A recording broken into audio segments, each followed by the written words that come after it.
agenda for the Architectural Board Review of August 22nd, 2022. Start with a roll call, please. Thank you, Chair Moore. I will take the roll call. Chair Moore. Here. Vice Chair Six. Here. Board Member Anderson. Here. Board Member Noon. Here. Board Member Olson. Here. Board Member Whalen. Here. Thank you.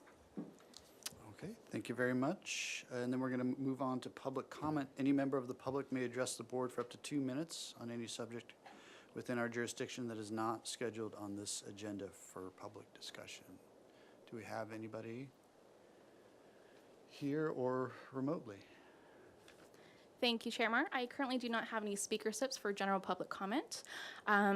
If there is anyone in Zoom that would like to leave public comment for general business, please go ahead and raise your hand and I'll call on you.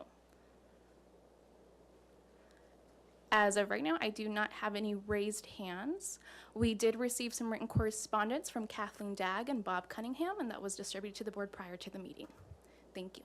Okay, thank you. Then we'll close public comment and go to approval of the minutes for August 8th. So moved. Okay, we have a first.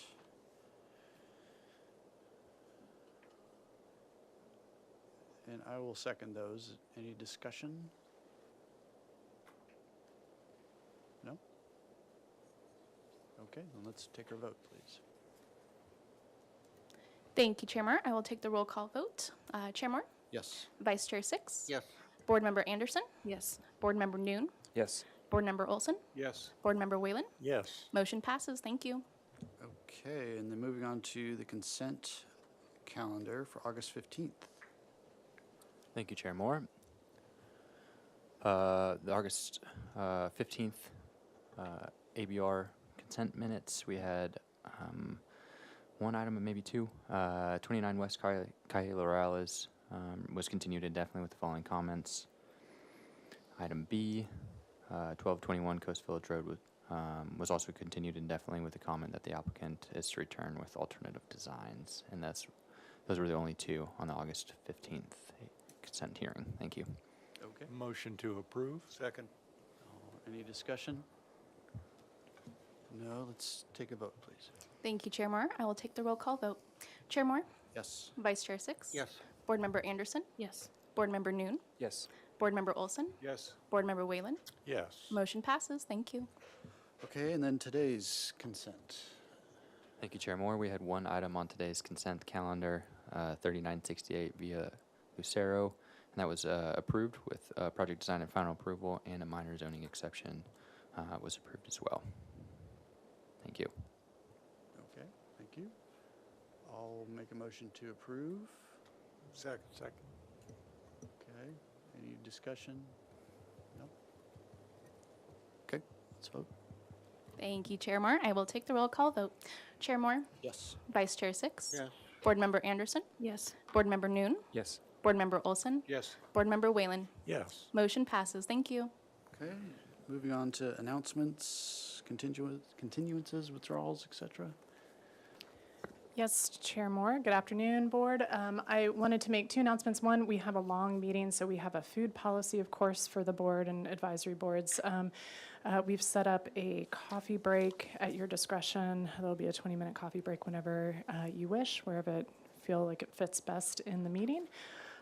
So just let us know when you want that. And then secondly, I wanted to talk to you, just mention a work effort at the city here specifically in design review. If you aren't aware, we had a land development team oversight subcommittee meeting, which is a city council subcommittee that looks at our land development process and all of the different process improvements that were recommended out of a 2020 NOVAC report, and we continue to make efforts to do process improvements through our discretionary review and building permit review. And one particular effort that might be of interest to you is related to the single family design board and how to reduce the number of triggers for projects going to single family design board and expanding administrative review or staff approvals of different projects. And that's just, we have twice as many projects that go through SFDB as we do ABR and HLC. So you can imagine we're scheduling out a couple months in advance. So that means that the development process for homeowners is really difficult and strenuous and time-consuming, and it just adds more if they also require land use approvals, if they have to go to the Planning Commission or staff hearing officer. So we're trying to reduce the number of projects that have to go. And it's a single-family design board's a little different because it's not within the charter, which is like the city's constitution. So ABR and HLC are charter boards, and single-family design board is not. So we have a little bit more flexibility to make amendments to the ordinance. So we will be doing outreach to the architect community, development community, as well as, of course, our design boards. So you can anticipate more about that in the future. Thank you. Okay, thank you. Anything else? Any other announcements? Okay. Any subcommittee reports? No? Great. Then we can move on, I believe. Yes, we can. To item 1. Come on down. So this is 105 Harbor Way. It's a discussion item. And this is a courtesy review of an installation of a deep water diving statue. No final appealable decision will be made at this hearing.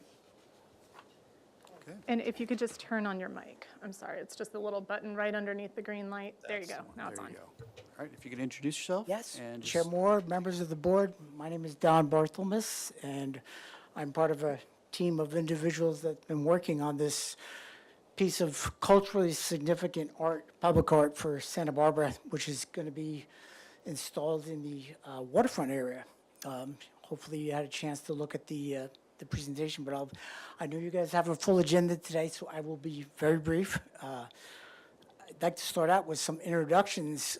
Myself, I worked at Santa Barbara City College, was a professor there for 30 years in the diving program there.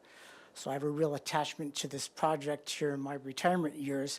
With me, sitting behind me, is Leslie Laney, who is the founder of the Historical Diving Society USA, which is based right here in Santa Barbara. Also with me is Commander Paul Guyver and Tony Sexton, who are the project managers for this project. We've been working on this since November of last year. And also, I think everybody knows Mike Wiltshire, our wonderful waterfront director, who's been working very closely with us through this process. This is the PDF version of a video, which we're going to skip that because it's not going to play in a PDF here. But to kind of backtrack a bit, the reason that we embarked on this endeavor is that Santa Barbara is the birthplace of deep water diving. It started with our Abalone divers back in the 50s, and they made a transition move into deeper and deeper areas of the ocean exploration. Coupled to that fact is the helmet that we are presenting for our statue is made right here in Santa Barbara. They have been made since the late 60s. Right here, 425 Garden Street. In fact, I know that item is on your agenda, but it was long since sold since Bev Morgan and Bob Kirby had passed away. But that Superlight 17 helmet is what we chose as diving experts and aficionados of diving history. And we are doing this to help inform our tourist community, as well as our general local population. Many people do not know, because diving is pretty much out of sight. And we're trying to educate the public as well as drive some of our tourist traffic and revenue down to our waterfront, which must be self-sustaining, as all of you probably know. So working with Paul and Tony here, 2007, this statue that you see here on the screen is of a U.S. Navy Mark V. Everybody's familiar with this. And 2007, Paul and Tony had this sculpture installed at the U.S. Navy base in Panama City, Florida. So it's been very successful, and the artist that we're working with is Greg Polantovich, who is based in Simi Valley. He has done a number of worldwide sculptures. He has finished a clay maquette. Our Arts Advisory Commission already approved the project unanimously back in May, and Greg has been working on this, and he's finished up the clay maquette. It's coming along quite nicely. So here's a small example of his work. He's done Abraham Lincoln. He's done John Wayne, Chief Sitting Bull, as well as Ronald Reagan, and he also presented that to former First Lady Nancy Reagan down in Simi Valley at the Reagan Presidential Library. So he comes with a very, very high track record of artistic renditions of these sculptures. We'll get to the clay maquette, but this is the location that we've selected along with the Harbor Commission and our waterfront director, Mike Bulcher. And it's right outside the Breakwater Cafe. I know probably a lot of you have been down there for breakfast. They have the best chorizo in town. Everybody that we've talked to in the harbor community is unanimously supportive of this project because we're going to converge all of the traffic into this one area and hopefully drive traffic down to the restaurant areas and things like that. But more importantly, we're going to have education via signage that is going to inform our tourists and our visitors as well as our general population about the significance of this statue. So there's the area. It's a little wedge of property, and you've got a lot of traffic coming from multiple directions, visible to pedestrians. There's the spot as it exists now, and we are proposing to remove some curbing and give it a little more space. You can see the sun shining from east to west there. It's perfect for natural lighting during the daytime hours and photographs. It's hopefully going to be a very, very visited monument by our tourists and visitors to Santa Barbara. So there's the wedge of property and the curbing and the newspaper stands, which are not really longer used anymore because of online publications. But what we're proposing to do is to scale back the curbing and create more space for ADA access around this. And there is the monument itself as approved by the Arts Advisory Commission back in May. It has a small sign on the front, the Deepwater Diving Monument, but then it also has a plaque that will explain the significance of this to somebody that is casually walking by this sculpture. So it is bronze. I'll get to size in just a minute, but you can see to the left there, we're going to have signage with QR codes. People that want to learn more about this can go over to the Santa Barbara Maritime Museum. And also with us here today is Greg Gorga, who's very supportive of this project. Greg is the executive director of the Maritime Museum. I'm also a past president of the Maritime Museum, so I have a real interest in our diving history. This is the site plan. I think all of you have seen this, where you it's going to could go. Just skip to the height and. The height. Okay, like here we that. go. There we go. Here's the height. It is going to be 8 feet tall, sitting atop a 2-foot base. These, the statue you see on the left is in front of the Navy base in Panama City. Monument Projects has also done another sculpture in England, which is identical in design, different helmet, of course. And here is the Panama City Navy base with all the naval divers surrounding it. And here's the plaque. This is a donation to the city of Santa Barbara. I neglected to mention that. It's a gift. We are fundraising for this separately, and we will have this installed and pay for the whole kit and caboodle, the installation. But it's donated by the local and international diving community to commemorate Santa Barbara as the birthplace of deepwater diving, which honors the pioneering divers and entrepreneurs locally and worldwide that developed the technology and techniques to explore and preserve underwater resources. The helmet that I was talking to you about, Superlight 17, made just down the street here for many, many decades. Now they're up in Santa Maria, is used by approximately 80 to 90% of professional divers worldwide. So any Navy that you go to, they're using this helmet, which is made right here in Santa Barbara, started by Bob Kirby and Bev Morgan many years ago. So here's the sculpture. Great. Any Perfect. questions that Yeah, you guys we'll, may have? we'll move on to that in a second. So first, we have to open public comment. Is there anyone in the audience or online who would like to address the board regarding this project? Thank you, Chair Moore. I currently do not have any speaker slips for this item. If there's anyone joining via Zoom who would like to speak on this item, please go ahead and raise your hand and I will call on you. It doesn't look like I have any raised hands, and we did not receive any written correspondence for this item. Thank you. Okay, thank you. Then we can close public comment and go to questions. Do any board members have questions? Vice Chair Six? Yeah. Chair Moore, would you consider another location in that area? Well, maybe that's early. The type of the type of uplighting, is that going to be on all hours, or in the evening, and how strong is it? Well, I think the plan is going to be to have the lighting on the existing timer schedule, that there's actually a light pole about 15, 20 feet away. And I believe, Mike, you could probably speak to that. Do you know how strong it is? Yeah, Chair, Commissioners, we haven't set the actual lighting levels of it yet, but the intent is for it to be on a timer and to be really muted, like a low color temperature, Okay, thank soft you. uplighting. All right. And are you sure the newsstands will be eliminated from there? I mean, there's still certain very active newspapers there. Yeah, And is there a location for them considered?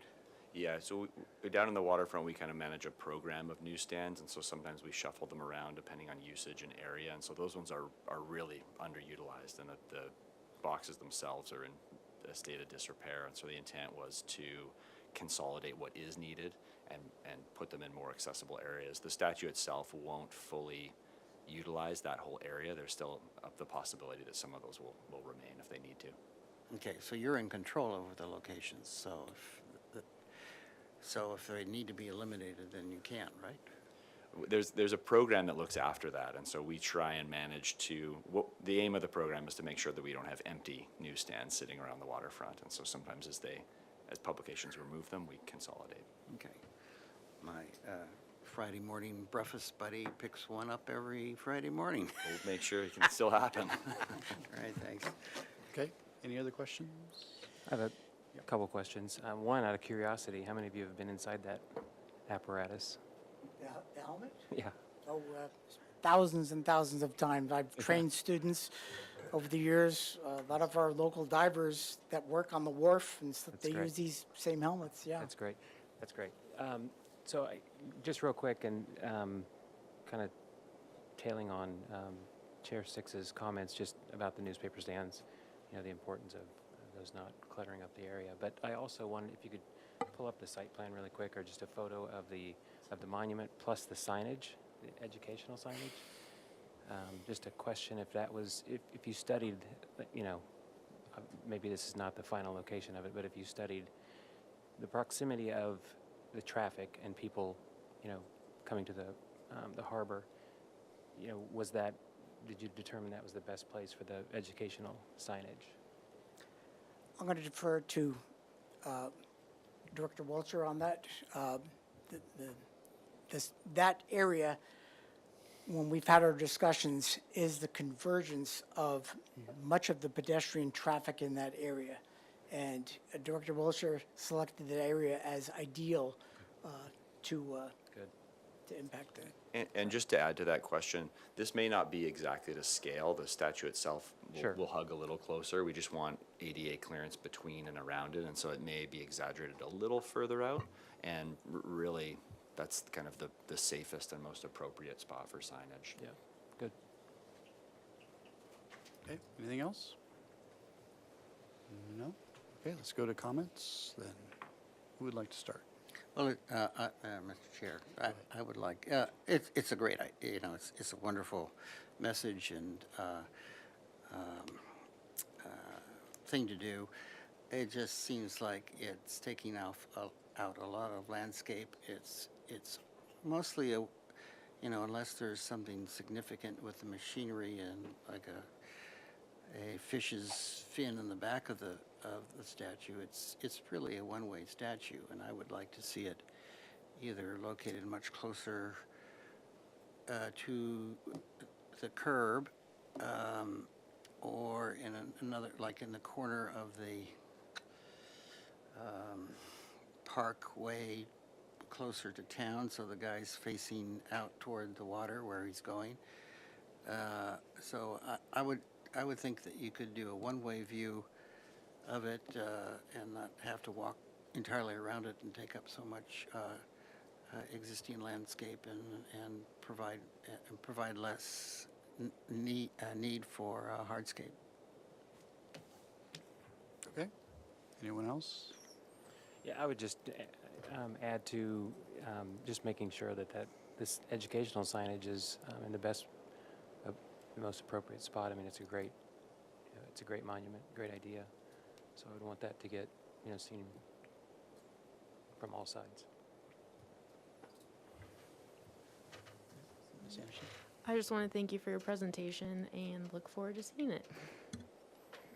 Anyone else? I would like to thank you also for this presentation, and I, for one, think you've placed it in the proper place. Okay. Sure, I can support this project, and I approve of the location. I do have a serious reservation about its attractiveness for selfies and climbing on. And to that point, I guess I do have a question. I don't really understand why it needs to be in a field of concrete, and I would suggest that you look at retaining it in the landscape and also developing the landscape as having kelp bed sort of imagery with, I don't know if you know what mother-in-law's tongues are, or sansevieria, something that would enhance it, whereas sitting in a concrete field like this, I think works against what could be a larger representation of the idea. I'm leery of uplights. I think they look creepy and spooky, and if there were other lighting opportunities to hit it from around there, might accentuate its qualities better than uplighting, besides polluting the night sky. And so have you, my question at the end of this, have you considered people actually climbing on the thing and its very accessible nature? Yeah, Paul and Tony, do you want to speak to the climbing aspect of it? Yes, one second. Yeah, sorry. Tony's next. So, yeah, the original design of the statue was with an arm like this. I apologise. The original design was with an arm horizontal, and we changed that design so it wasn't a swing. And we've been working with the sculpture to smooth out any edges, and that's also why you'll find the sloping on the base. So you've not got the sharp edges on the granite sides. So you've got a number of points on the sides. So you have some agreement that it will be an attraction to climb on. It's yeah. I would encourage you to carefully think that out. And I know you showed us one, are there actually two plaques there? One with the text and one with the title? That's correct, yeah. I would also, at final note, I promise, I see no need to use the word monument on a monument. But for your consideration, thank you for a great idea. Thank you. Okay, thanks. So to staff, is this a collection of comments at this point? Okay, Yes, so we can conclude the item whenever. okay. Anyone want to add anything final? That is it? Okay. Thank you very much for your presentation. Good luck Thank you. in the future. All right. Thank you all. Good luck with your rest of your meeting. Thank you. Thanks. We need it.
right, so we are on to item number 2, which is 501 Ninos Drive.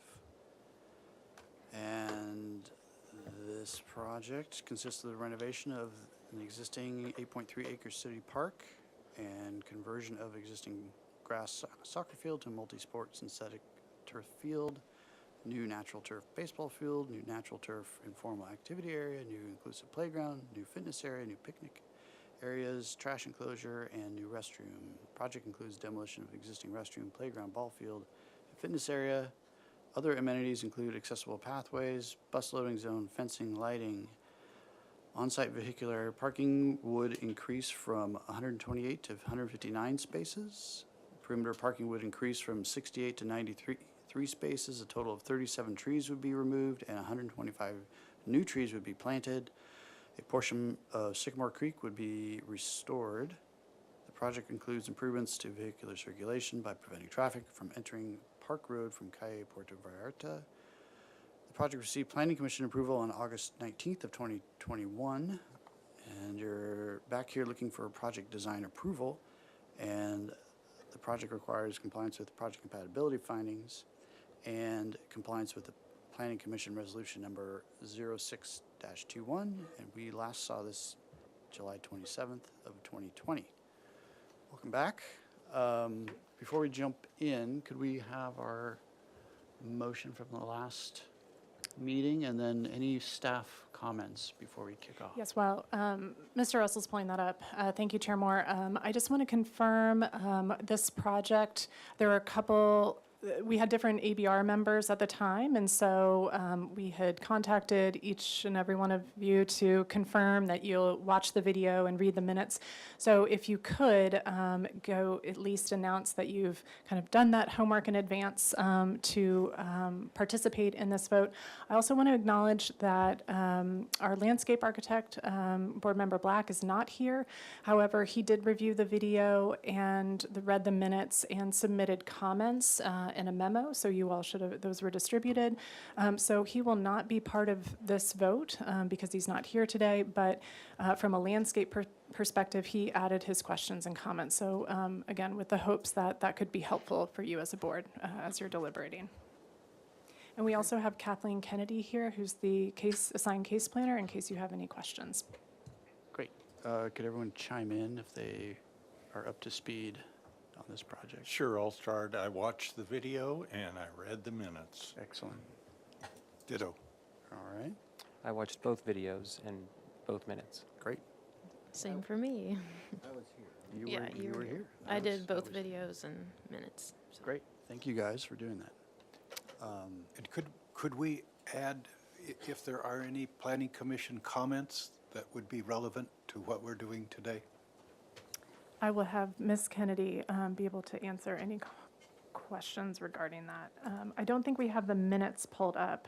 We weren't expecting that. But Okay, great. So with that in mind, rather than starting at zero, let's look at our minutes in motion from last time around.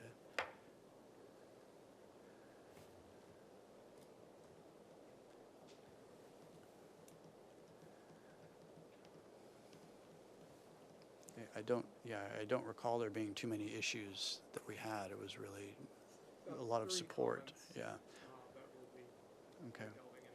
So if we could really focus on that, we have a long agenda, so I appreciate it. Mr. Chair, members of the commission, just a real brief introduction. Real brief. Very brief. Yeah. My name is Justin Van Mullum. I'm the project supervisor for capital projects here with our director, Jill Zachary, for questions. And we have the RRM team, which is Elijah Pierce, and we have Marissa Peltier and Jeff Ferber as well. So we wanted to thank the members, the commissioners that watched the video.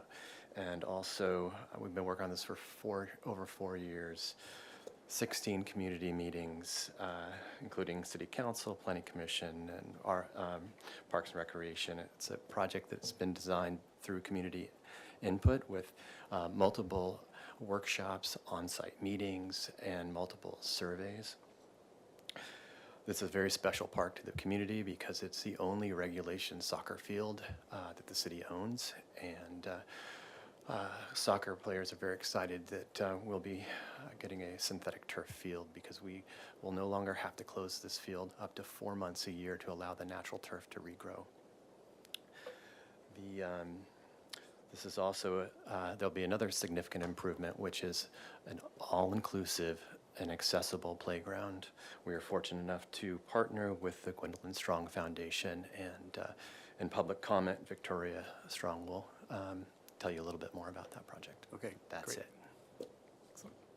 Thank you, Chair Moore. To briefly orient everyone as I go through the comments, I just wanted to set the context. This is the current Dwight Murphy Field by the zoo. So we have Los Ninos, Por Lamar, and the parking lot. So I thought today we'd first take a look at the Planning Commission comments. There are 3 of them and how we've addressed them, go into the revisions, what's changed since the last time you've seen it, and then wrap up by addressing the comments from last time. So the first Planning Commission comment was regarding the tree removal. They asked how many trees we'd be removing and if we were matching the ratio. So the required ratio is a 2-to-1 replacement. We are actually hitting a 3-to-1. So we, in our set, we do show the different trees that are being removed. We have 75 existing trees on site, 33 will be remain, 144 will be planted, 5 will be relocated, and 37 removed. So we are attempting to keep as many trees as possible within the site, but we are planting a large amount, well in excess of the required 2-to-1 ratio. Second comment from the Planning Commission was about light shielding. So I'm going to pull up this. So there's concern about the lighting for the sports fields being a nuisance to neighbors. We've had a photometric study and analysis done which shows the drop-off in the light levels exceeding requirements. So we are dropping off nearly to 0 by the edge of the park in both directions.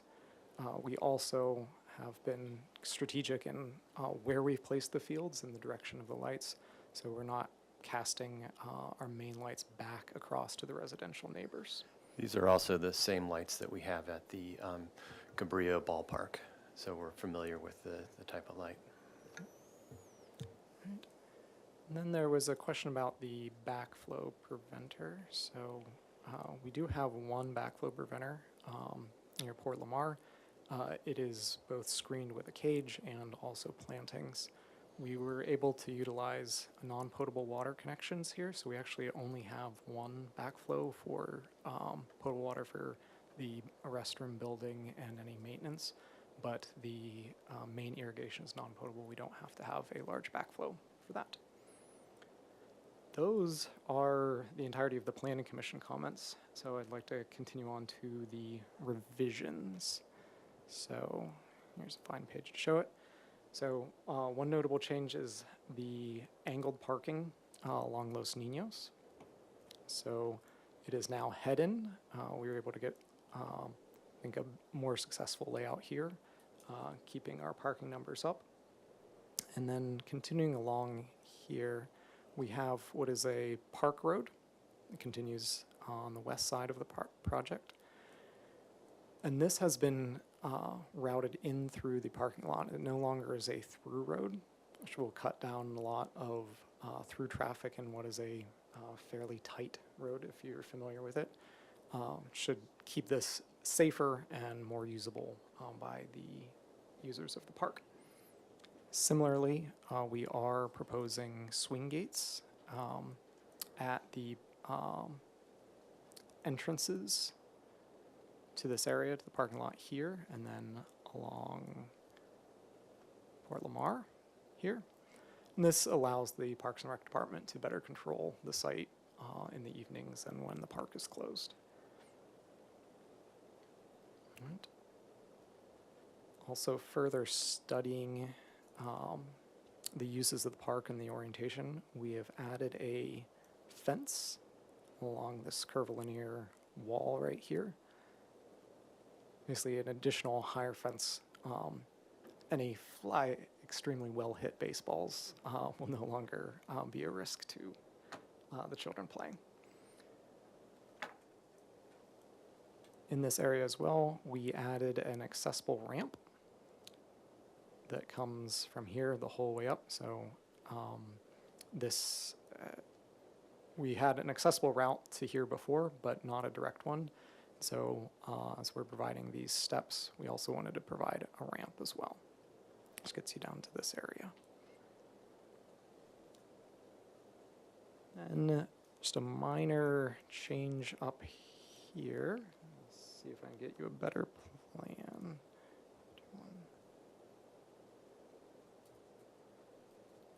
Yes. So we had originally some walkways through this area. This is the crossing from the zoo. But this whole area is in the floodway, and we're very limited in the grading we're able to do. So we've reimagined this as a dry creek bed and more naturalized area. We think it's a win for the design. Also allows us to limit the amount of grading. We're limited what we can do in the floodway without causing issues in the floodway. And then lastly, we relocated the restroom a little bit. Go up to page 46. We were working out this ramp and we realized where it was previously situated about here. But I will say an enthusiastic park visitor might have been able to climb from the ramp onto the roof. We thought that was a bad idea, so we have relocated this to be clear of the ramp. The differences in heights now work out to our favor. So same area, we're still keeping this picnic area, a place for users of the park. They still have easy access to the restroom right there, but we've removed the potential risk of getting up onto the roof. We'll get into the design of the restroom in just a little bit. Okay. So, moving on to ABR comments. We had a comment regarding the spectator area north of the soccer field. So the question was if we could study possibly increasing this, maybe even bowing this sidewalk out. So what we've done is taken a look at the actual distance and the use of this area. So we have a little over 17 feet here, and in coordination with the Parks and Rec Department, taking a look at other facilities, found that to be completely adequate. Basically, we're not imagining bleachers or larger stands here, so we'll only be park seating, foldable chairs and tents. And that allows us enough room for safety back off the field, a walkway, and you can still put a pop-up tent. By maintaining this line here, we also save two areas that we actually think are going to be very functional and important to the park. One is a fitness area, and the other is a turf area right here that's going to be along one of the main entrances in the soccer area. So this is prime area first, where you have signups where there are other entities, events happening that you don't want actually on the field. So we wanted to preserve some space here as well. And we feel as though that has met the goal of providing adequate area for spectators, but kept some functional space to the north. And next, there is also a suggestion from the board that we look at planting some denser trees down along the south side of Port Lamar. I pop over to our planting plan.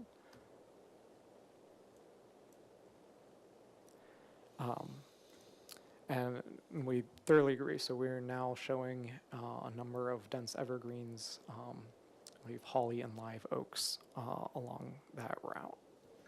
And these trees have all gone through the Street Tree Advisory Committee and have been approved. Okay. Now, I'm biased, but this is my favorite bit. The board looked forward to our developing of the play design. So we got a lot of fun things going in this park. So Park furnishings, for the most part, will be concrete, really looking for long-lasting, resilient individual pieces. In the playground, we start having a little more fun. We're looking for color and playfulness. This is the equipment for the fitness area that I mentioned is going north of the soccer field. So a variety of in-place bars, etc. Fairly similar to what you may have seen in some of the other parks in town. And then within the playground area, really looking for some lively, playful elements. So we have a trellis, or what we're calling our leaf structure. It's 3 overlapping leaves. And I can show you in site plan where these occur. For the fencing, we have a variety of fencing. We will have some chain link at the ball fields. Our larger fences, we're proposing a welded wire fence here. That would be the screen fence that would protect from errant baseballs. And then getting into the park. So this is, as was mentioned earlier, this is a project really for children of all abilities, somewhere that people with any sort of ability, both fully able-bodied children as well as those with disabilities, can play alongside one another. So it's not just as though there are accessible, there's not one accessible swing or something like that. It's really trying to create a place for everyone to be able to play alongside one another. So right here we're showing the magical tree. We are hoping for lots of magic. It provides lots of roots and tree bumps to crawl and climb on, as well as a ramp system that takes you up inside the magical tree, kind of a little elevated tree house.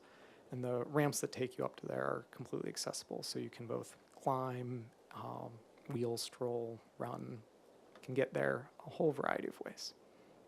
So we just have our image and then similar installation. So we worked with a fabricating partner to be able to come up with practical but very, I think, fun playground items.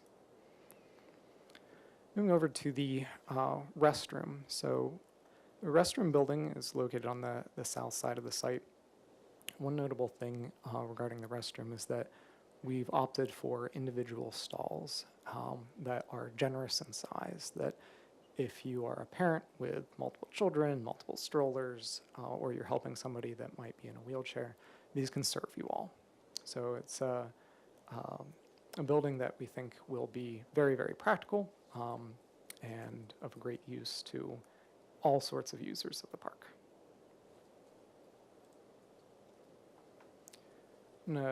This is a perspective from the corner of Por Lamar and Los Ninos. You can see the ramp system that comes up, kind of spirals around to get into the tree. So really trying to make use of the different elements. You know, the spiral, it's not just an accessible ramp. It's a fun ramp. It's something for kids to play on. So trying to really capitalize on all the things we can do, making this fun for children of all abilities. And lastly, we've got a perspective from the Por Lamar Circle. And as you can see, these are the way the grading works from here. You're coming down into this park. And so while some of these play elements are fairly spectacular, they're also well screened from the exterior. They're going to be at a lower elevation with a healthy amount of screening trees on the exterior of the park. So while I would describe it as exuberant while you're inside, you're not going to be blasted driving by with lots of bright colors. It's well protected with street trees. Right. There's a couple more I just wanted to show in the construction documents. We also have a little butterfly exhibit. And so what's really fun about these is that there's also levels of transparency in them. So not only I think they'll be beautiful to look at, they're also going to cast very lovely shadows on the ground. And these, and then our mushrooms. Then just a couple really playful elements here. So these are our mushrooms made out of kind of a steel and custom concrete form. Just trying to create a truly magical playground. This is something that everybody can, run through and play in. It's really something that I think will be a first for Santa Barbara that has all of these, special areas to them. So we're very excited for it and look forward to the board's comments. Excellent, thank you. With that, we need to open public comment. Do we have speaker slips? Thank you, Chair Moore. I currently do not have any speaker slips. Oh, I didn't have any notes yet, but feel free to go ahead. Yeah. Victoria Strong. go ahead. You have 2 minutes, please. So thank you for taking the time to consider this important project and our mission to bring inclusive play to the Santa Barbara region. The heart of Gwendolyn's playground is my daughter, Gwendolyn Strong. At 6 months old, she was diagnosed with spinal muscular atrophy. Thank you. I knew something was wrong. At 6 months old, Gwendolyn was diagnosed with spinal muscular atrophy, a disease much like ALS, but in babies. And she was given a year to live. When my husband and I were told our giggling baby with perfect pudgy thigh rolls was going to die, we grieved for all she would never get to do and all we'd never get to experience with her. And we also got to work helping to transform the disease. Working with Congress, helping families directly, and funding research around the globe, which ultimately led to multiple FDA-approved and miraculous treatments. Gwendolyn was our inspiration for all of it and continued to teach us about the inequities within our society. Gratefully, she didn't become immediately sickly as predicted. She still giggled at her silly parents as she had before, and her pudgy thigh rolls were as cute as ever. In spite of her medical fragility, our daughter's curiosity and spark for life never diminished. For nearly 8 years, Gwendolyn thrived beyond expectation. And while her disease made her profoundly disabled, she demanded to be part of the world and experience all that childhood has to offer. She went to school full-time and had deep, meaningful friendships with her peers. Her very inclusive life in Santa Barbara gave me a front row seat to the very best of humanity, which is what Gwendolyn's Playground will do for so many others. We believe access to play is the most fundamental right of childhood. At our core, our community understands the value and health benefits of play, and we recognize the outdoor play spaces are vital for communities to gather and connect. And yet not one single playground in the region is accessible nor inclusively designed to bring all people together. Disability makes up over 20% of our population and is the largest minority group in the world. And yet the average citizen has very limited exposure or relationship with disabled peers. This is entirely because of lack of accessibility within our public spaces. We can do better. The Americans with Disabilities Act, signed 40 years ago, opened many doors by establishing accessibility standards. However, these 40-year-old standards are exceptionally low regarding playgrounds and fail to meet the expectation that all children should actually get to access and participate side by side with their peers in public playgrounds. In addition, our innovative design will serve the entire population of Santa Barbara and will be a destination site for families throughout the region.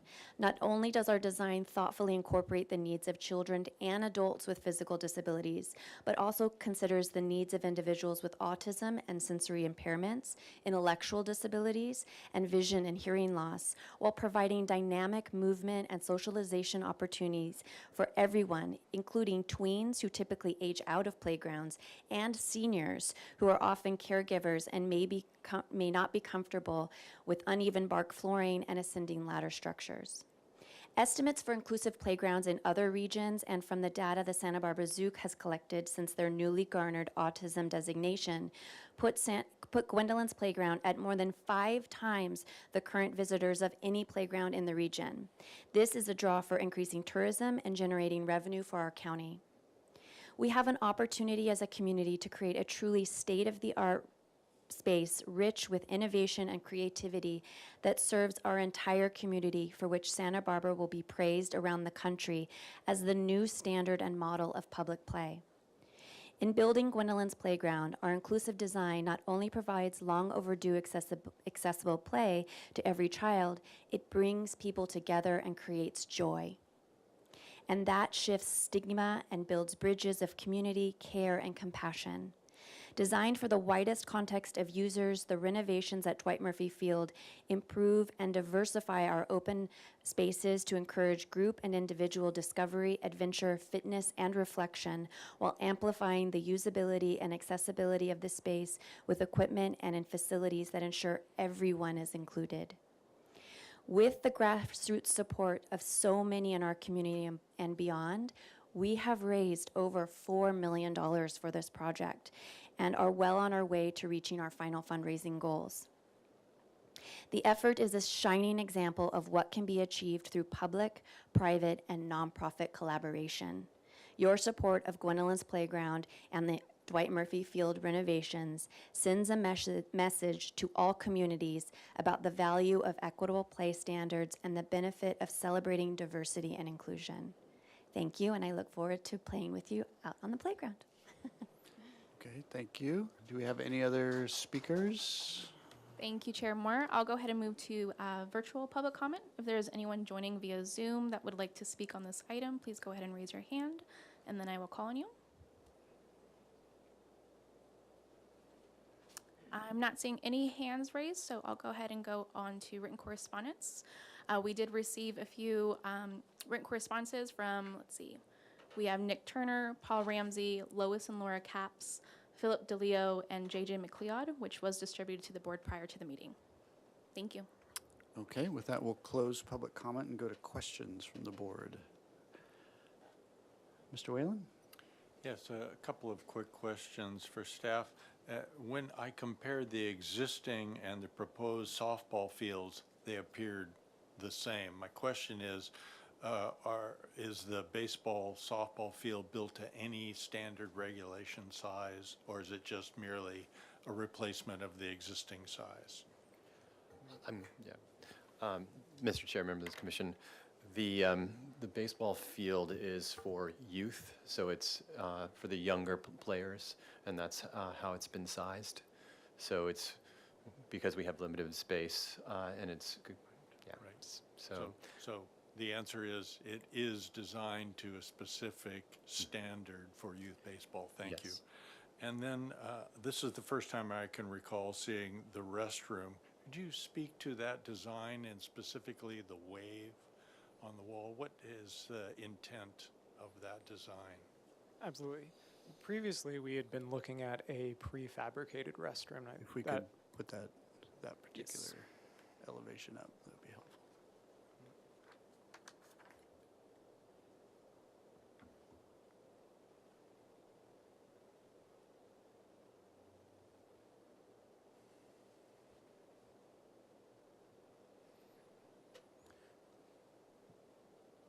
Previously, we had been looking at a prefabricated restroom design, and we've moved towards a site-built design utilizing a company called RomTech that has kind of a turnkey system. So this would be site-built. We needed that to address some of the flood loads that will be possibly on the building, but to meet building code requirements, we would need a rather sturdy CMU building.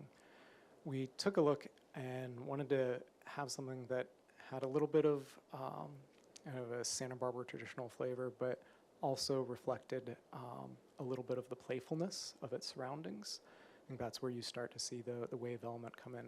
We're actually working with the Public Art Commission to possibly put a mural or other art piece on the project. And that will be something that is kind of developed down the road. But we did think that tower element would provide an excellent canvas for possible future art. Thank you. It would be helpful to have a plan. I can't comprehend exactly what it is that you're proposing here. There are only 3 elevations. It looks like there's a bit of separation if I look at elevation C, there's a shadow thrown that implies there's some sort of depth between the wave wall and the building. So what's going on back in there? Correct. So I believe I can pull up the plan for you, but just briefly, we have different size restrooms. So these 5 right here are kind of the standard restroom, and they're all accessible and I would say generously sized. This end element is a particularly large restroom with an adult changing table, et cetera. So that's where you see the bump out. It gives us a little more room to work in there. All right. Thank you. That answers my questions. Okay, Mr. Olson? Yes. I'm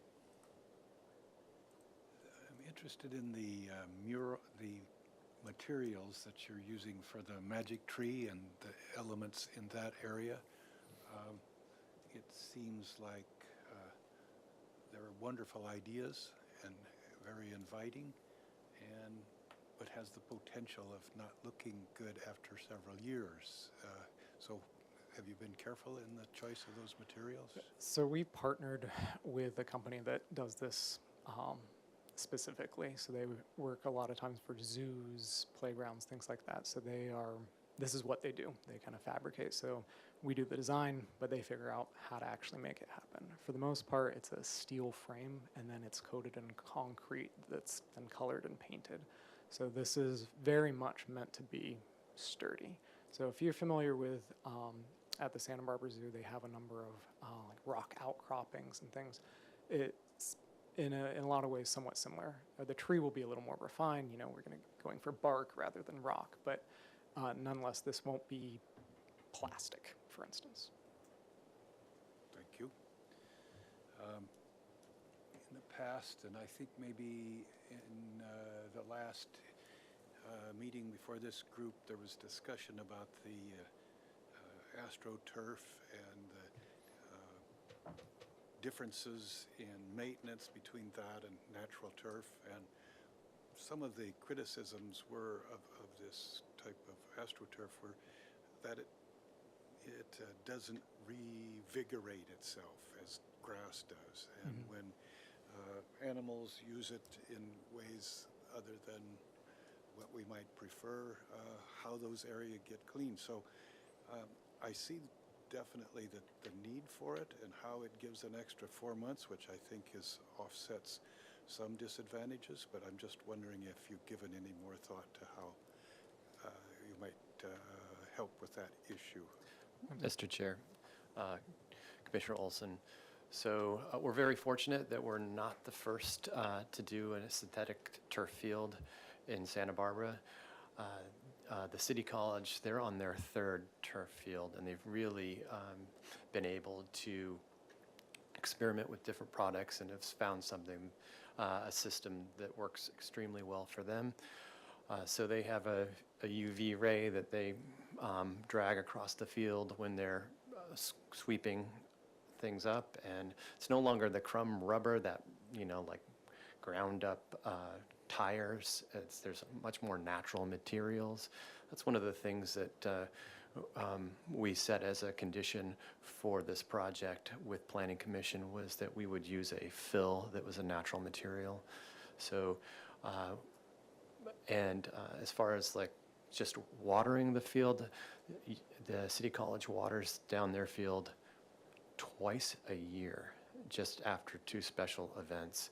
So the amount of savings of water is going to be tremendous. Also, we're not having to close the field 4 times a year, up to 4 months. So the amount of field play time is going to increase significantly as well. Right, thank you. The swing gates, did you show us the elevations of those swing gates, what they look like? I don't believe we have that in the set, but we can speak to it. These are the standard kind of vehicular gates for the Parks Department. Recently we had a swing gate approved and installed at Pershing, right at the entry of Pershing. It's a double swing gate, and it'll be very similar to that design. And would you go back one more time and show us how traffic goes through this area, both in times when the gates are closed and then when they're open? Right. So the first gate is up here on Ninos Drive. So this is the zoo entrance. So right now there's kind of a narrow drive around backside that we'd be able to restrict that. So the main access to the zoo, Los Ninos, the actual public road, still completely open. And then this element here is, right here. We also have another control gate here. So when it's closed, the interior parking to the park is really locked down. So both this drive here and the existing parking lot here would be able to be controlled. And we worked with the fire department on this, as well as Public Works Transportation Planning. So if someone's coming down the street, they have to turn around at the entrance to the zoo and then go back the other way they came, from which they came? Correct. And on the other end, how does that work? So the other end, you have Port Lamar that's I see. just runs through. Uh-huh. Okay.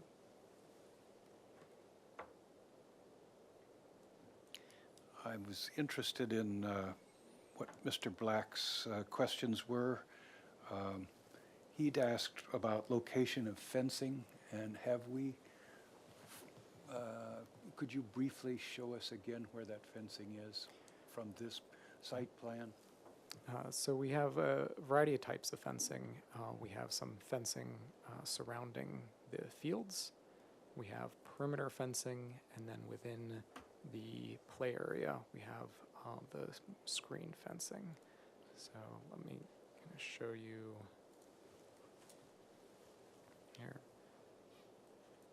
Sorry. So we have fencing at the baseball field,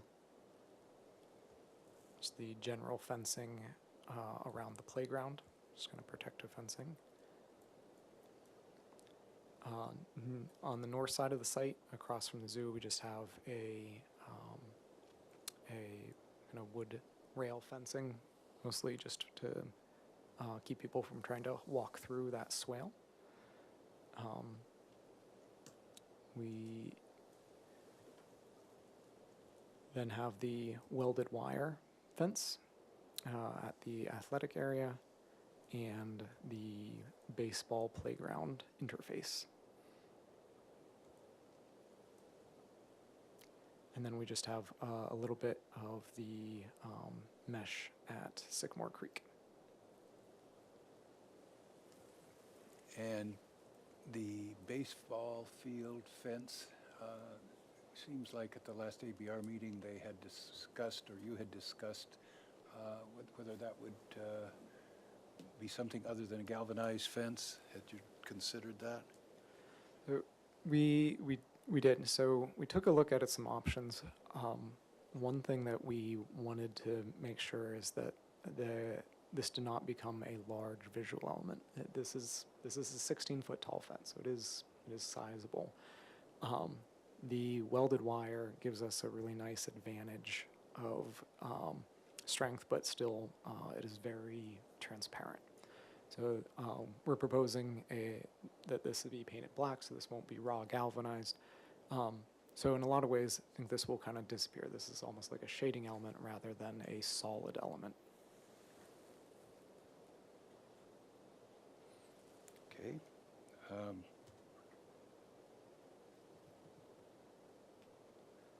And is the turf grass just on the soccer field? Is that the only place you're using the turf grass?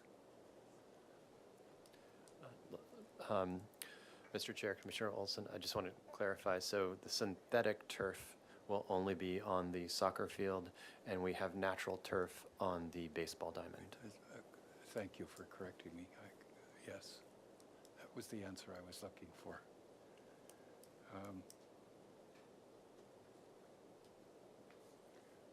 paving colors? So largely the paving, kind of the site paving in the area will be gray concrete. However, we've pulled out a few key areas. Let me grab the page. Where we have colored. So the darker shades are two-tone. So they're a kind of a sandy color and a little bit darker beige. So key entrance elements, play areas, we are proposing colored concrete kind of at these nodes. Then actually here and here will be pavers, and these will be embossed with donors' names. So the park's been fundraising by selling pavers here as well. Thank you. Those are all my questions. Thank you. Okay, thank you. Mr. Knibbs? Yeah, thank you. You may have answered my question in talking about the fencing, but you referred to an area called a dry creek bed. Is that correct? Correct. And that is, tell me again, that the intention of that is to potentially hold water? So it's not a true basin, Right. but we're trying to keep one area very natural. Okay. So because it's in the floodway, every time we put 1 cubic bit of dirt in there, it causes us more problems because in essence you're displacing potential floodwaters. Sure. So we're trying to naturalize this area. So it's a swale. It's kind of I'll say it has a dry creek bed aesthetic. So go ahead. I'm sorry to interrupt. It could potentially hold water. Correct. And do you know how long it would stay there? And then ultimately I'm asking, are you trying to restrict access to that, or is it considered a play area also? We are restricting access to this area. So it's a landscape feature, but it's not a play area. Yeah. Okay. Thank you. Thank you. Okay, Vice Chair 6. Thank you. The photometrics show that the soccer field is not lit? No. The large overhead lighting for the baseball, that was the particular page I was on. I Baseball. can show you the on-site lighting. Let me pull up that page for you. The soccer field is not lit. No, the soccer field is lit. This particular exhibit is showing the baseball lighting, but the soccer field is lit. Let me grab you the park lighting, page 90.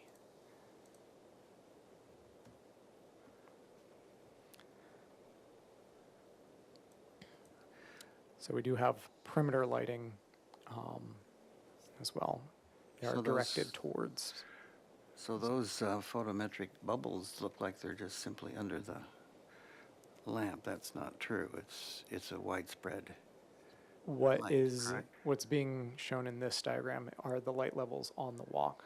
This particular diagram is in essence showing that we're complying with keeping light levels on the walk. So this one does not show the light levels within the park or Okay. within the grass. Then I apologize. I don't remember whether Mr. Black addressed that, whether the screening along, I guess this is a general question to anybody who remembers whether Mr. Black thought that the trees selected for along the western downsheet property line were adequate to screen both the general lighting from the residences? Did he address that? Does anybody remember? Mr. Chair, I'm looking at his letter. He said, the proposed plant palette as shown is acceptable. Given the amount of landscape, the final design should be sensitive to long-term maintenance. Okay, well, the graphics show that there's gaps between those trees, at least I think on the landscape plan. The tree lines have a gaposis. What sheet is that?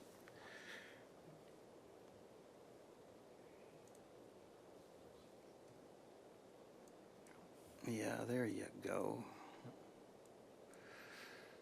So those are planted at what, probably? Well, I guess the question, if you have a landscaper among your team, will those plants eventually provide a consistent landscape screen with no gaps?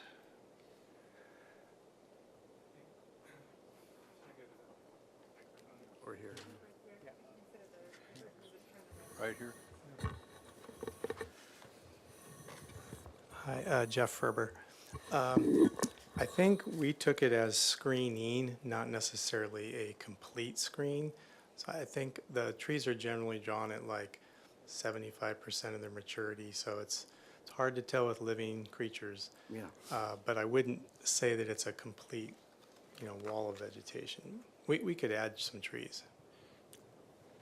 Okay, I would just refer or see if David next time is specifically happy with that and notice that, because it was one of our concerns. I will say we did go to the Street Tree Advisory Committee and work with Nathan Slack, Urban Forestry, on this layout. So do they have limits on spacing? We could study that with them. Okay. Yeah. Very good. So next, could you go to L5, your ABR Exhibit L5? I don't think that was in our packet to review at home. So the images on the right-hand side, are those actual examples of what this company does? Or are those real live beasts?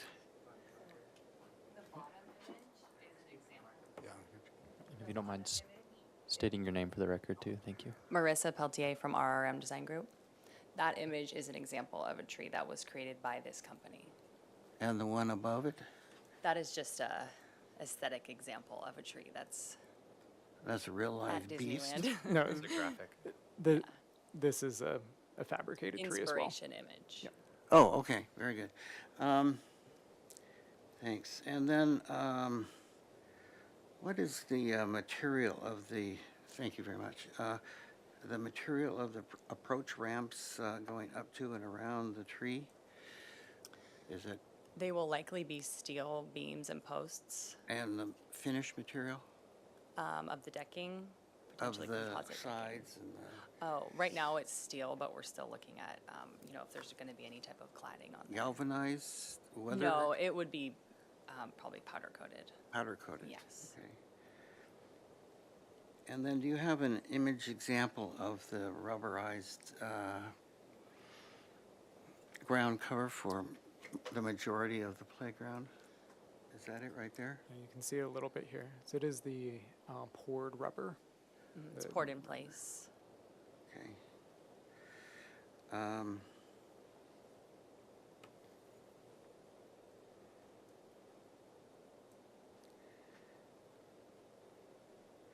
So did, on your profiled walls, I guess most of them are around the perimeter, did any of those heights changed and so forth from last review? No. No. Okay, can you walk me through those just very briefly? Where they are in the major site plan and what the extent of them are?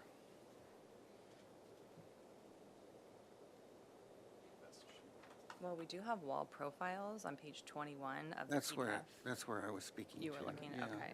And where are those? I guess most of those, there's only rare exceptions when they're greater than 4 feet. There's one at 5, Yeah, so 4, 5. So let's walk back through. if you go to page 23,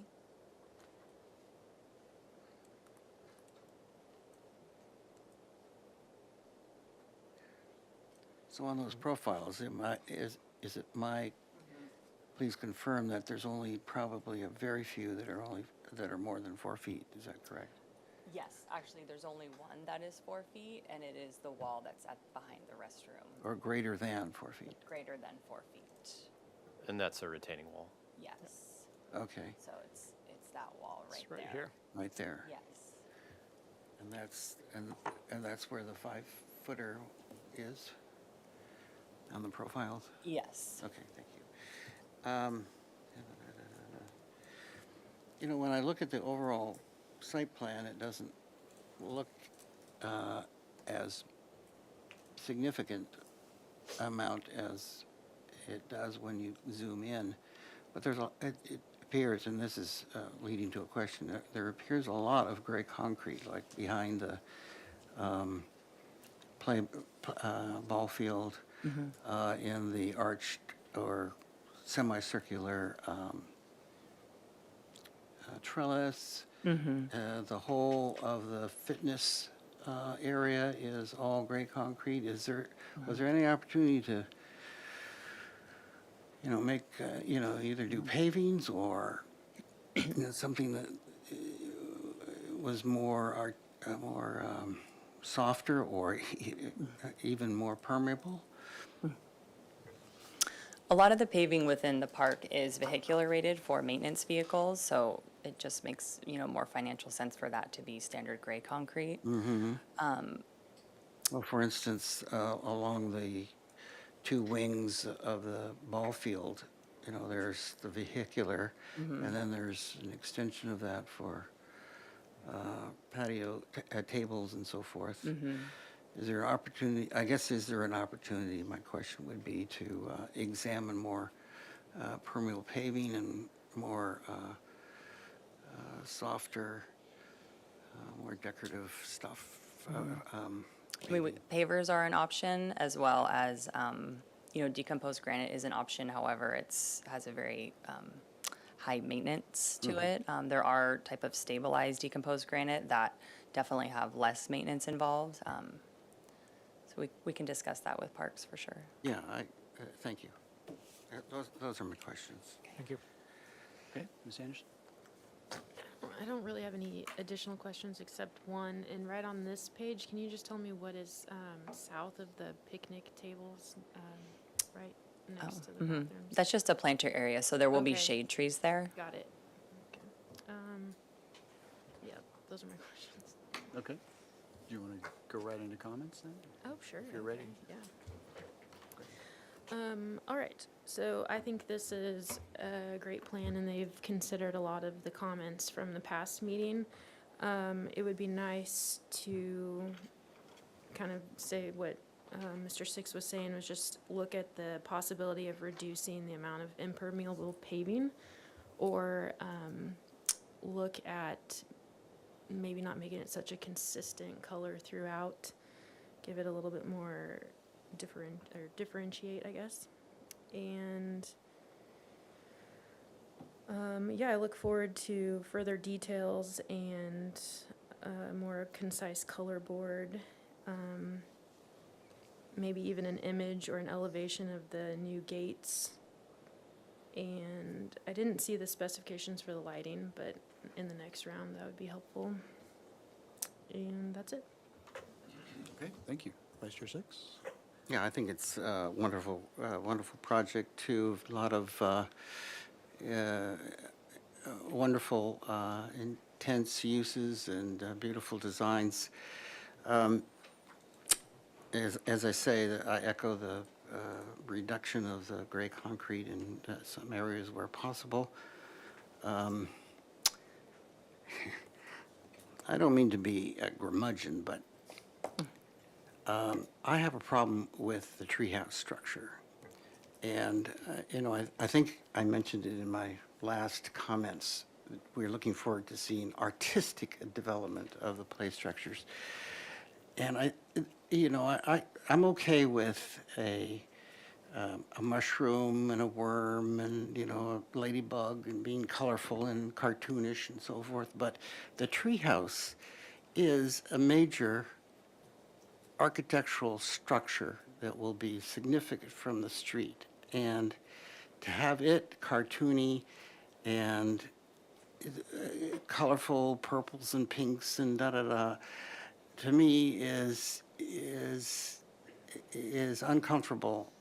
It should be, I I think that it's terribly awkward. I think that the trees will, they should be more stylistic. Could this be instead of, leave it to the kids' imagination to develop it, whether it's a tree or a spaceship or a castle or whatever. But I think that that structure should be stylized and contrast with the natural trees around it.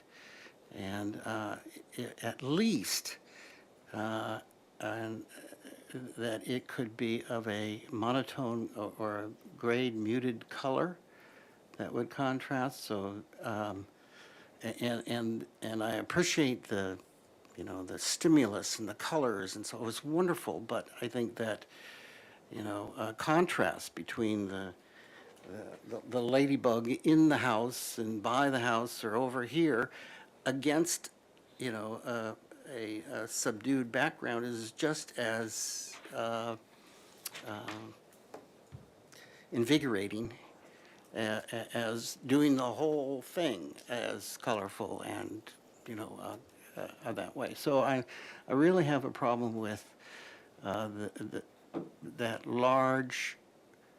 It's not a play installation. It's a structure and should be handled, I think, differently than the play structures and installations.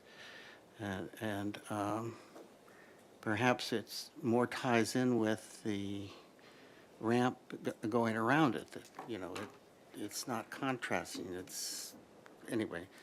I have a problem with it. So. Because I don't think, no matter how wonderful the manufacturers of these trees and structures are, that it just, I think it should be more stylized and more of a structure. Whimsical, but not trying to copy or emulate a natural form that closely.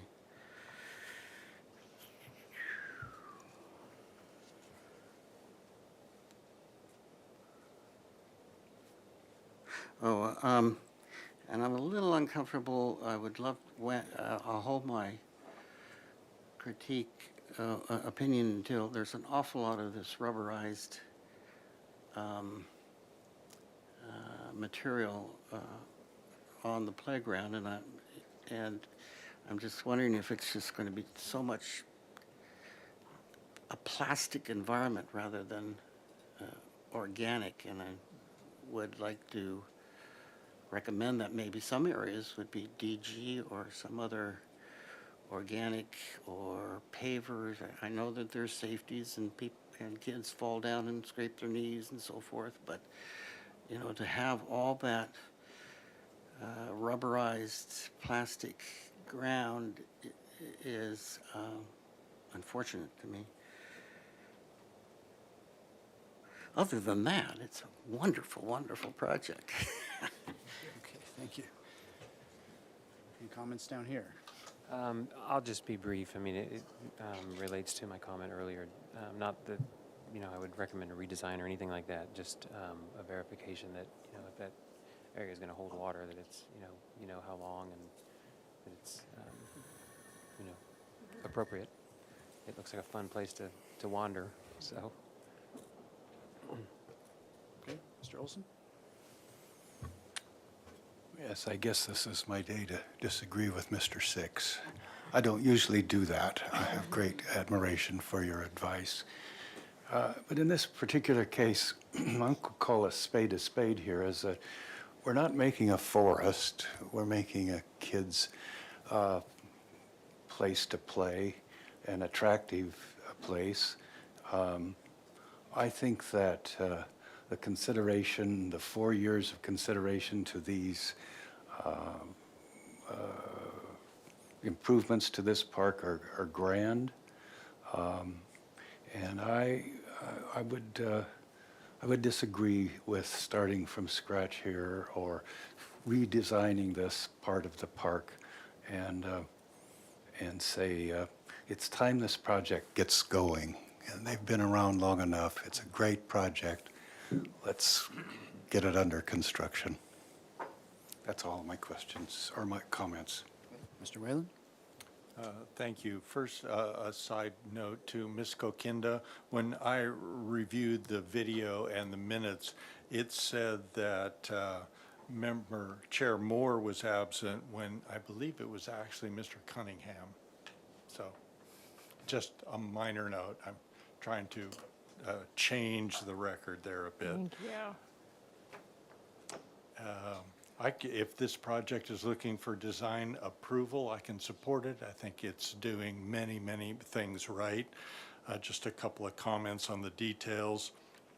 I think the restroom, specifically that wavy wall, could use some refinement and perhaps some more acknowledgement of Santa Barbara architecture, or I can see where you're trying to go with a fanciful element, but it seems discordant with the tile roof and the rest of that building.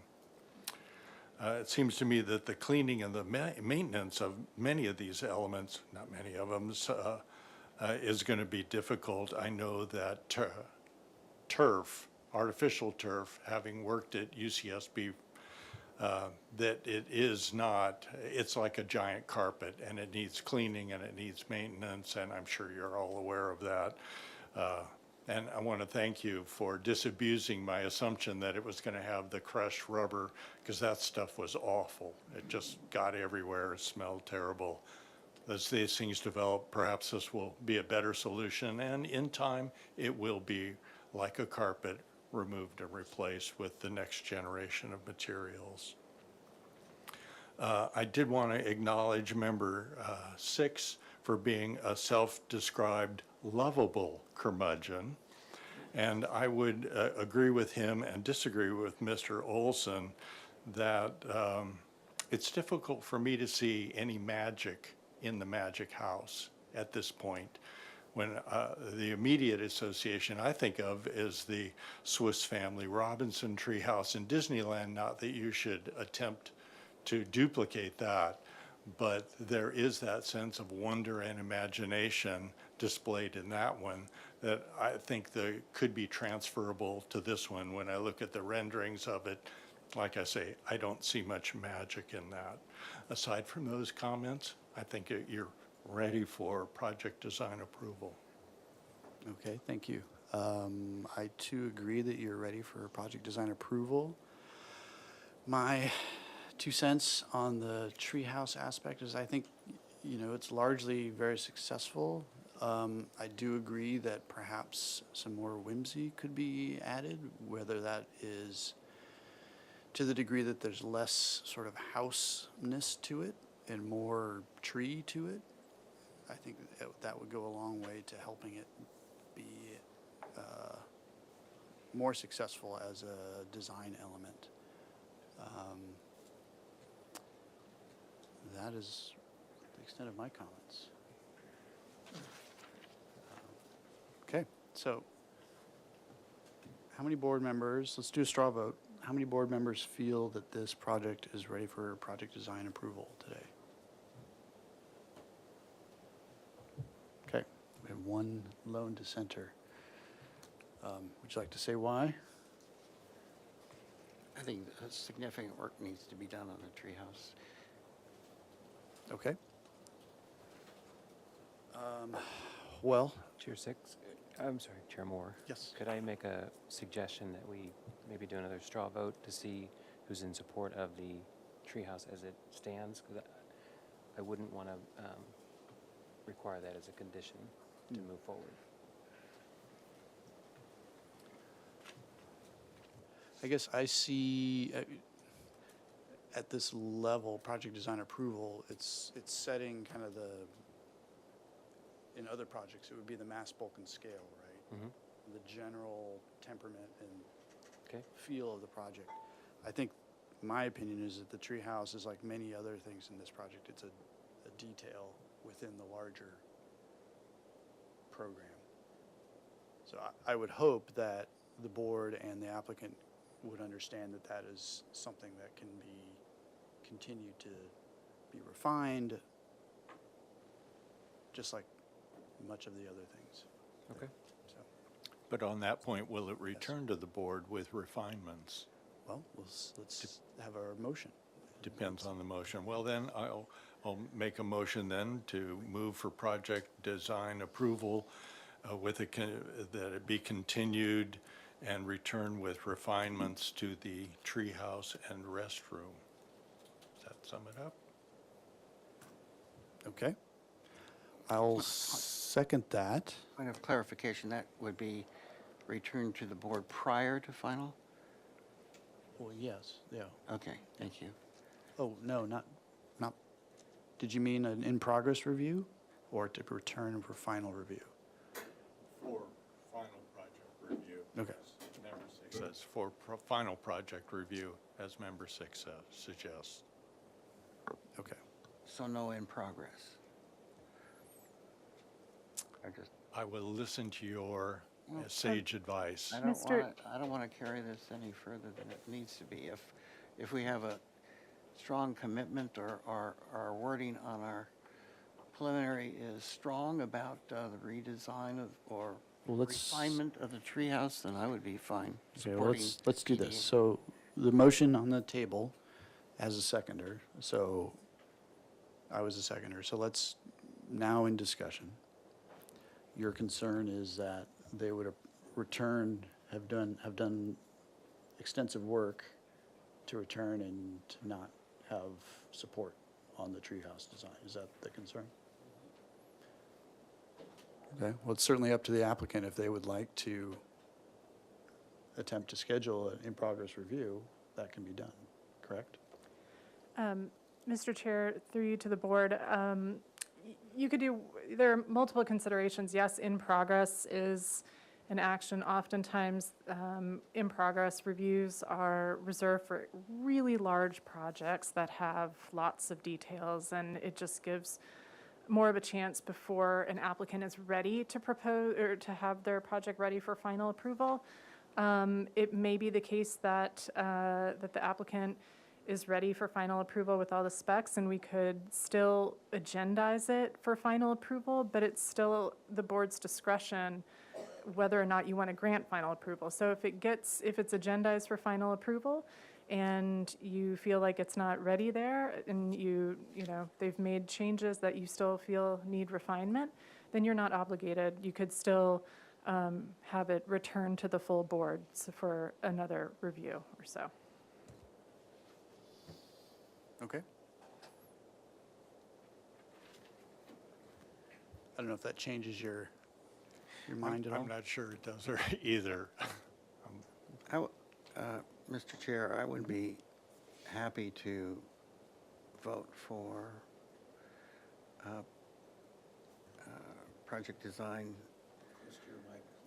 project design approval if the word significant revisions to the treehouse were considered.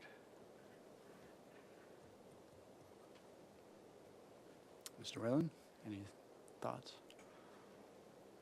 Well, Mr. Six, you have a little more experience in this process than I do in the number of reiterative visitations. I sense that that's what you're trying to get at, the number of times that they would have to come back. I just want the treehouse to be looked at significantly. I do too. I would agree. Perhaps we should have a straw vote on that. Well, we've got our, We have a motion. this is under discussion, so I'm okay with that as a seconder of the motion, Okay. adding that. As am I. Okay, so let's Could you repeat that? reframe that first. Well, can we have it read back as to what the mess that we've created here? Thank you, Chair Moore. As of right now, it stands the motion, the project design approval with the following comments. The applicant shall provide refinement to the treehouse and restrooms. That's it. Thank you. Short and sweet. So significant refinement to the treehouse? That's what Mr. Six is requesting? If that's what it takes, yes, significant. If it has the word significant, I would vote against it. Okay. Okay. Okay. I know. As the applicant, I would also want to know a little bit more More. what significant means, so Sure. we have clear direction going forward. Yeah. Okay, Mr. Whalen, would you attempt to? It's Mr. Six's word. Okay, Well, Sure. if I may add to the motion that the PDA is granted, come back for a final with the treehouse to be restudied for more whimsy, more stylized,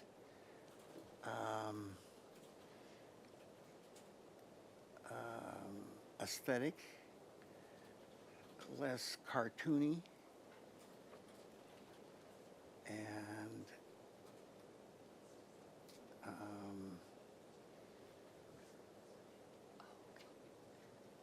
less attempt to copy organic, a real tree.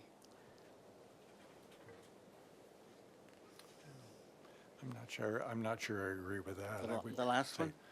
With less attempt to Drop the last one. drop the last one. I would say less attempt to mimic some architectural style that landed in a tree. Say mimic, less mimic a specific architectural style, as this has a mansard roof and some arches. Right. But that's what you like.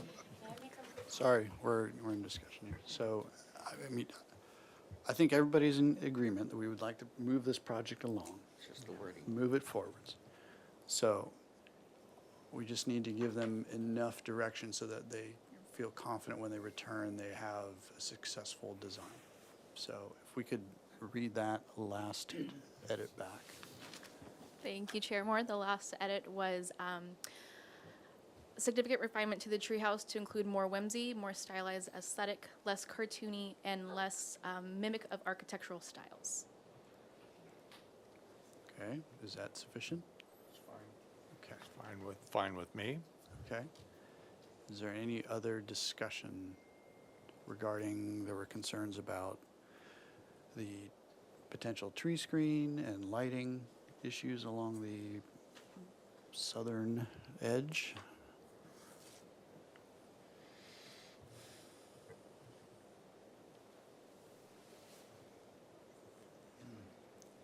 I guess what this is boiling down to is that we agree to everything that's been proposed, more or less, hold on, with the exception of, I had a question over here for I'm sorry. Vice Chair Six. You'd made a comment earlier that I thought was interesting and important that we get an answer to. Kind of hands are tied because we don't have Mr. Black here But it could be certain, it could be worded something to the effect of to verify. verify that the tree spacing and tree selection Species, is adequate to provide adequate.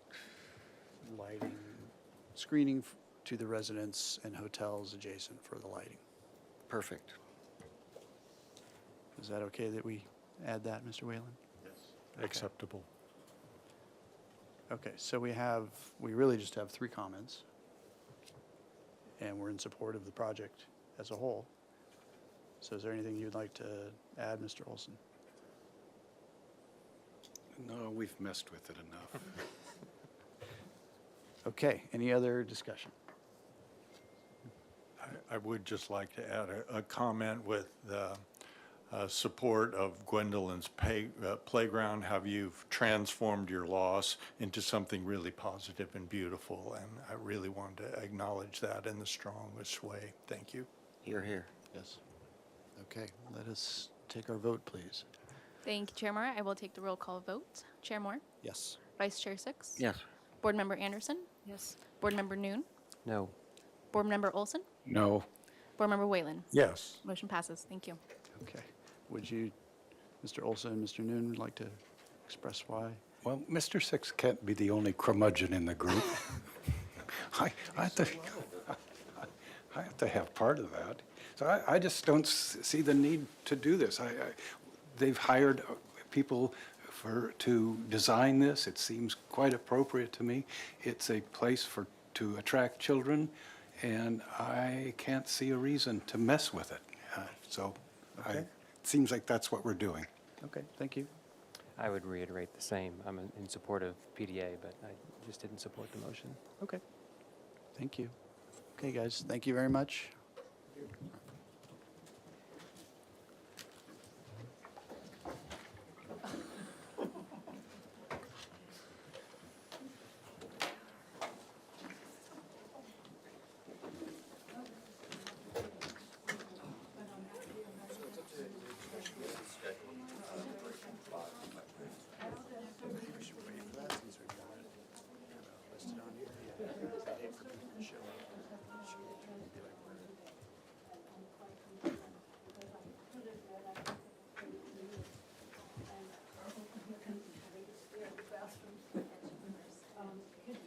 Starting right up.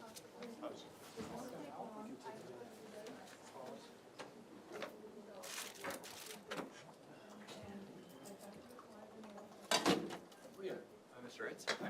Nice to meet you. Yes. So, we'll upload.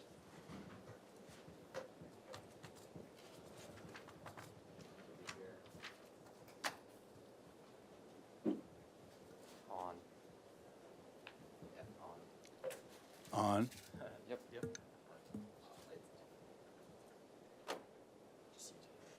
Yep. Just really quick. Sorry. No worries. Mr. Olson.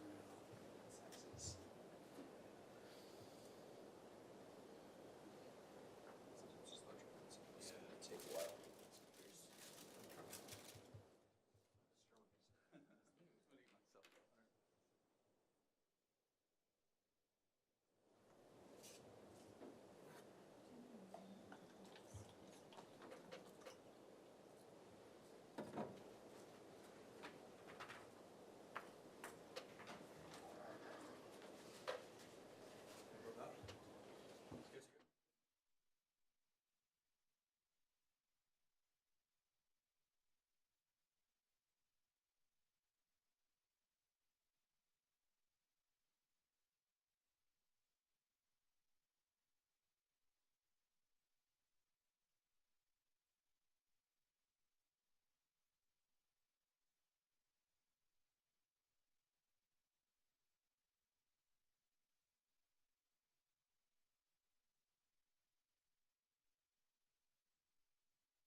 On to item number 3, which is 425 Garden Street, and is listed as a new item for concept review.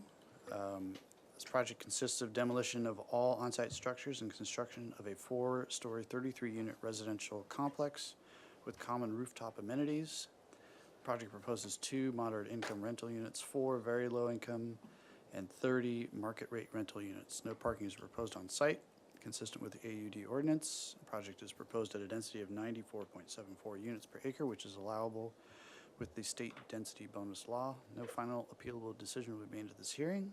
The project requires compliance with the compatibility findings. and concept review by the Planning Commission is required prior to project design approval. Okay. So before we jump in, does staff have anything to add at this point?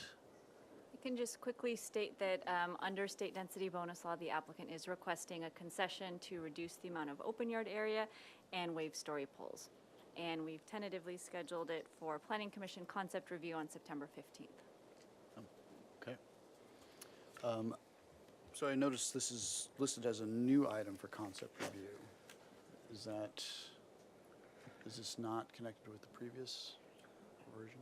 Chair, I think that's because the previous version submitted for the one-time pre-application review, so technically this isn't continued review. Got it. Okay. So we're starting from scratch. Mr. Chair, I have a question for staff. What is the subject, what will the Planning Commission be reviewing? What is their purview, and where will they go with their review? So their purview is to give comments on whether or not the project is consistent with the general plan. So they'll be looking at our policies and giving you feedback on that, and also feedback for your consideration on the design of the project and compatibility. So they take your input and then consider it and provide comments back to you as the decision maker. So things such as location, land use, parking, is going to be... That is correct in general. However, parking is not really a general plan policy. It's the zoning ordinance, and so this project complies with our zoning ordinance. Okay, thank you. Right. But I think Vice Chair Six brings up a good point. There's certain aspects that ABR is responsible for instance, the aesthetics, mass, bulk, and scale. However, things that are out of our hands are subject to the zoning codes, such as parking, et cetera, number of units, state density bonus law, et cetera. That's exactly correct. Okay. All right. Well, with that, you can introduce yourself. Okay. My name is Greg Reitz. And we do have the 15-minute timer Okay. there. So. Yes, thank you. My name is Greg Reitz. I'm the project applicant. I have to apologize. My architect is watching via Zoom. He was not able to make it. Our project's been rescheduled a couple times, and this ended up landing on his vacation time. So he's listening. If there's any critical questions that I can't answer, he's going to send me a text if all the technology works. Okay. But we're really here for your feedback on the design, and so I hope that we can just take notes, go back, address your comments and questions, and then come back to you. So we're talking today about 425 Garden Street. You can see that with the red pin there in the foreground, kind of the middle of the picture. As was mentioned, we did come to this board back in November of last year, and we have gone through and reviewed all of the comments from that and attempted to do our best at addressing each of them in the redesign. We did a complete ground-up redesign of the project as a result of the comments that we got in the first round. So what you see there are the existing buildings. There are 3 buildings on the site adjacent to the Office Max and Smart and Final grocery store, parking lots on both sides of the project. These are some context photos. The 3 on the top really are the block on which the property and the block on which the property sits. The 3 on the bottom left are different ends of the same block, and then there's one image of a property across the street.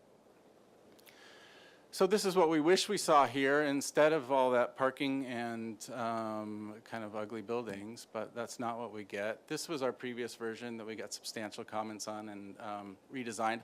I thought this building had potential. I was hoping we'd get comments that allowed us to advance this project in a way that everyone would be happy with, but the comments were such that we felt like we needed to start over. So what we've gone from this is to this. One of the main comments was, to restudy the design to make it compatible with the urban design guidelines. So our architect dug in and did that. One of those suggestions was to break the building up. So this angle maybe doesn't demonstrate it as well. The elevations or sections might do a better job of it. But what we have is we have 3 different design approaches. 2 main buildings on either wing, and then a bridge element in between. The bridge element in a totally different materiality and color, and then basically white stucco on either side. In the foreground, more of a colonial, Spanish colonial revival approach, and then on the back end there, kind of a more modern take with Spanish elements. This is from the other opposite angle of the same building. And you can see the bridge element with the pergola on top and landscaping above. Site plan, I think the thing to notice here more than anything is the courtyard and then the 2 parking pockets on the street. Those are meant to address deliveries, but as also, you know, people getting in the car shares and getting food delivery and whatnot. Going up, this is the ground floor plan. Again, the courtyard is open, so our U used to face the back. And one of the comments we got in the last round was, can you look at reversing that? And at first I thought that wasn't going to be possible, but it is what we've done. And I think it really addresses particularly the pedestrian experience, which I'll show in a moment. So this is looking into the courtyard, essentially from the sidewalk. It's not a perfect rendering. But what you see in the foreground is landscape furniture. So it's actually an outdoor space covered by that bridge element. And then deeper into the courtyard, some more seating areas, more public gathering areas in the courtyard. So as you're walking by, it's going to be open for that middle third of the property. So you'll have an interest from the public right away.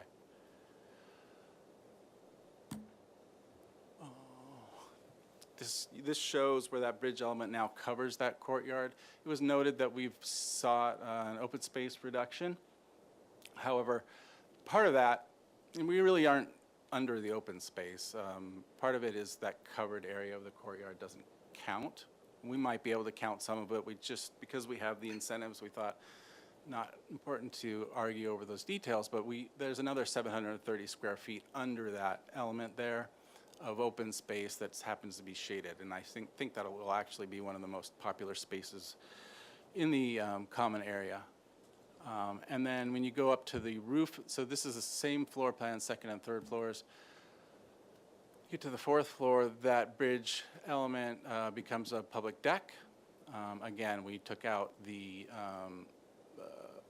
circulation from the square footage, so we're losing 150 square feet, which debatably could be should be considered part of open space. Our enclosed amenity areas, one of the comments that we received was to try to reduce the amount of enclosed amenity space to reduce the bulk of the building. So we've minimized those. There's space on the ground floor and there's space on the 4th floor to something that's functional but not especially large, and then open those up to the outdoor spaces to maximize their utility. So this is that gathering area on the 4th floor, which will have amazing views. I spent a lot of time in the first presentation talking about sustainability and how we're going to address transit. My company was founded on the principle of designing buildings that are as sustainable as possible. So we're going to do as much as we can with this building as well, and trying to make it both sustainable in terms of its environmental impact. It's going to be an all-electric building. We'll show you the solar panels on the roof and energy efficiency throughout, water efficiency throughout. Also in the form of transit, reducing the impact of the use of the private automobile for transit, and trying to make the use of bikes and alternatives as easy as possible. One thing that we've added to the bike plan since then is a shared cargo bike. So if someone wants to pick up larger items and they don't want to use a car, or they don't have a car to use, they can use the cargo bike to go and pick things up. Roof plan, just showing, by not having our roof deck, having our open space on the top, on the roof, we have more space for solar panels. We also have fewer projections. We don't have to run the elevator to the top. We don't have the expense of that. We don't have the projections of the, 2 stairways to the roof. So a lot of benefits from keeping that open space down below. One of the other comments was to, observe the height limit. We were above the height limit before. We're well below it now, and the only thing that penetrates is the elevator tower.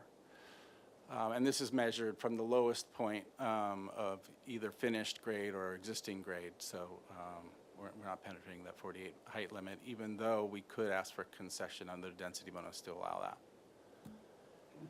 And I'm going to switch to the full set of plans here.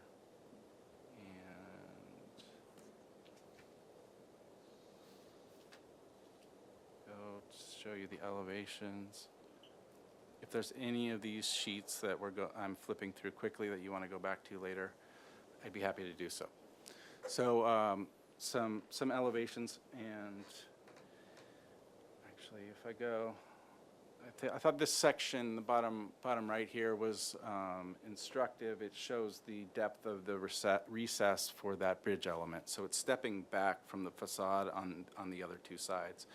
So it's over 9.5 feet back from the property line, whereas the other facade, 4'8" and 6'4".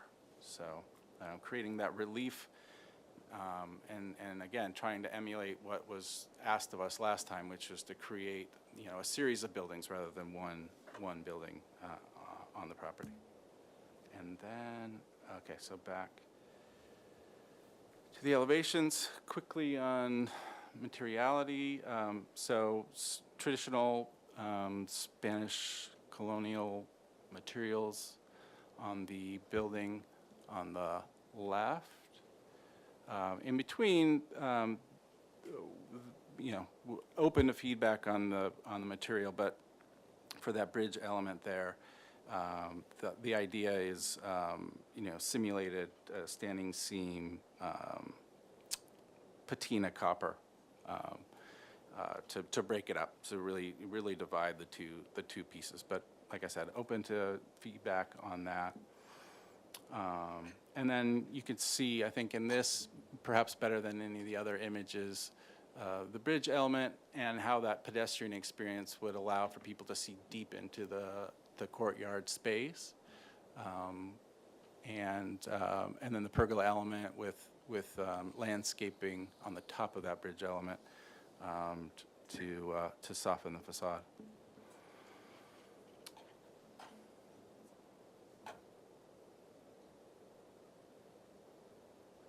And I think I'll leave it at that. I'm happy to answer questions as best I can. Sean is doing his best to listen in and respond if I can't. But I can turn it back to the board. Okay. Could you continue around the building? Oh, sure. And do all the elevations.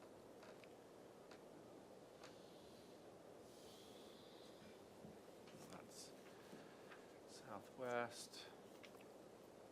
I think one thing to note is there's private open space for the majority of the units, but those are just balconies on the sides, and then we've left them largely off the front to not make it seem too busy along the front facade.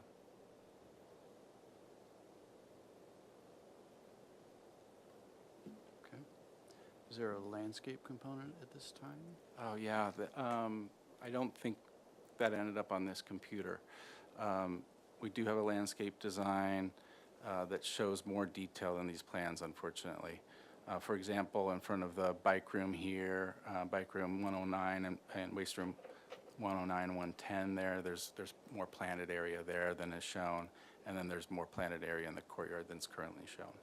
Also, the parkway in front has substantial planning in the plans. Okay. If that concludes your presentation, we can open public comment. Do we have anybody? Thank you, Chair Moore. We'll go ahead and begin with virtual public comment. If anyone joining via Zoom would like to speak on this item, please go ahead and raise your hand, and then I will go ahead and call on you. First up, we will have Natasha. Natasha, I'm going to go ahead and send you an unmute request.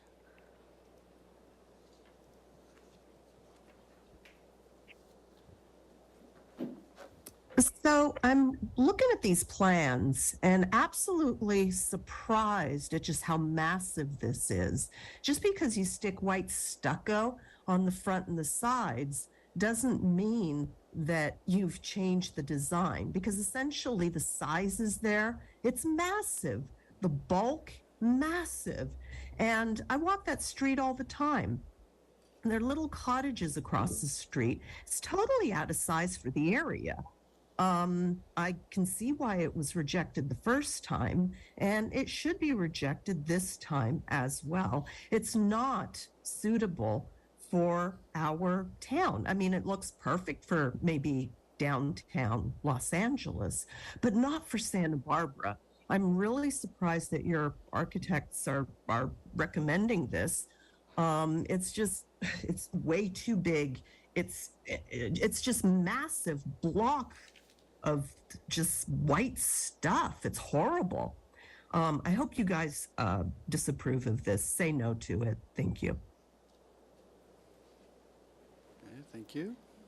Thank you, Chair Moore. We next have Richard Lloyd. Richard Lloyd, I'm going to go ahead and send you a unmute request, and you have 2 minutes to speak.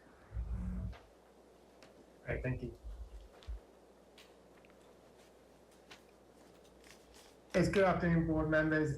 We submitted a detailed public comment on behalf of the platform Santa Barbara entities from the law firm Capella & Noel.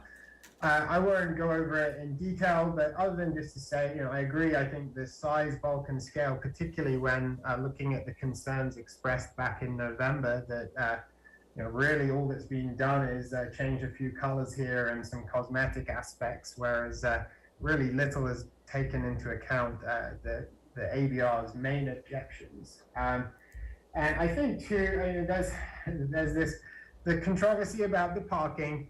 I understand the city has one view about what you can do. On the other hand, you guys did make those comments back in November that it may not be outside in your purview, but you'd like to see something done about it. And I think what we suggested, that if the applicant here truly is interested in this environmental goal and getting on well with its neighbors, then simply have a term that says the people living here can't have cars. Does that not promote the future of what the city wants? I think that's very reasonable. I don't think that conflicts in any way with the state law or the city's guidelines, because you're not asking for parking spaces. You're just saying, let's have something which promotes the lack of car ownership and helps the neighborhood compatibility. Other than that, just take a close look back at your comments. I don't really see any reason to depart from your previous comments. I think they were right back in November, and they were right again if you make them again this time. Thank you. Thank you. Thank you, Chair Moore. Next, we'll have Victoria. Victoria, I'm going to go ahead and send you a unmute request, and you will have 2 minutes to speak.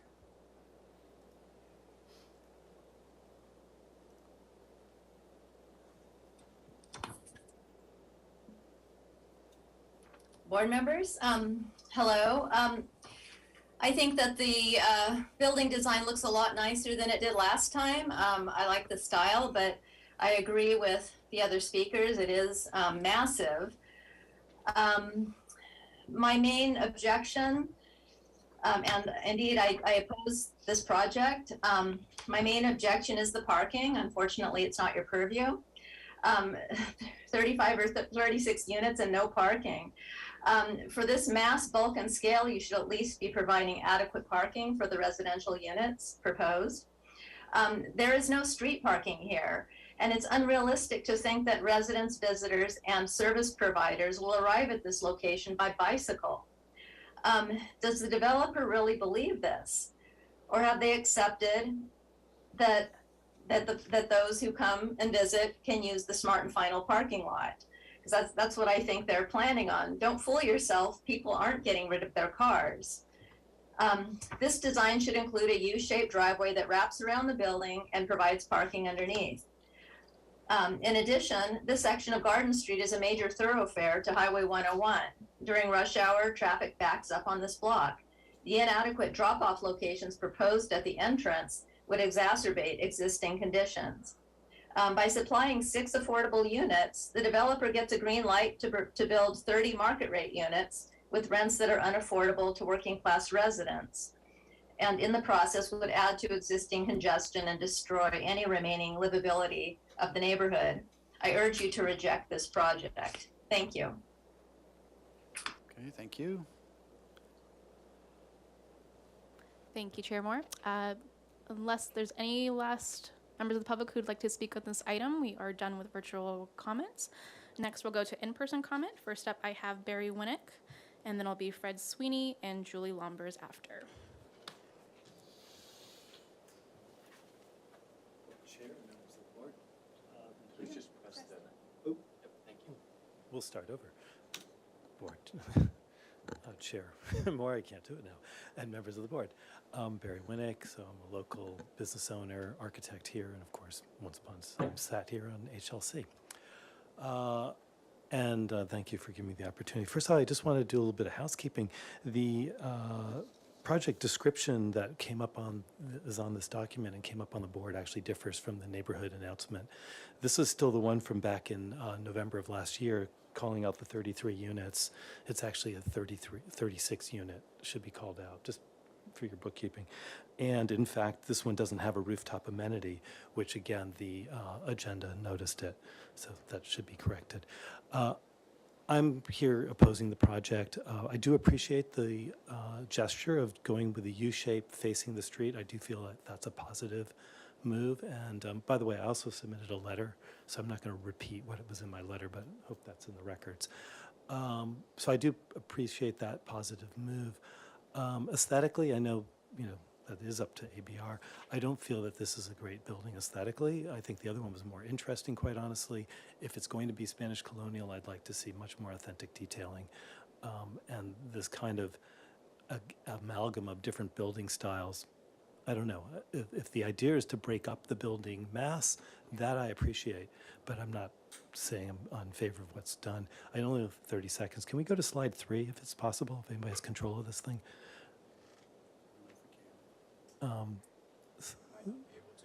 It was slide 3 of the first presentation. I appreciate that. Right. Nope, that's it. The street activation photo. I guess I'm sorry, slide 4. I appreciate you. No, the one forward, I think. Thank you. That is, I do agree, a laudable goal. What I noticed there is a much wider streetscape. And I think that, to me, is key. And I think that last speaker, that public speaker, Victoria, mentioned the idea of, I lost my time, but the idea of expanding the amenities on the ground to allow for better pedestrians and car access, et cetera, to make it more realistic to fit into the neighborhood. Thank you. Thank you. Thank you. Next, we have Fred Sweeney. Thank you, Mr. Chair, Board. I, too, am an architect here in this city, and there's several of us watching these projects under the AUD requirements, and there's a whole discussion about parking. I won't get into that. I do appreciate the applicant's restudy of the U-shape, but I think the U-shape is not taking advantage of creating the landscape that could be inserted there that could be on the street. And slide 4 that you had, your goal doesn't match your architect's design. One of the challenges we're all having with these AUDs, because they all want to be fairly big, fairly tall, right up on the sidewalk, is the issue is people say, well, we want to be European. Well, we don't want to be European. We want to be Santa Barbaran. And what you're presenting is European. And what I'm finding is architects who haven't visited Andalusia and the southern part of Spain and really studied, like the classics that you see around the walls here in this room, really don't understand the essence of size, bulk, and scale. Scale being a very important thing. Those three shouldn't be all combined together. Yes, you're going to have a bulky building if you want to achieve your number count, but the scale issue, and you don't have that on that front elevation. You need to think about how that elevation is articulated, and one needs to understand, yes, you can do a modern interpretation of Spanish architecture, Spanish Andalusian architecture, but I think the struggle is a lot of architects, particularly architects that are coming in from out of town, not that that's bad, they just don't understand unless they've had that experience. So I appreciate that it seems like you've changed architects, but perhaps you need a little bit further effort on the design elements. Thank you. Thank you. Thank you. And then last we have Julie Lambers.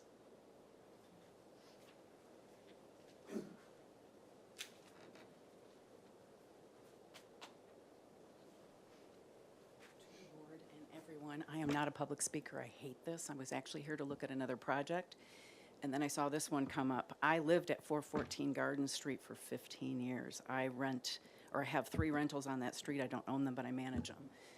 It's a cluster. It's highly congested area. I know parking isn't discussed here, but it's unrealistic to think that you're going to have 36 units and no cars. We don't have public transportation in this area to support that. My tenants complain all the time about parking. There is no street parking. People go to Smart and Final, they get towed, which is obvious, it's not their lot. Anyway, somebody else can have the rest of my time, but I just wanted to say I heavily, heavily oppose this project. Thank you. Thank you, Chair Moore. Last, we just have written correspondence, which we distributed prior to the board, and that is from Pete Feldman, Barry Winnick, A. Barry Capello, and Victoria Valente. Thank you. Okay, if there's no one else, then we can close public comment and go to questions from the board. Who would like to start? Mr. Chair, sorry for the interruption. I do have the previous minutes from November as well, if the board would like to review. Sure, even though this is a new project. Okay.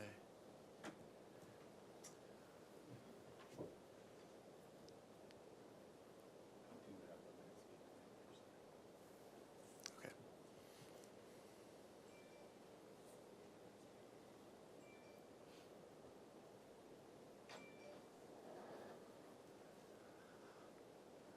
All right. Well, what, can you just zoom in on that landscape plan for us so we can have a better look at it?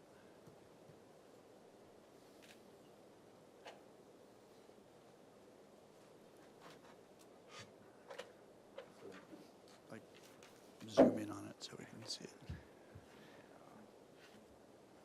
Yeah, I gotta do it this way.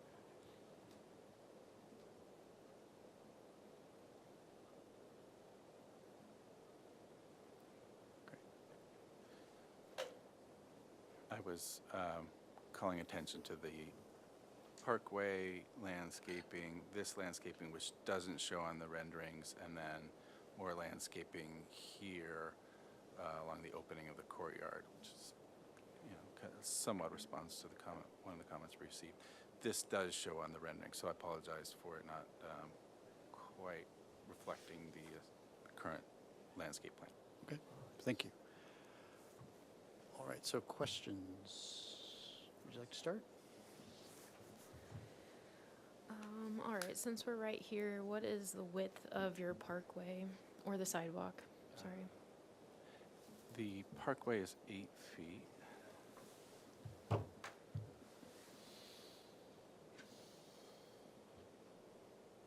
go, right there.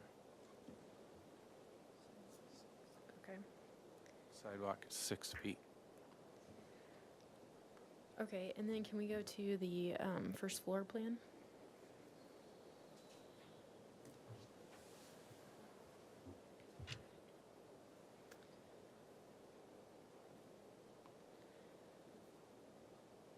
So the interior hallway is all conditioned space, correct?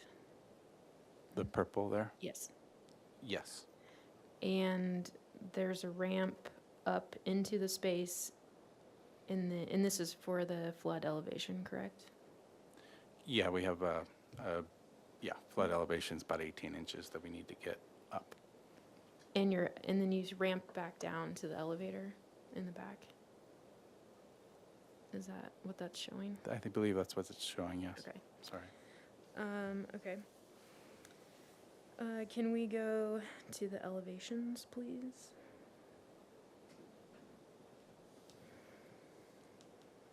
Yeah, this one. Can you walk me through what the banding at the lines at the flooring is? What is that?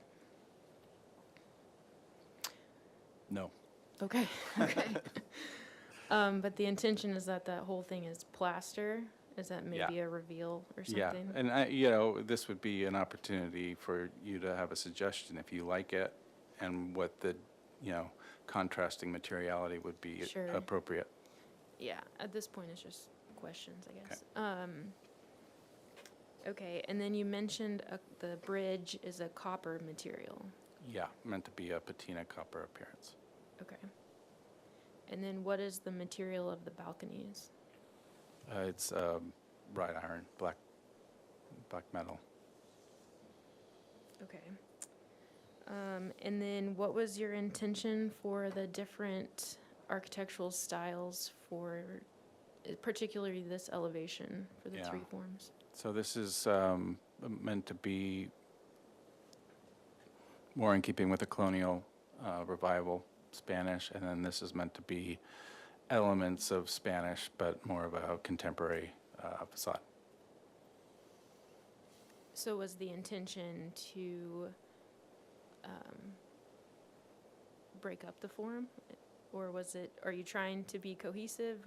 No, without creating too much contrast.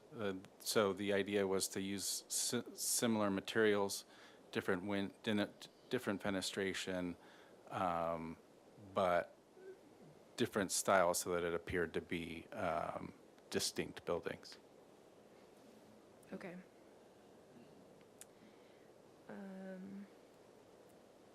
Those are my questions for now. Okay, Vice Chair Six. Mr. Chair, this is not set back anymore from the front property line than the previous project, correct? It is actually set back more. Sorry, I went the wrong way.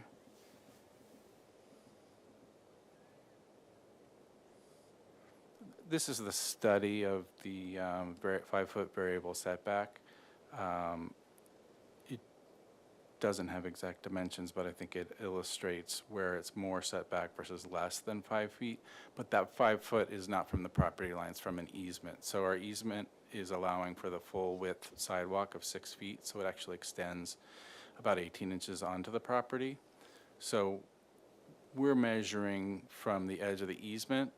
So whereas we are over the minimum of 5 foot setback, variable setback from the easement, we're more than 6.5 feet back from the actual property line. So before we were, 5 feet from the property line, we're about 18 inches back at least now, further back. And then more relief, of course. On an average, or? On an average. So the orange areas shown in this diagram are projecting into the 5 feet from the easement line, and the blue are further back. So there's not significant, there's more variation, but not a significant amount of setback from the last project, correct? It's more than the last project. The degree, I'm not 100% certain of, but I believe it's about 18 inches. Okay. Have you, the drop-off and loading zone is on the street side is new. Has that been reviewed by transportation and gotten support from that? Yeah, it was originally a suggestion from transportation, and we've reviewed it in pretty good detail with them to ensure that the dimensions are such that it's a functional. They're functional areas. The one on the right I'm highlighting here is more, well, I can't say that's more critical, but is also important for Marburg. So this was sized to allow Marburg to load their front-loading fork trucks with the trash bins. So do I understand that the second one that we are just talking about has a rolled curve that automobiles and so forth can, or vehicular traffic can go up to the loading zone? Is that- Yeah, so this zone here is meant for large trucks such as Morborg, that it would accommodate them on the street. And then if we have service vehicles, like a plumber comes to, fix a leaky pipe or something and needs to get out of the street for a longer period of time, there's a staging area here with a rolled curb so that they can pull off the street. So in regards to that staging area, is there any wiggle room in width to the Oceanside property line to introduce more planting instead of a simple wall and gain back that street tree that we lost? I would look at that for sure. One of the things that I've considered, hasn't been incorporated necessarily, is at least having vines grow up over the trellis. I see that. That's there, yeah. But yeah, we can look at to see how much space there is there. And then with respect to the street tree that's being lost, the accommodation that was made with the Parks and Rec Commission or Board was to plant 2 new street trees, but they're not on this block, they're on the next block up. Okay. And why is the service area trellised? Is that just an architectural method to bring ins and outs to the architecture? I think there's actually a structural element to it to support the balconies above. I believe that was the main reason, was this cantilever here to create an opportunity for more structural support. So I think it actually is functional. Okay, and then just a minor thing, and the very back property up against Office Max, there's a no man's land, for better or Yeah. worse, wording. Is that gated off on both ends, I would assume? So here, Better seen, oh, better well, seen on the landscape plan. landscape plan. So on our property, we'll be installing a new fence all the way along the back of our property line. And I don't know how they control. I'm talking I mean, on your property. on our you property. fill it- Yeah, we're going to have fencing, continuous fencing all the way around the property, and then that gates across. and then that 5 foot wide from the back property line to your back elevation, 5 feet. That's is all concrete. Will that be gated, or is that on the ends? Yeah, I think Okay. on the site plan it shows that there's, well, yeah, it probably doesn't show in the elevations, but Very minor. there would okay. be, there are gates shown to keep people from going back there. Okay.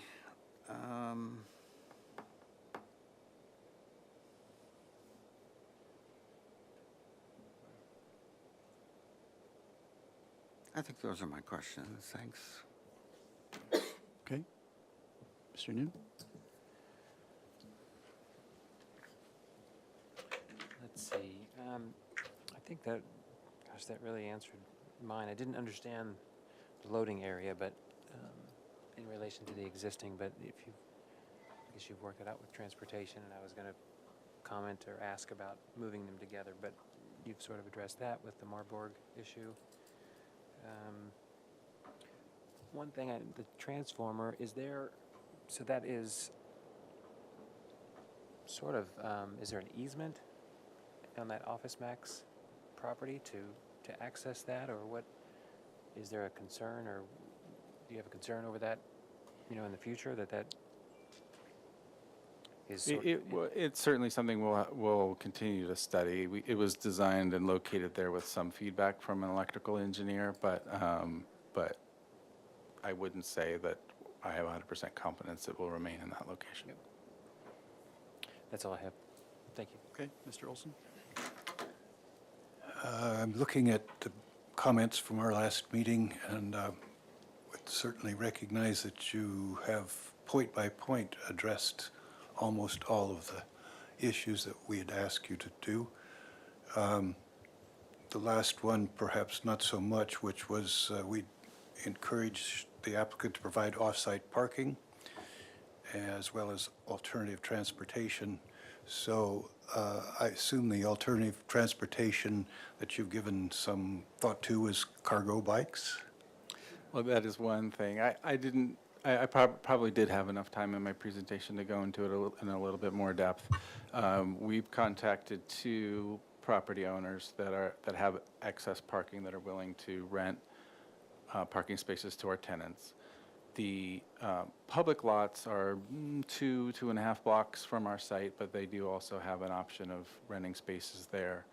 And I'll continue in the effort to identify more off-site parking spaces on private property if it seems necessary beyond the 2 that have shown willingness to rent spaces. Additionally, the B-Cycle bike network is expanding, and we've been in contact with them about locating one of their racks near the property. There's other projects coming to Haley Street, so we think there's going to be a demand for that. And then investigating kind of a corporate contract with Avis, which is catty corner to the property, for easy access to short-term rentals for the tenants. So if they live without a car, the reality is sometimes they may want a car, and making that as easy as possible for them is one thing that we're also working on. Do you imagine those might become conditions? I don't think so. I think, you know, I think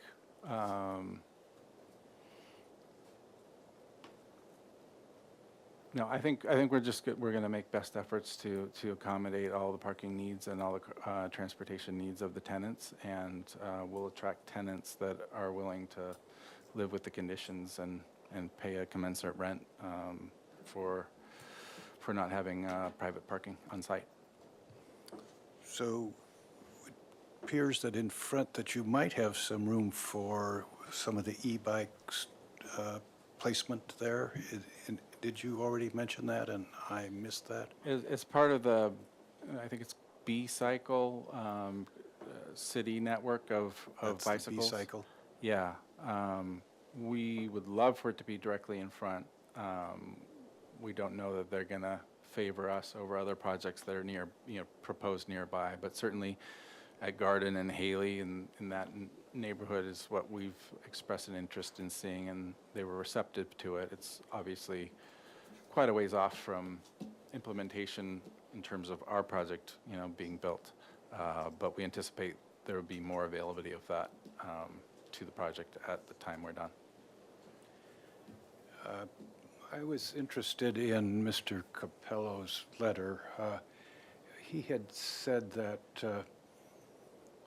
there was some precedent at the Housing Authority project at 116 East Coda Street explicitly prohibiting vehicle ownership. Have you given some thought to something like that?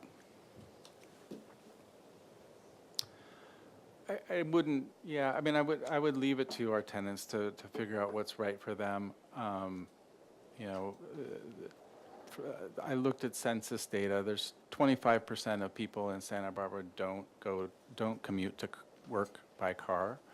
So we would hope to attract those people, or possibly a mix of professionals that work downtown and students that don't own cars. We're close enough to SBCC that people could ride bikes or walk to the electric bus and get on that to get to classes. So we think there's a cohort of people that are willing to or already do live without a car and would like to be rewarded for that by paying less in rent. Yeah, I mean, I just think it's a niche project in terms of the type of tenants that we're gonna attract. Thank you. Parking is not in our purview. and we're reminded of that frequently. But it is a prevailing comment from neighbors and others, and so it, as I said the last time, it just can't go unmentioned, and even by this committee and commission. That's all my questions. Okay, thank you. It's important to point out that concerns over uses and parking, et cetera, will be best voiced at the Planning Commission hearing upcoming. It is important to say that because there are people who want to say that, and they have to know where to do that. Yes. Mr. Whalen. Yes, no comments on parking. Some easy questions, Mr. Race. There is a drawing indication I was wondering about. If you can go to your slide 7, it's sheet A101. What is that dotted square in the middle of the courtyard? And that's meant to represent the minimum dimensions for the open space. It's 20 by 20 square, that's all. All right. I'll just have to accept that, not knowing what open space dimensions are required. And as some of the public comment letters indicated, did the number of units change from the previous plan? And if so, by how many? Yes, sir. It was changed from 33 to 36. We currently have 6 below market units. I don't recall what we had before, but maybe it's in the notice. Yeah. Another drawing convention. If you could go to your sheet 15, I believe it is.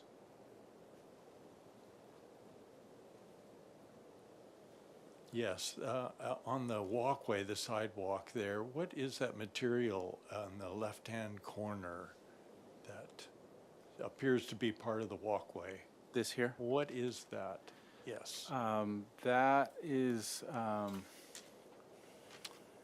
for accessibility. It's the raised dome, truncated Tactile domes. warnings? Yeah. Those are used to indicate that you're moving into traffic. So I don't really understand their purpose here, but that's not a question. Well, I could just say that this is accessible. That drop-off area is accessible. So there's appropriate ramping and loading I for see. accessibility. That's clear. Thank you very much. And then, how many bicycles do you actually figure are in the storage room? Did you come up with a number? I know you used a number of different systems, from the sort of inverted U to a double layer rack. Did you actually come up with a number? And with the realization that others have spoken about different types of bicycles too. I think there's just one per unit. There's one per unit. There's 36 in this rack area, and then the U out front, I think it accommodates 4 or 6 more. My architect would know the answer to that. see. I apologize. One thing that we have done is we've met with BC Centro down the street on Haley, and I think it's the Santa Barbara Bike Coalition. It's a sister nonprofit to that, to make sure that we're accommodating plug-in for electric vehicles and a system that's strong enough to lift those extra heavy bikes, because it is important that it be functional. And you can see in this photo, even though it's stock image, the fix-it station, we will be providing tools for people to bike. To fix their own bikes. The text worked. 32 stacked, and then 8 electric on grade, so 40 inside, 40 parking spaces. Very good. And then Alaska's kind of a tough question. In thinking about Santa Barbara as an idea and a place, what is it that inspires you about this site and your proposal? I like that question, thank you. So to me, the site is an amazing location in its proximity to amenities. So it's close to the beach, it's close to the funk zone, it's close to work in the central business district, State Street and restaurants. And Healy itself is turning into a place where you can go and get a good meal or find other amenities. It is next to Smart and Final, so there's a grocery store right next door. So really easy to do everything that you want, either on a bike or by walking. But it's not, it's not a luxury location. It's not 800 Santa Barbara Street where you're going to build luxury apartments with similar access to amenities, right? So there are things that make this a site less desirable in that way, and so to me it feels like the right place to build a more, a project that's more accessible in terms of rents, but provides access to those same things. So people that really are working downtown can live there and, not pay the rents that you see at these other luxury apartment buildings. All right, thank you. Those are my questions. Okay, thank you. Could you flip to the fourth floor plan?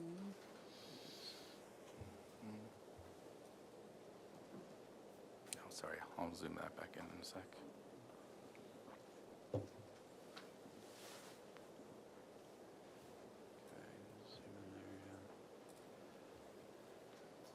So, sorry, so along the street-facing portion of the building, you have these 3-bedroom units. And so the 3-bedroom, 2-bath, and you've positioned their sort of balcony spaces to the kind of left and right. Is that correct? Correct. Is there a way to rework these layouts to provide a step back from the streetscape at this level? Certainly something that I could ask Sean to look at. Would that be as a trade-off to the balconies to the side, or yes or yeah? Okay. Yeah. For us to. That's for you to Yeah. to look at. Okay. And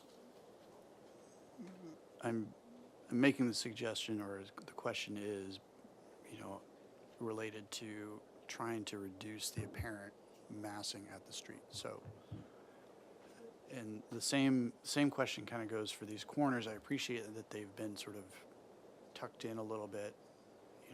You're making an attempt to make the building feel smaller at the street, but then you've these balconies that have been kind of clipped onto the building have such a heavy, bulky feel. Okay. When you looked at this design, did you look at other alternatives rather than having these things go completely to grade? Is there a way to do these a little lighter so that they feel a little less heavy and bulky? I think, I think that's certainly something we could look at more closely. And this is one of those difficult situations where the architect should be here to answer that. But yeah, but I will. I appreciate. So these are sort of leading questions, I guess. Then if we flip to the street-facing elevation, please. So, and again, that would be helpful if the architect was sitting here. I would like to have some sort of description or discussion about how the left-hand building of these three fits within kind of a Spanish colonial or Spanish revival design aesthetic. For instance, what's the slope of the roof, the scale of the cornice, where or those molding details, where did those come from? How does that relate to the more traditional Santa Barbara aspect, as well as the balconies that I kind of brought up before. Mhm. So those are questions to come back to, I guess. Yep, great. And that goes, for the streetscape as well. There's sort of a lack of development on that level. So I'm interested to know the thinking there Mhm. as well. So. Okay. All right. And it appears that all of the windows are kind of the same relative size, and, there are some differences in the grid patterns, et cetera. Is that part of the attempt to kind of differentiate the masses and to make them appear different, Yeah, like different buildings? correct. A slightly different pattern, similar but enough different to create the contrast. And is the materiality or color of those going to be different as well? The intent is for it to be similar color. Okay. Yeah. And then, did you study varying the, I guess, sill heights of the windows at all? Because the heads and sills are all perfectly, well, not all perfectly aligned, but relatively aligned. Did you look at adding some difference in the sort of vertical dimensions of those windows? We never studied that, no. Okay. All right. Any other questions, follow-up, before we move to comments? I have one additional question. Go ahead. If I could. I just wanted you to comment on the open yard concession that you Yeah. were seeking. Yeah. Justify that. Yeah. So, why is this not going up? Okay.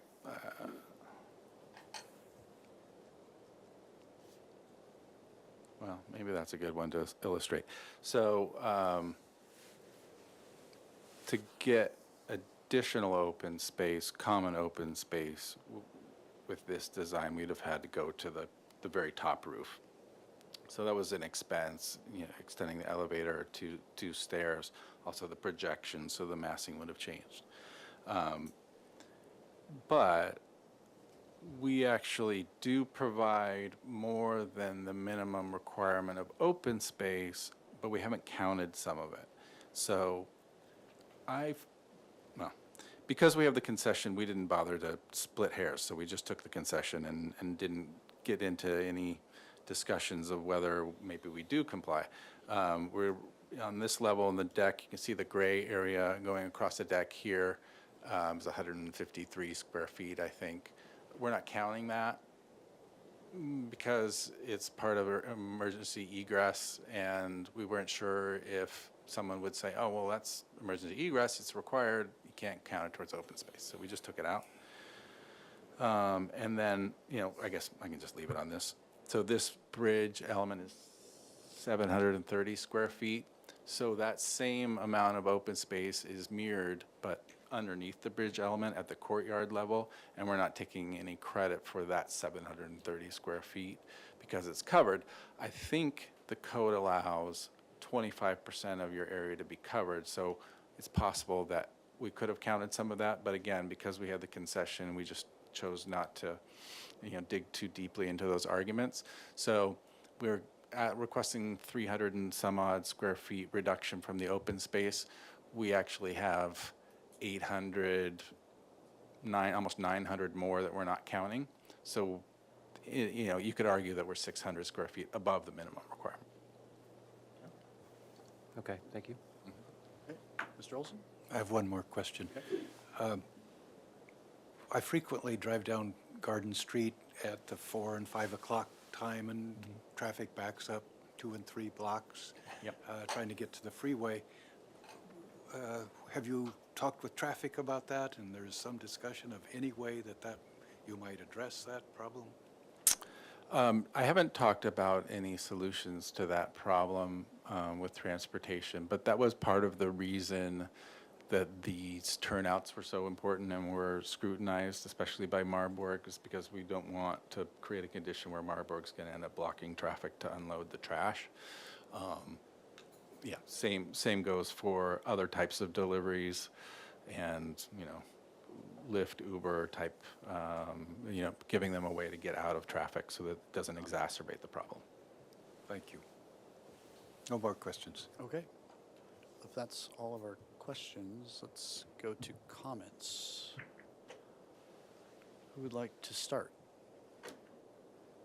Vice Chair Six, go ahead. Mr. Chair, I think there's some positive movement here since the last presentation. I think that there's a little bit more, there's notches out of the corners. Obviously, the U shape in the interior yard facing the street is better. There's a slight attempt to recess the center bridge, as we will call it.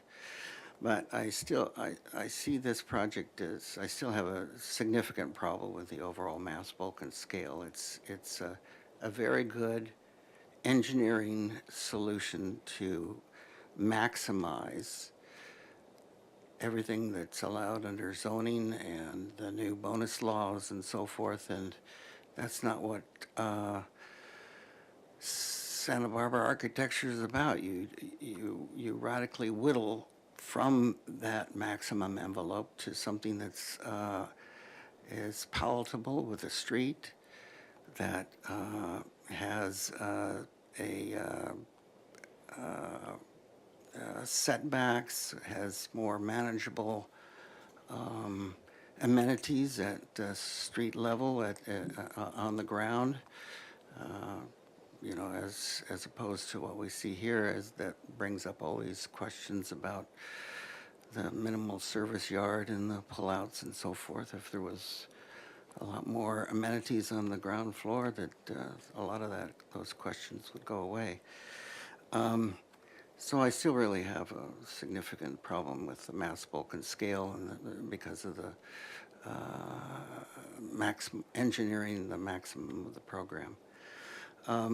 As far as the architecture, again, you know, it's way too boxy. It's, you know, this attempt to bring in two different styles. Well, you know, the massing is very symmetrical either side of the bridge.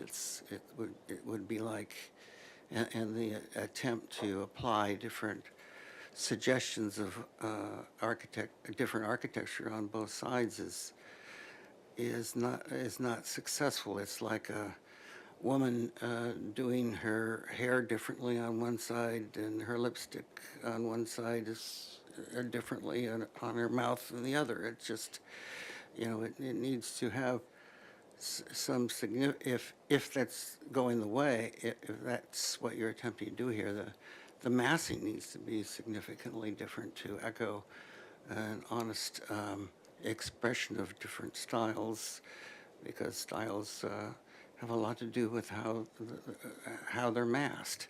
I don't mind the you know, having both wings beside the bridge having basically the same style, but there's got to be a lot more development in the texture, the materials, as suggested, the difference in fenestration, ins and outs within each one of those sections of the elevations. So I think there's a lot of study that needs to be done there.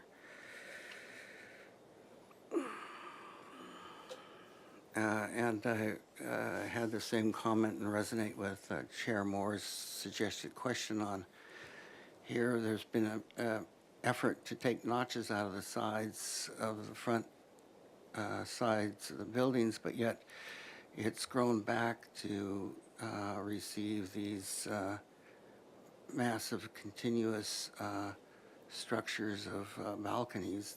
So we've lost that cutback, that attempted cutback. Instead of even lighter balconies just outside that recessed wall. We've got structure now filling up that whole niche. Also, I think that you're on the right path, but the bridge, I think that the trellis on top of the bridge should be radically set back from the street and lowered. Again, you know, you've developed a niche in your elevation and footprint, but yet you're filling it back in with structure. So I think those are my comments. Okay, thank you. Ms. Anderson? Thanks. Yeah, I agree with a lot with what Mr. Board Member 6 said, and I think it is a successful move to do the U shape and try to differentiate the elevation along Garden. I don't think it's successful to mix and match the architectural styles, and I think that if you're going to go with Spanish Revival architecture, then maybe go that direction and actually provide the correct detailing for that. Or if you're going to go with more of a modern take, then maybe go that direction. I think, like other members have said, stepping back along that front elevation would help with the appearance of the mass.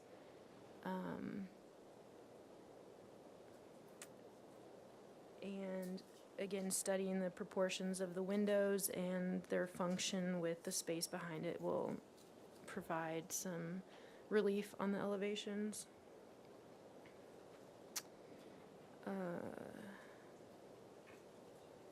And I think maybe providing some examples of the the materials that you're discussing would be helpful to see. That's it. Okay, thank you. Mr. Noon? Thank you, Chair Moore. So this one's tough. I've studied the site and the views. I appreciate Board Member Whalen's question. You know, what was your inspiration? And if you're going to have a big building, I mean, this is a spot for it, tucked against another, not big building, but tucked against another building like you have it. So I do agree with the board members that it's improved, but I would concur also that just the front is not, in my opinion, is not where it needs to be right now. It needs further scaling back. I don't know that I would comment necessarily on the architecture at this point. Maybe when you work on the scaling back, that may work itself out, but I would concur with the other board members that front needs some more work. Thank you. Thank you. Mr. Olson? Our comments from the last meeting, it's recorded that we suggested that the building is broken up so that it appears as several separate buildings in massing. And judging from what board members are saying, I'm not sure in retrospect that was a good suggestion. And so as we go forward here, I'd like to think that perhaps this time we won't ask you to do that. Because I don't think it was successful, and it would have been hard. It's a great architectural challenge to build these buildings.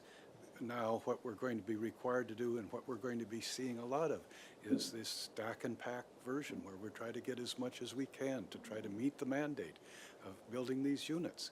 And it's a very difficult architectural challenge.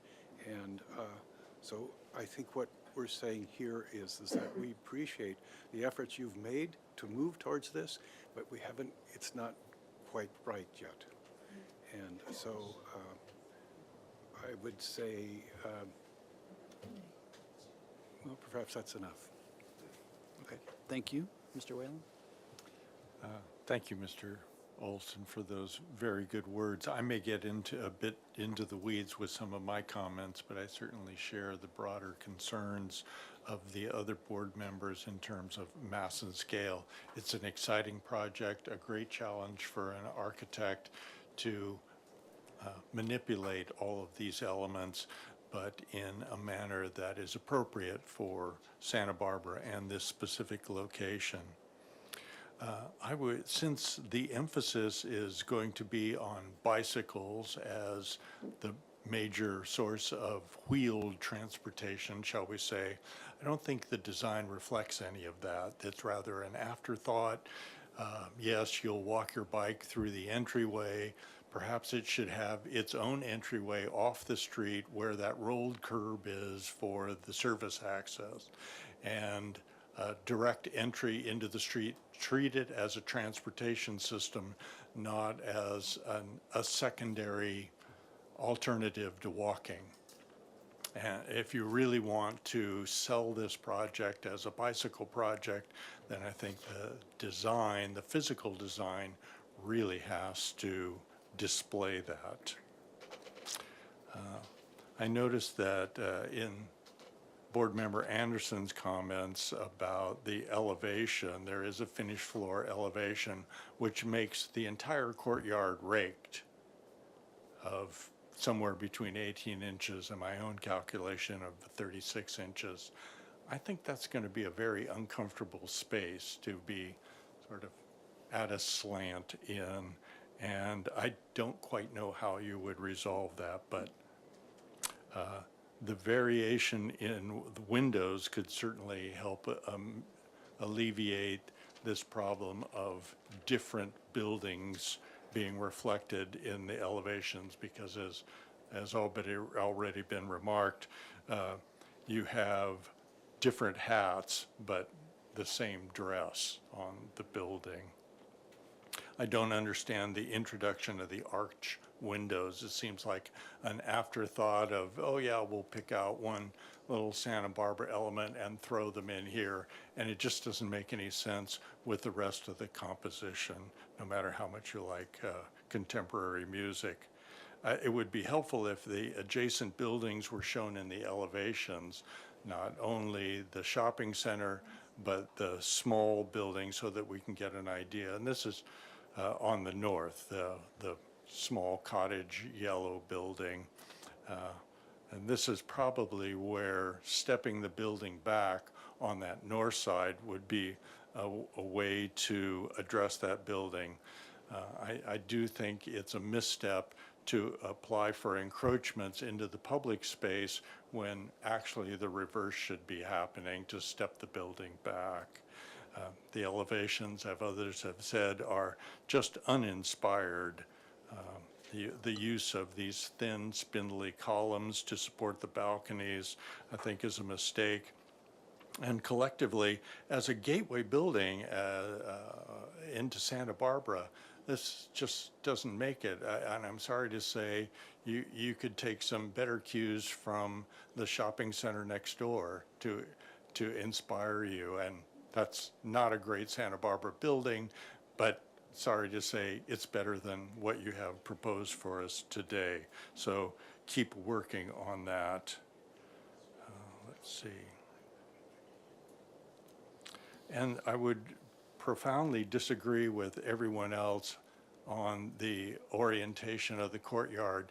I think that this orientation to the street is going to amplify all of that street traffic and pull it into the building, so that every unit is affected by the noise generated by the traffic, and it's really loud out there. I don't know how you would really solve this, but perhaps it's an isolated courtyard that doesn't have an entry off of the street.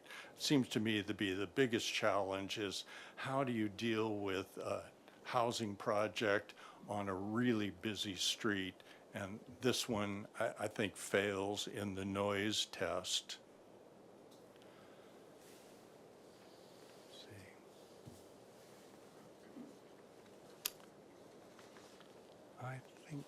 I think that, Oh, and finally, I think it's criminal to remove one of the mature brachychiton trees from one of the most complete and beautiful set of street trees we have on that block in Santa Barbara. So, thank you. Those are my comments.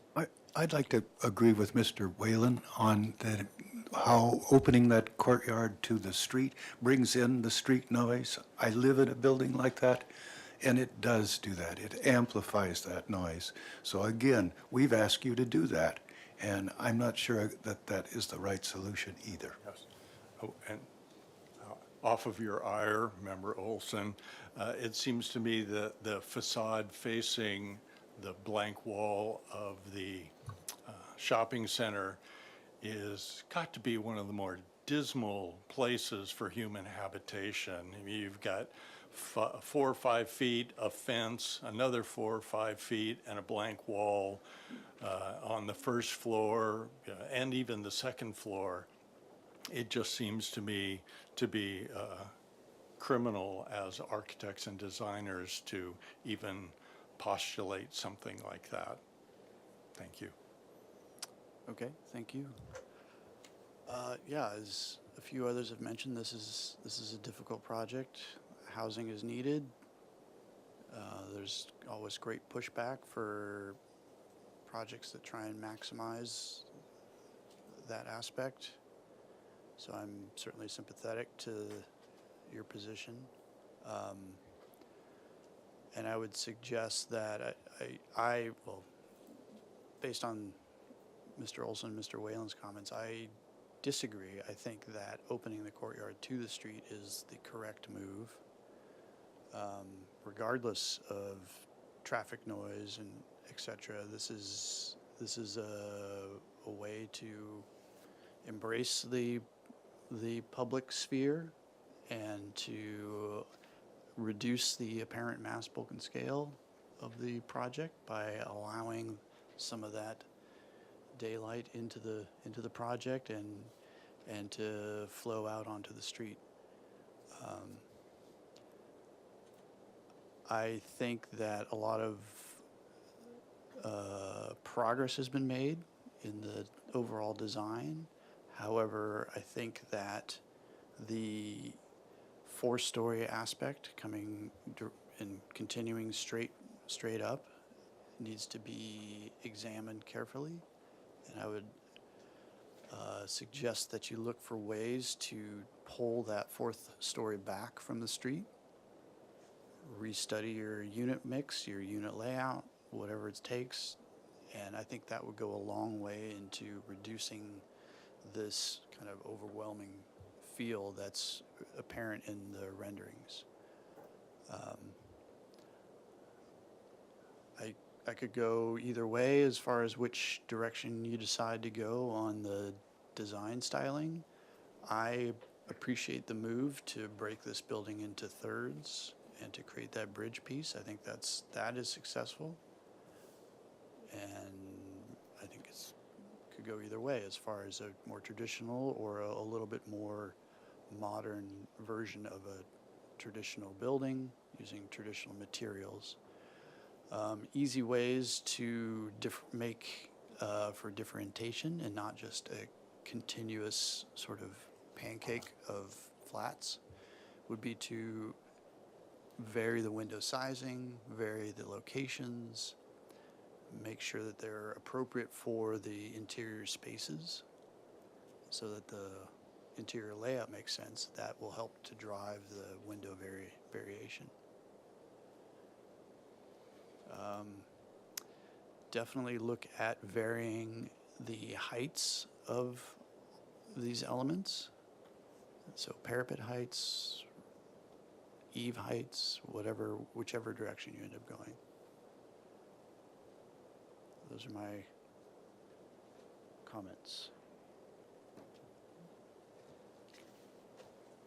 So,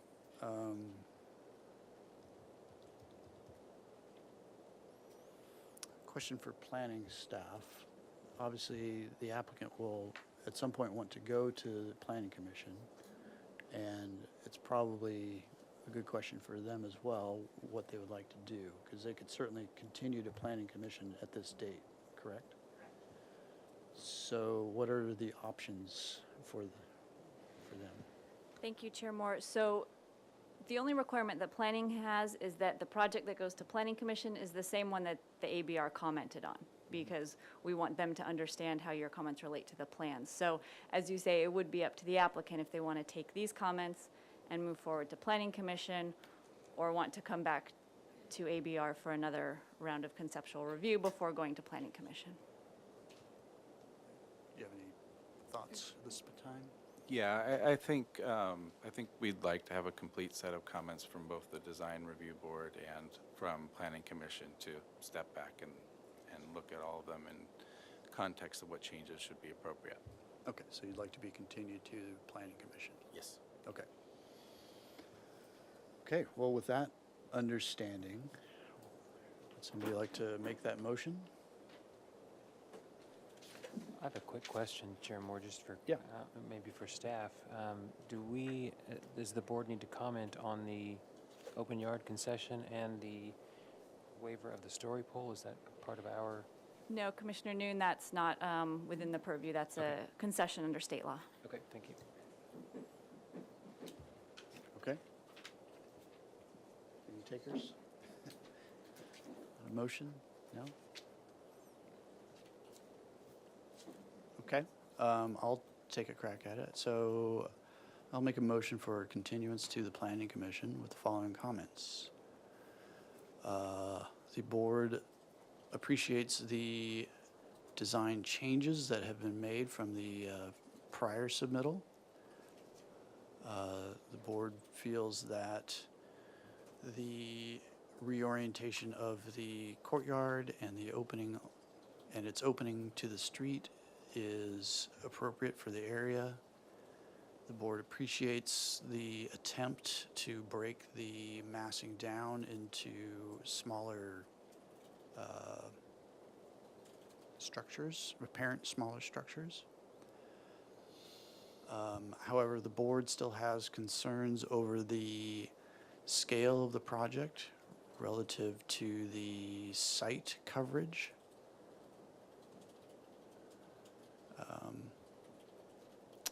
Suggestions to the applicant would be to study the street facade and to find ways to step the building back from the street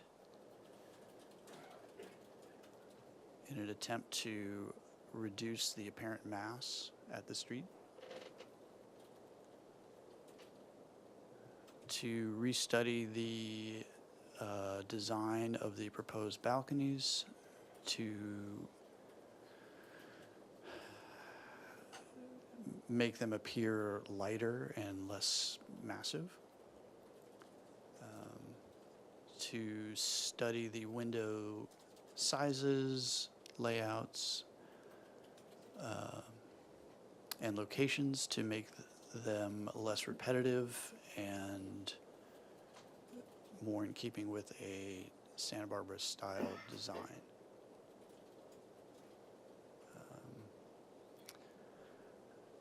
The board also suggests restudying the entrance to the bike room and to perhaps combine it with the utility driveway location so that it's has easier access for the residents.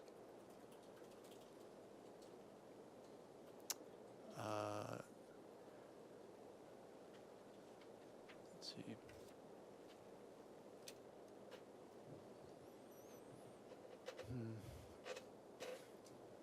Okay, those are my comments at this point. I'll second that under discussion. Okay.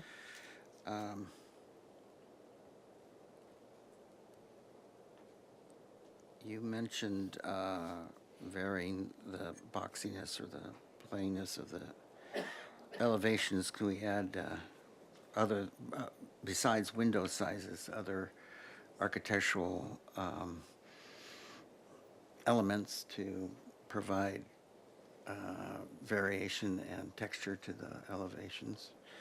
Of course, yes. And then I think I lost the exact phrase you used in one of your, something about increasing the site areas. We'd have to read the motion back. Well, we'll get to that one once we repeat the motion. And I think there should be a item to further reduce the apparent massing of the bridge portion, central portion of the architecture.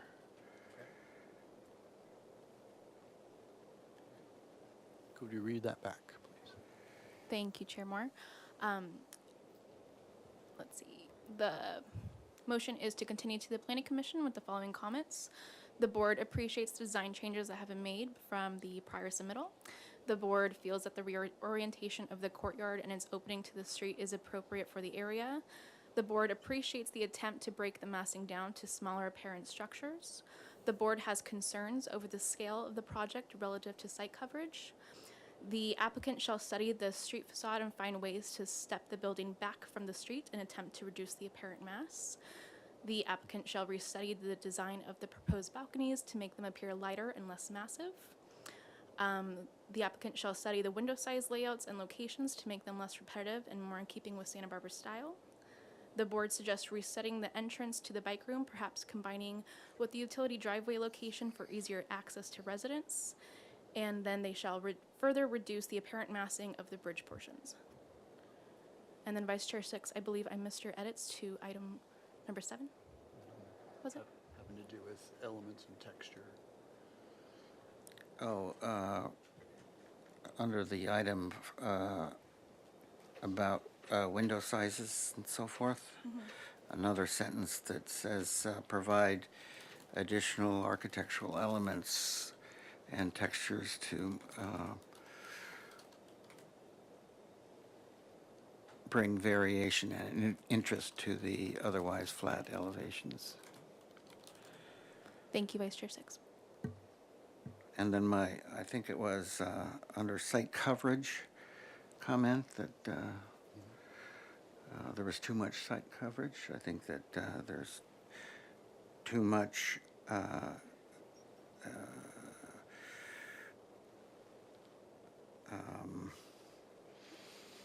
pushing to the ultimate envelope of the allowable envelope.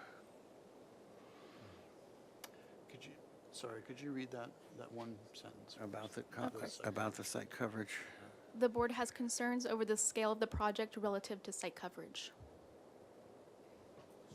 And size of building envelope. Size of building envelope. And maximizing the building envelope. Okay.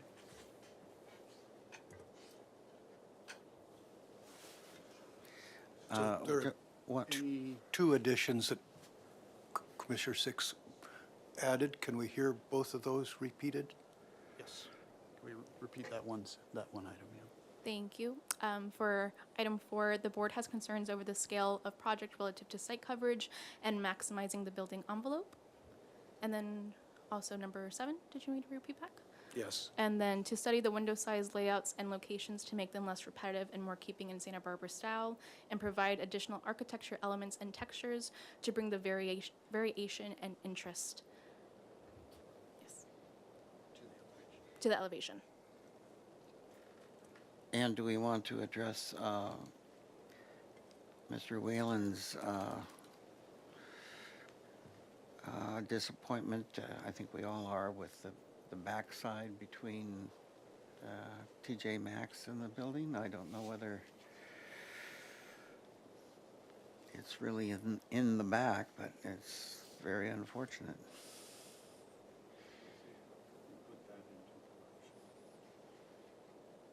Perhaps the applicant should restudy what would that be, the west elevation facing the shopping center to provide for more natural light and air views. And Livability livability. Thank you. between the structures for the benefit of the windows overlooking that space. Yes. Okay, I think that's somewhat acceptable. I would try and craft that sentence to the applicant shall study ways to increase the livability of is this the east elevation? South? West. West. West. The west elevation. The west elevation. I agree. Much And- better wording. Just because my concern is, this is an urban site. We have to give somewhere, and in order for them to fit what they need to fit, Do we want to include it at all? I think study is acceptable. Okay. They can do what they'd like. Okay, any other discussion? No? No? Let's take our vote, please. Thank you, Chair Moore. I will take the roll call vote. Chair Moore? Yes. Vice Chair Six? Yes. Board Member Anderson? Yes. Board Member Noon? Yes. Board Member Olson? No. Board Member Whalen? No, and to specific, the number one, the courtyard orientation, I disagree with. I also disagree with that one. I think we're leading the applicant astray here by directing him in this direction of dividing it into smaller structures, and the direction we're giving about the open courtyard. And I think there is, I agree that there needs to, architecturally, that we need to see how to get inside of this building and what's happening. And that's what's leading some of the questions that you're bringing up. But I think that there must be some compromise in there to regard this issue of noise and accessibility. And I don't think we've given him much direction in that way. So I'm opposed to the motion. And if I might belabor the point, I wouldn't hesitate to even call this a courtyard, because it's just really, a courtyard would be enclosed on all four sides by my definition. So. Okay. Just to Okay. further discussion to give the difference in our, there are technical ways to reduce the noise from the street to the absolute inside of those units, such as, better glazing. Maybe the front opening is not wrought iron, but is glazed, decorative glazed, enclosed, but yet visual. So just some ideas. Okay, let's end the discussion there. Thank you. Unfortunately for everybody in the audience, we are running behind, and we were supposed to have taken a break some time ago. So we're going to do that now. So we're going to adjourn and come back at what time? You have Chair Moore, it's really up to you as to how long you want to break. I can understand maybe having a shorter break than the 30 minutes because it's already late and you all Yeah. probably want to keep moving. Let's- It's your discretion. Let's do a 15-minute break. 30 minutes. Okay, so that would be at 6:35 return. 6:35.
to get started again. If we could find our seats,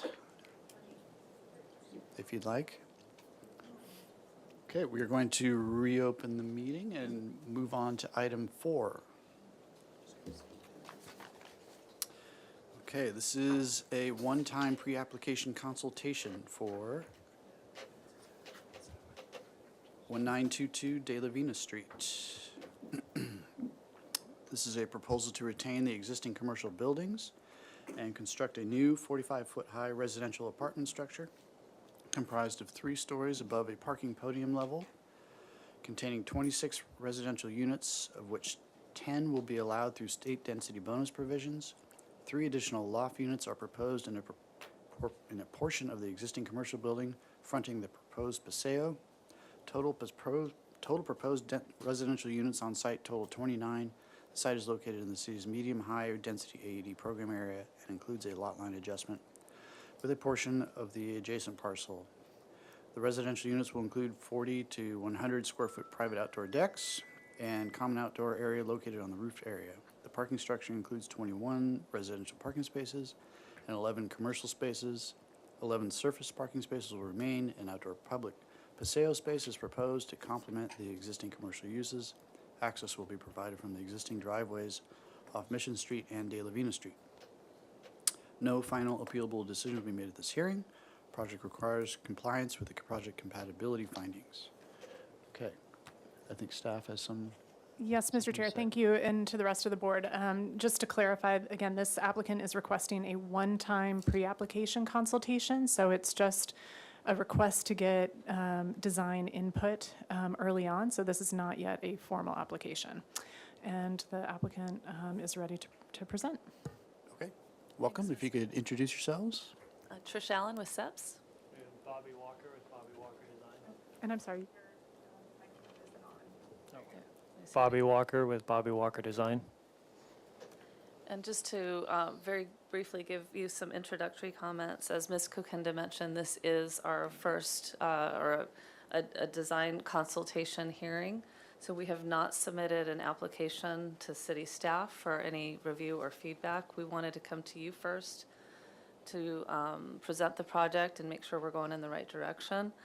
There have been some public comments that have been submitted that I believe have been distributed to the board, and our management is in the process of addressing those comments, some related to parking and construction, that kind of thing. Let's see, again, early feedback, larger perspective of, neighborhood compatibility, mass, bulk, and scale for this infill project.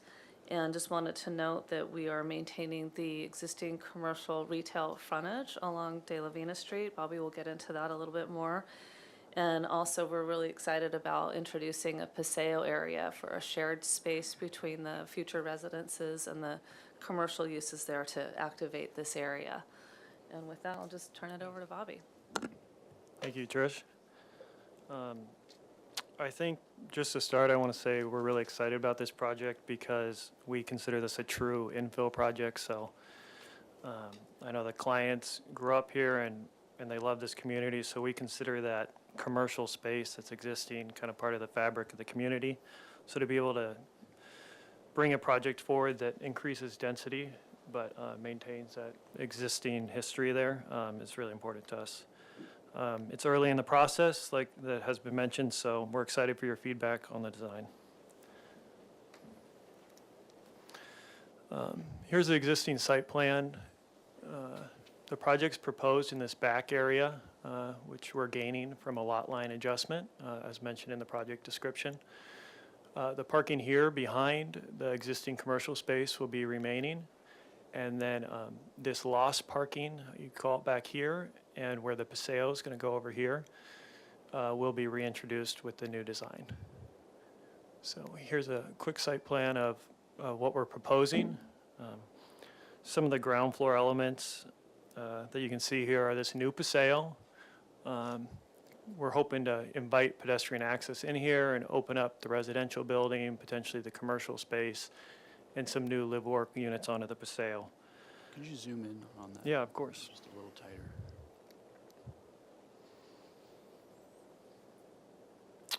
here's that existing commercial parking we were talking about to remain. And then we lost 4 spaces, I believe, over here and some parking that was back here. And we're going to return that with parking in the podium level of this new building. And then additional 21 spaces for the residential building. With access to the buildings off the Paseo, and we really hope to just be able to bring the community into this space with some of the Paseos you see already downtown, La Arcada, for example, down on State Street.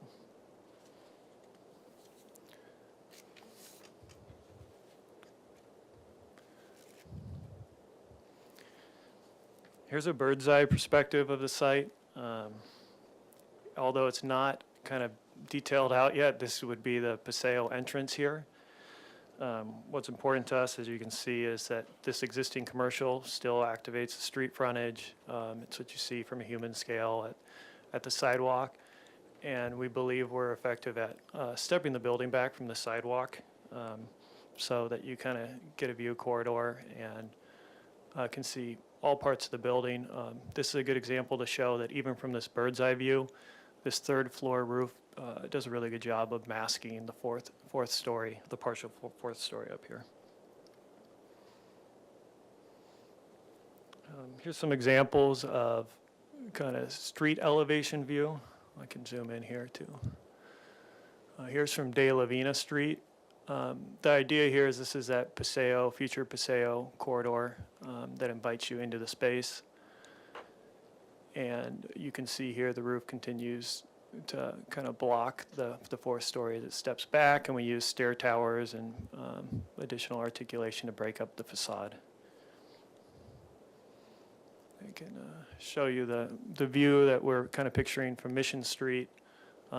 Same concept, using building articulation and step backs in the plan, significant kind of setbacks to continue to step the plan back as it goes from 2nd to 3rd to 4th story.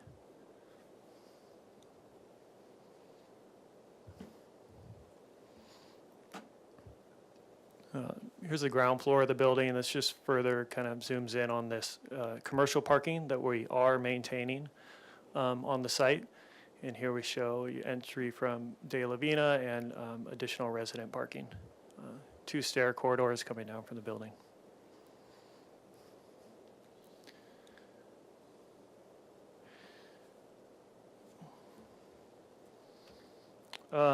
The project provides a mix of units. There's 5 unit types right now. We thought that was important kind of in the community to have a mix of 2 bedrooms, 1 bedroom, studios. Off the Paseo, we have live-work units, which we thought could be an exciting mix to throw in there. And all the units have laundry in unit as well. As we go to the 2nd floor here, each floor you can see has both private decks, private balconies, and shared decks.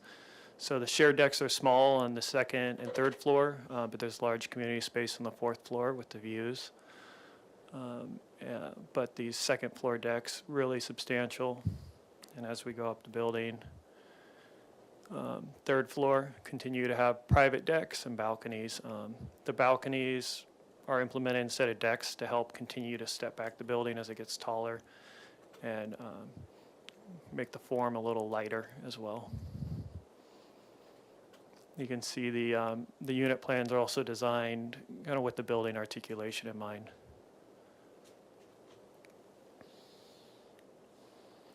The 4th floor has a mix of kind of amenities up here. We have a residence deck facing the Riviera. We have another residence deck facing more southern, and then we have an exterior breezeway with 1-bedroom penthouse units up here. And then you can see the depth of these roof elements from both streets that really help step back the massing of the building. So looking from De La Vina here, and then looking from Mission Street from this side. With the roof plan, you can see we've designed in various levels, heights, articulations. We kept a simple building form on the top floor in order to accommodate for future solar. This is a southwestern exposure here, and we anticipate we needing a little bit of room for a mechanical well as well. The sections just help to further illustrate how that fourth story really steps back significantly from both sides, but especially from that De La Vina Street over here. And then from this side, it would be the step back you see from Mission Street, and you can see the decks step back as well, and the roof heights vary.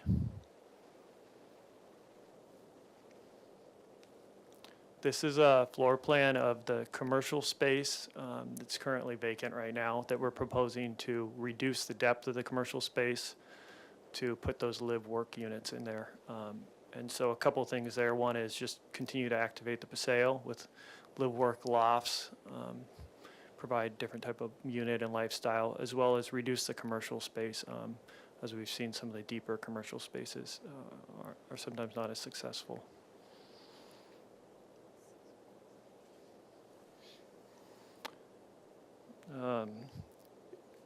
As we get into elevations, I think maybe I'll just point out some things we're thinking about as we design. So looking back kind of at the design guidelines, heavier massing at the ground level to anchor the building, human scale elements at the ground floor. We start looking at light fixtures and openings that are appropriate. Here, this wall is in front of the Paseo. We were thinking about signage or a fountain or something there that's interacting with the Paseo. Smaller detailing up top for the upper levels. It's lighter, airier. Here's the quote-unquote backside of the building. This is on the north side. Here's this roof deck up here. This wall is against the property line, this solid wall, and it also becomes the wall of the decks on this floor and the balconies on the third floor to help light in the building. And then as we go to the fourth floor, it steps back significantly, as you saw earlier.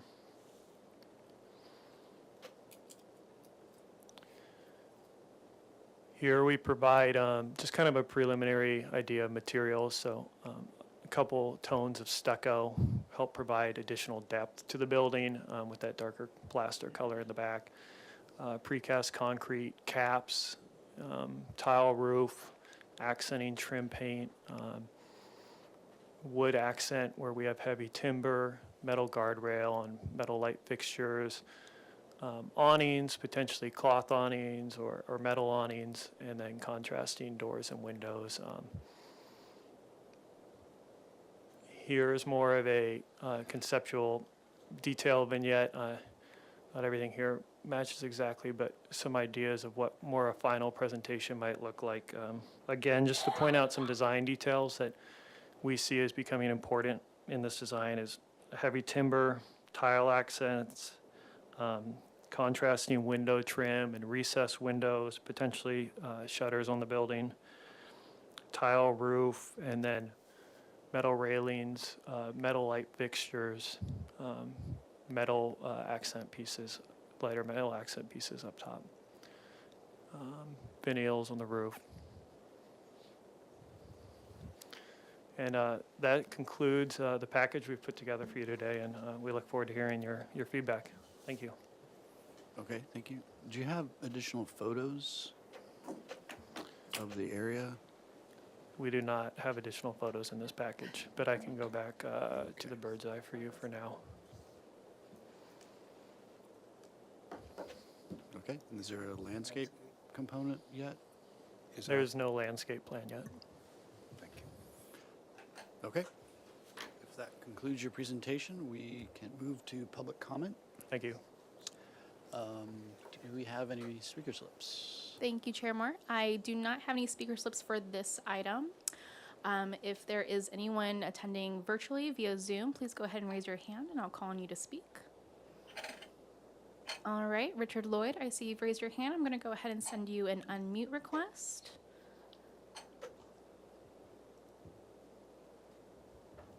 You have 2 minutes to speak. Yes, hi there, Board Member, again. This time I'm actually here in a personal capacity because I live just in the 1900 block of Bath Street, a block away. And so this was a project that cropped up. And so I thought I may as well comment. I think this is, as I submitted a written comment too, I think it's actually a very well-intentioned project. It's a good use. I really like to see the infill of and the creative use that isn't a lot-to-lot line kind of project. But really, my two comments are just one that I know that the board on other projects has kind of expressed a distaste and a disfavor of significant within project amenities like gyms and workspaces. And I tend to agree with that. I think the city should be encouraging people to be out in the community and not to stay within their compounds. And kind of with a linked factor to that is, there are 4 units up on the 4th story here, which seem to be kind of unnecessary when you look at the size and scale of this project. It's just four units up there. Those could easily be incorporated into the lower levels. And the final comment, I think, looking at the picture from De La Vina, so looking up towards the Riviera, the mountains up there, there is a significant visual impact. And also, I'd like to see, it's a pretty abrupt on the, I guess, the south side, looking at it from De La Vina, there's a very abrupt elevation change with that 4-story tower. And I think perhaps something that made that less of an abrupt change would be helpful. But I'm interested in hearing your comments. Thank you. Thank you, Chair Moore. We still don't have any speaker slips. We did receive written correspondence for this item from Marilyn Ricard, Sharon Sutton, and Richard Lloyd, which was distributed to the board prior to the hearing. Thank you. Okay, then we will close public comment and go to questions. Mr. Whalen, do you have any questions? Sure, Chair Moore. Chair Moore, thank you. Starting off with one of the letters, is there parking access from Mission, which is indicated on some of your drawings? Our current plans do show access from Mission Street, but this being a conceptual review, we might be looking at that to revise it. Okay, thank you. And let's see, I didn't copy down the sheet, but could you go to your plan, please, for the building? Now, let's look at the parking plinth. Yes, can you see how the stall stripes extend beyond the building at the bottom? What's going on there? Do the cars actually stick out from underneath the end of the building? Yeah, the cars there would actually stick out from beyond the building. And then So that indicates, I see, the full depth of a parking space. Thank you. Is the parking podium naturally ventilated or mechanically? I believe it's going to have some mechanical ventilation because of this solid wall we have on our northeast side, Right. and to get the exhaust off of their neighboring property. And then does that very wall and plinth sit on the lot line? Yes, it sits on the lot line. Most likely it'll be about 6 inches off the lot line for structural reasons. That's all my questions. Thank you. Thank you. Okay, Mr. Olson? Mr. Walker, your excellent presentation leaves me with no questions. Thank you very much, Chair Olson. Mr. New, any questions? I don't have any questions. Okay. Vice Chair Six, questions? Yes, of course I do. Did you consider the airspace above the Mission Street parking lot, and is there an issue with the adjacent neighbor to the north that would prevent blocking views, et cetera, that would prevent you developing, at least 1 story above some of the Mission Street parking? As far as the northern elevation, let's see if I can, this northern side, we're against, Right here, right oh, right here? there. We're building over the parking lot in this area. Okay, then Yeah, this parking lot is not our property. Oh, I see. Mhm. Okay. All right. And then, but you are using it as access. You have an access easement? We do agreement not or have something? an easement. Most likely we'll be revising the plans to not use that access. Okay. Then I go to, the site photos seem to indicate that there is, the topo kind of swoops up in the back, but your elevations, beautiful as they are on the south elevation, seem to be right down to the very ground, no retaining wall, no higher elevation on the properties to the north. Yeah, you're right. It does dip down a little bit on the site here. So we will probably be a little lower than, How much?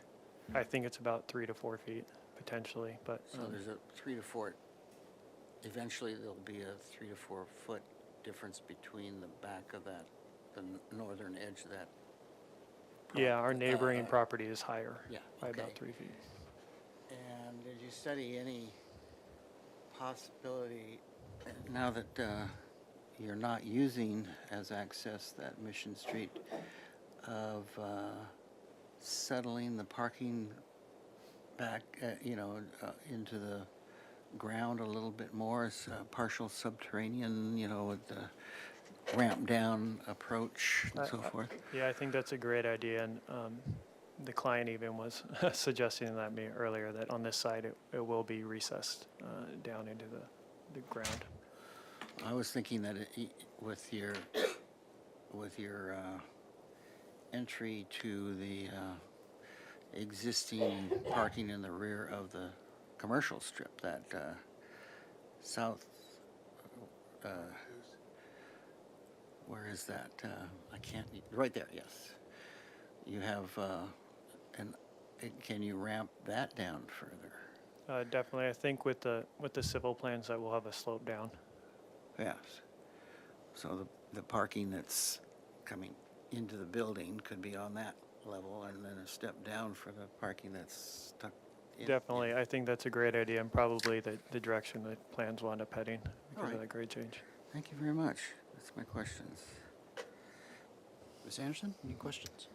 Yeah, one of the questions was about the topo on that east side, east property line. I think it would have been helpful in your sections and elevations to show the neighboring properties, or at least have photos, which would have been very helpful. Is the signage that's shown on these elevations that say apartments and parking, is that actually what you're intending to do? No, it's representational at the Okay, time. good. And then regarding the Paseo, is that part of your property that goes out to De La Vina? Yes. Okay. The property is right from here over, so this is part of our property. Okay. And those are my questions. Okay. I've got a handful of questions. So the Paseo, is anything actually open out onto it other than those 4 apartments? I think I'd say that's kind of in flux right now, and a little bit of that is waiting to hear your feedback and the community's feedback on a little bit how they want to see that activated, and kind of the excitement over the live-work units. Okay. And then, let's see. What are the uses on the, I guess, surrounding this project, especially on the eastern side where you're tied up against the property line? What are those properties? So used on this kind of northeastern side, those 3 lots to your north, all 3 lots are owned by a plumbing company. So for about 150 feet. I'm not sure the specific use of this garage area here. And then I believe there are shops or personal offices up front on the street. There are no residential components at all The closest residential component is on the street at the other end of the block. Two houses, two properties in at that other intersection. Okay.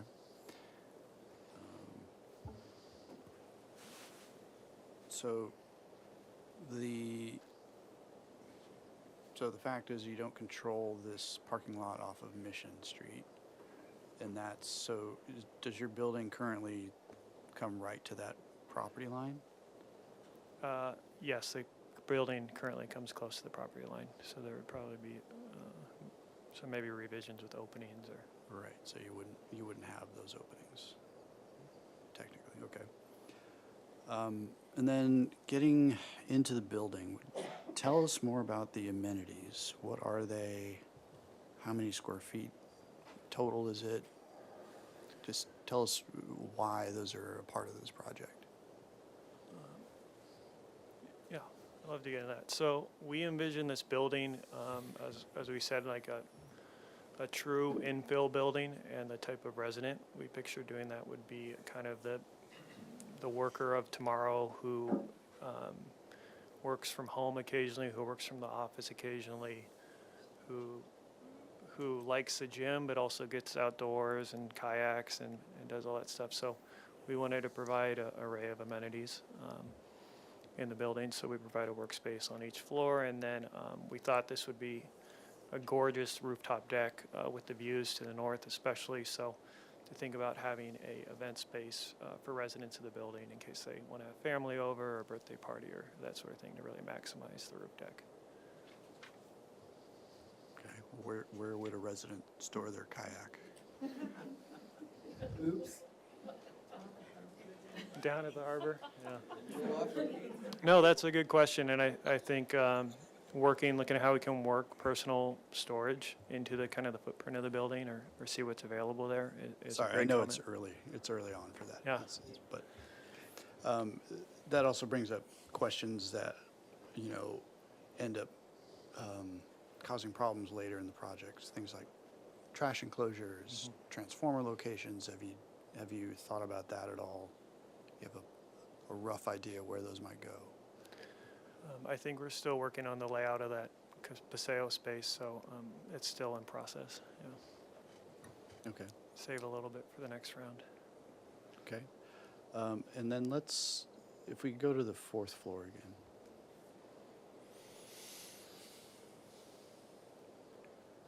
Okay.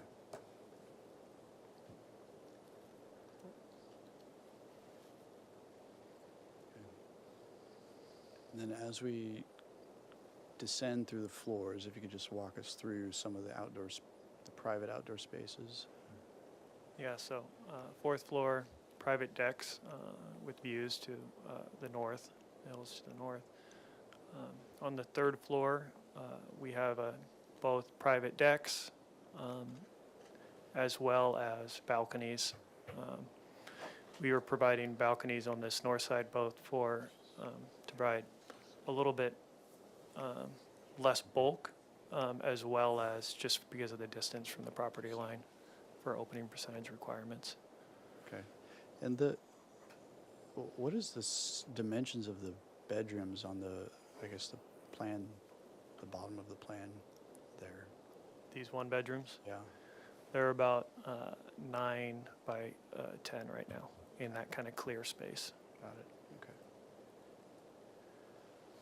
Okay, and then the next level down.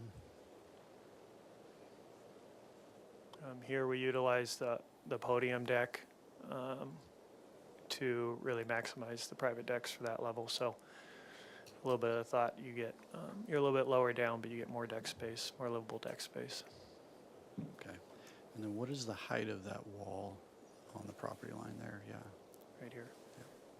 We have a 9-foot plate currently, so 3, it's about 13 and a half feet tall. But as Chair 6 mentioned, it will probably be down a couple feet into the grade, so maybe about 11 and a half feet, 11 feet. Okay. Any follow-up questions? I'm seeing Yes. fingers raised. Go ahead. Mr. Walker mentioned that you would kind of waiting for input on how the Paseo might be developed or activated.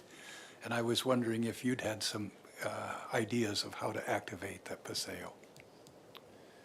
Yeah, so I think one main item is we have existing tenants in these commercial spaces, so we are trying to respect, their shops and what they have going on there. So this empty space is the best opportunity at the moment to kind of front the Paseo without disrupting any of the existing businesses. But as you see in other Paseos downtown, things like integrating overhead, like heavy timber beams and lighting to be able to bring the scale down a little bit and create a really nice pedestrian walkthrough.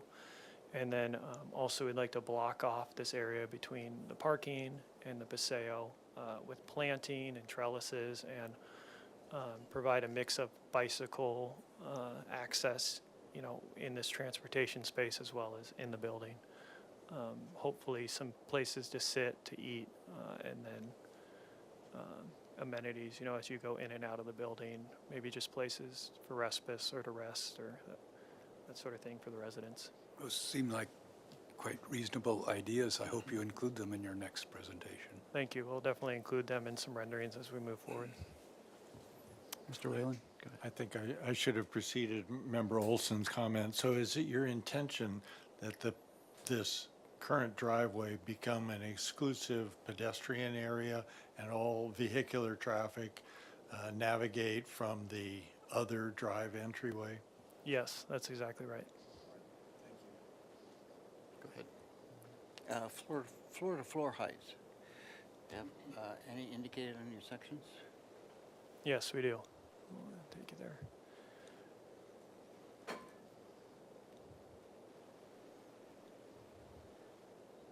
Oops. So 9.6 right now at the podium level, 18 inches for the podium. We're going pretty. Thank you. Yeah. Okay, any other questions? No? Okay, so let's go to comments. Remember, they're here for, very early on, so let's try and give them sort of broad brush stroke. And Mr. Chair, if I may just comment, and I didn't include this earlier, forgive me, but this has not received any kind of zoning review because it's a one-time consultation, so when they do submit formally, that's when we would do a full zoning review. Right. So, would somebody like to start? Sure, I will, Go Chair ahead. Moore. Yeah. So it occurs to me that the stair tower that's on axis with the Paseo is a central visual element, and I think it needs a little more development and refinement in the types of windows and their placements. I think it's a strong gesture, and it could be really the central idea to the entire complex. The northeast elevation is rather brutal at the grade level to the adjacent parcels. Now, I understand the parking plinth may get buried a little bit, but still it presents an extremely blank face to the neighbors, and I suggest some articulation such as happens at the fourth floor. And perhaps some of the venting, the mechanical venting will help break that up. And some indication of the floor level, the first floor level expressed on that wall would help break it up. Let's see.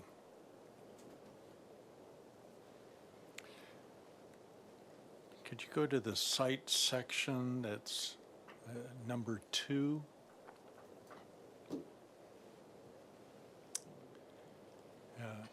Off of that same comment, I think the setbacks from the second and third floor could be more generous to allow for those neighbors to the north. I generally support this design in size, bulk, and scale with the exceptions that I've just mentioned. I think your materials are first rate, and the conceptual detail vignettes are really juicy, right on. My only suggestion, it would be in the strongest fashion that I could portray, is that giant sycamore tree be retained. It's a remarkable specimen, and in your vignette, it shows it. You get the idea that it's on the adjacent lot, but if I understand your plans correctly, it'll be taken out. I think it could be a huge asset for your paseo. Thank you. Okay. Mr. Olson? Yes, I think I've already said this, but I think it's a very innovative and creative design. As we're talking about, perhaps in the project we last saw, how it seems to challenge the strength of the neighborhood as far as accepting it, where this one seems to me to might be to welcome this one. I am a little interested in the neighbors to the east, because we haven't seen much of those on that side and how they might react to this. I'm a little concerned about, as you do, who you're developing this for, the new type of worker, and apparently they're not going to have much need for bedrooms, because they seem really pretty small. So, but that's not in our purview. That's all. That's it, okay. Amen. Mr. Noon. Thank you, Chair Moore. I like it. I think it's headed in a good direction. I think you've put a lot of detail into an early stage to give us an idea of what your intent is. One could comment on the size of it, but I mean it's set so far back in the off of the main De La Vina and Mission. I think that kind of handles that concern for me. I don't feel the same concern. I appreciate Chair Moore asking the question about the residential aspect surrounding it, and if there is in fact no residential adjacent to it, the concern of privacy is not, to me, is not that significant. I guess I would like for you to maybe follow up on that in later presentations, just so we're sure. But no, I think it's well done, and I'm supportive so far. Okay. Vice Chair Six?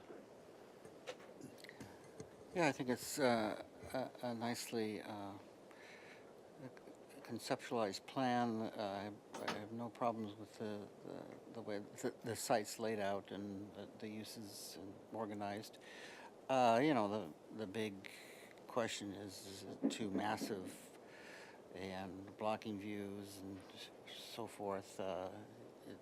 It's a very minor and low-scale streetscape. So I'm, the fourth floor is,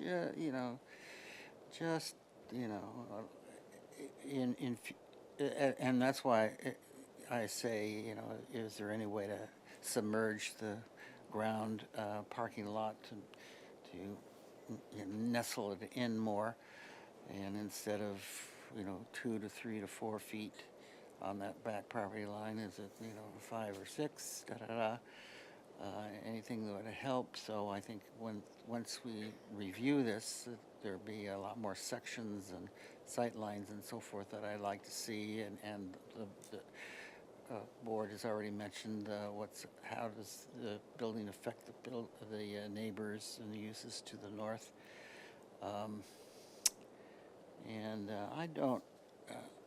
I know that the southeast elevation I wrote down here was concerned, but I wrote down, does anybody see it?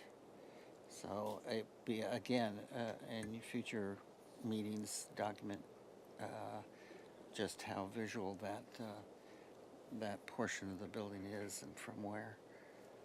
And of course, I think any opportunity to provide activity through that throat of the paseo would be a plus, and perhaps significant development of planting at the parkway in front of that also. those are my comments. But overall, I think it's a very palatable project. Ms. Anderson? Sure. I think this is a good example of an infill project and a good architectural feat to try and tackle.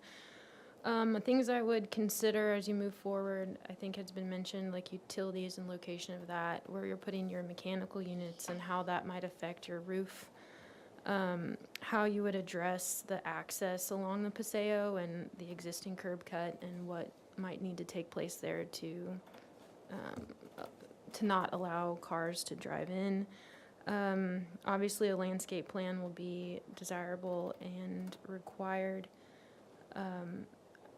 Doing that, I would consider on the 4th floor removing that event space and turning that into a bigger outdoor deck with landscape. I think it will be visual from Mission, De La Vina. De La Vina goes up, you're going to see it from as you go up De La Vina, even though you're driving the other way, you're still walking. So I think knowing the neighbors and getting sight lines from around is going to be important. And the elevation changes like we talked about on the east side. And then I would also study, besides removing like event space and maybe some unnecessary amenities, as was mentioned, keeping the apartment layouts more functional and maybe allowing a desk to be in there instead of in a separate space. And yeah, look forward to the next iteration. Okay, thank you. My comments is that I think this is a very fortunate site for this type of infill project. I think it's a good use of this space, and I think this project has a lot of promise. I do think, like I've said before, that projects that include a large amount of private amenities are just not good for our community or for the residents necessarily. I think it just increases the mass, bulk, and scale of these projects, increases the cost of rents, and the reason that people like to live in urban conditions is that you can go out and find all of these amenities not too far away. So I don't think that projects should be providing these, because all it does is it pushes the impact of that square footage onto your neighbors. So this project, if the unit count doesn't change, this project seemingly could accommodate nearly all of the units within 3 floors. So I would encourage the applicant to study that approach, and at that point it would be difficult to find anything wrong with this. I agree that some additional study of that long uninterrupted wall along the rear of the building needs to be studied further and broken up or varied in some way, because there will be another project coming along eventually that has to deal with that. So those are my comments. Does this require a motion?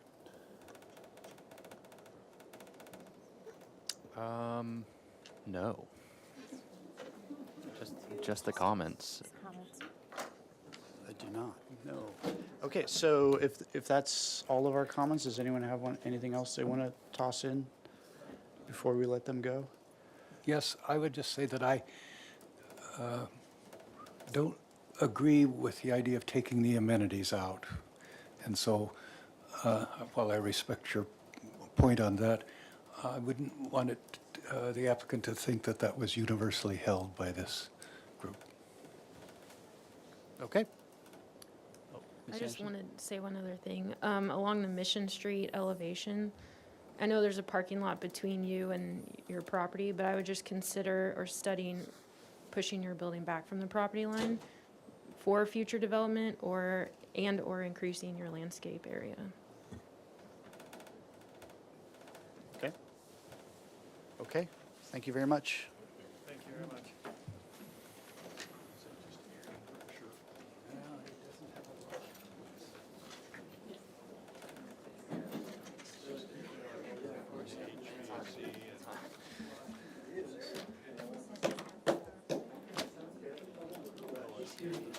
Mr. Olson?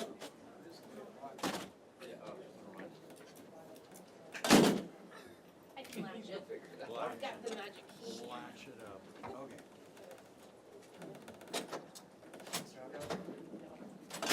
I'll pull up. She has the key. I had one too, I didn't know it. Did you?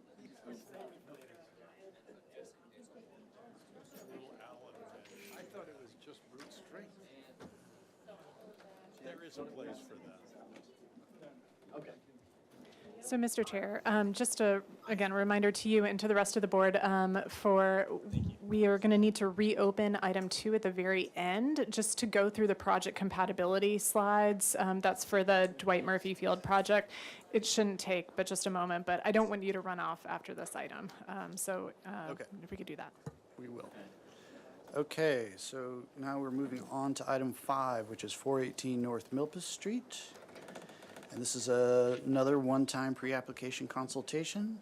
And this is a proposal for a 101,204 square foot, 4-story, 90-unit mixed-use building comprised of 34 studio units, 44 one-bedroom units, and 12 two-bedroom units, and 6,118 square feet of commercial/retail space on the ground level for commercial retail, 1,557 square feet, and bed and breakfast hotel, 4,561 square feet. The project is designed to comply with the city's AUD program, inclusionary housing requirements, California State Density Bonus Program, and the Streamlined Housing Project Program. The project site is 473 square feet. Under the AUD priority overlay, a maximum of 63 units per acre. 60 units will be allowed on site. The project will include 9 very low income units, which is 15%. This would allow for a 50% density bonus under the state density bonus program, bringing the total to 90 units. The project will also include 6 moderate income units, which is 10% of the 60 units, which satisfies the city's inclusionary requirement. In total, there will be 15 below market rate units, 75 market units, and within the total 90 units. The project provides 52 parking spaces for residential units, which is at a rate of 0.5 space per bedroom, as allowed by state density bonus parking incentive for every 15% very low income units. The commercial/retail and bed and breakfast hotel requirements adds 14 additional spaces for a total of 69 spaces. Development plan approval at planning commission is required for the project, along with the request for a 52-foot maximum height as a community benefit project. A waiver and concession is requested for relief from solar setback. No final appealable decision will be made at this hearing. Project requires compliance with the project compatibility findings. Okay, before we jump in. Yes, thank you, Mr. Chair, and to the rest of the board. So this, again, is a one-time pre-application consultation, so it's not yet a formal project. It has not been through any kind of zoning review. It doesn't have an assigned case planner yet. That would all come later with a formal application. And the applicants are looking for your feedback on the design of the project.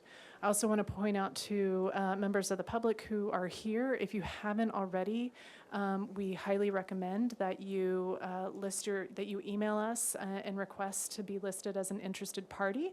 And that way, if there are any future projects or applications associated with this, then we would be able to send you an email with the agendized items. So again, we have that listed on the screen for your information, and I recommend you do that. Thank you. Okay, and before we jump in, just some more clarification. So With projects like these, I want to make sure the public understands what our purview is as the Architectural Board of Review.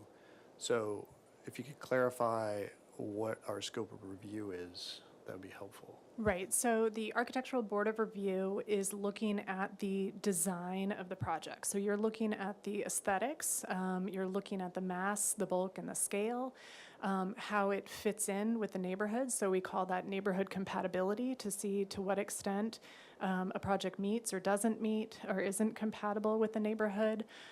So you'll hear a lot of the comments today that the board will make will address those items, and a development plan that goes to the Planning Commission as part of a land use approval, and that deals with the use, the land use, the parking, any kind of additional concessions or other conversation, anything related to zoning is going to be reviewed in that forum. So again, there might be items that you've expressed interest in that would be more appropriate to address to the Planning Commission. So again, that's why it's important just to list yourself as an interested party.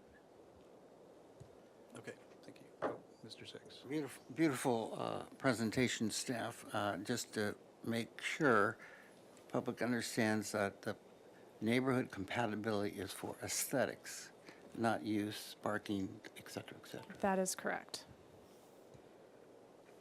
Okay.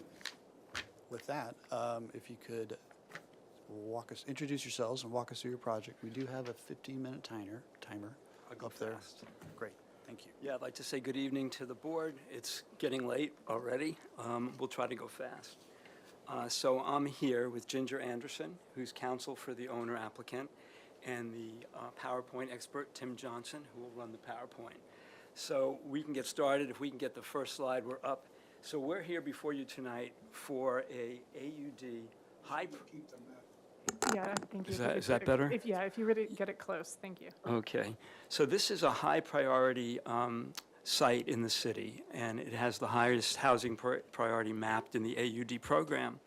And we're also applying the state bonus density law under SB 330. So it's a total of a 90-unit project. It's 34 studios, 44 one-bedroom units, 12 two-bedroom units.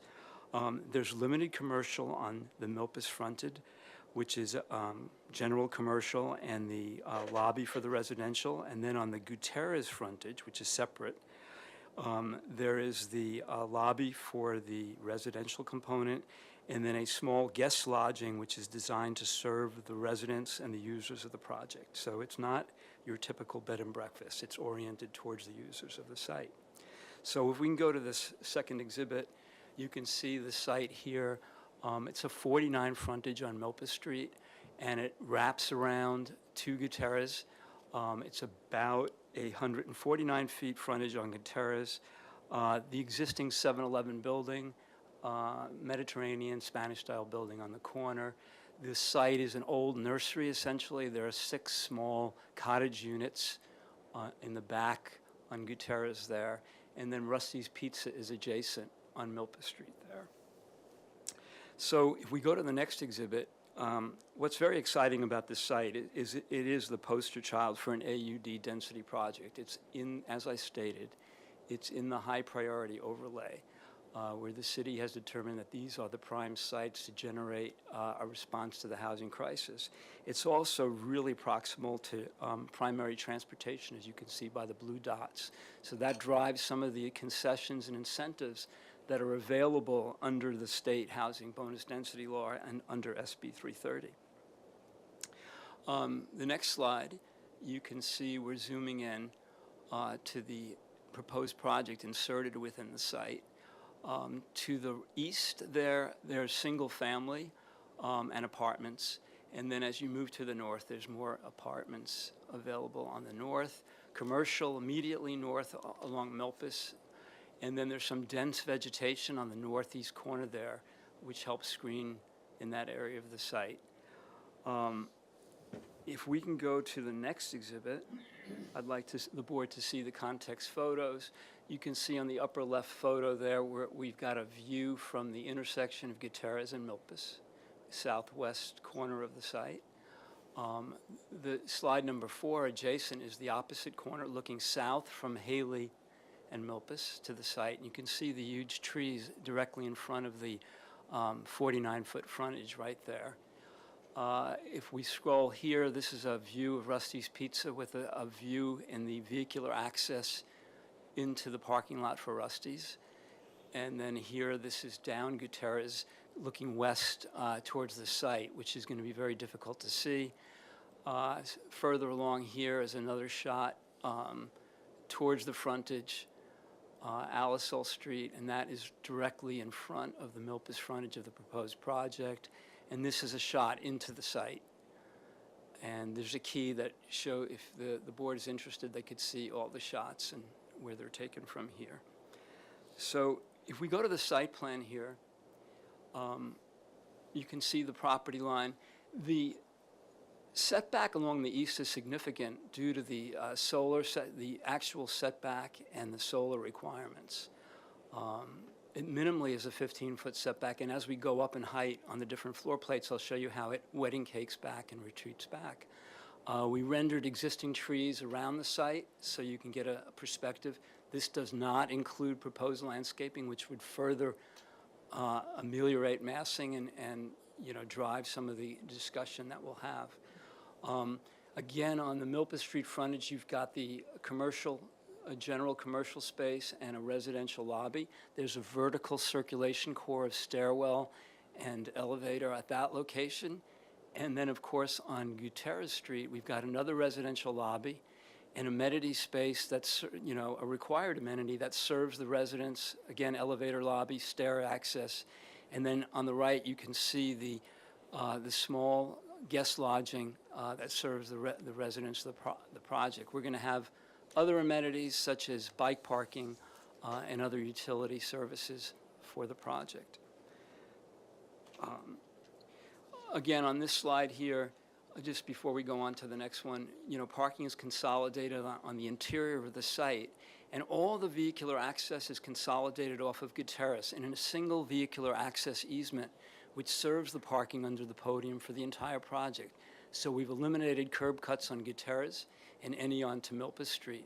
Furthermore, that vehicular access will serve future development along Milpas Street and provide a very internalized vehicular access and, kind of idealize a walkable, activated street frontage, minimizing curb cuts and vehicular interface with the sidewalk.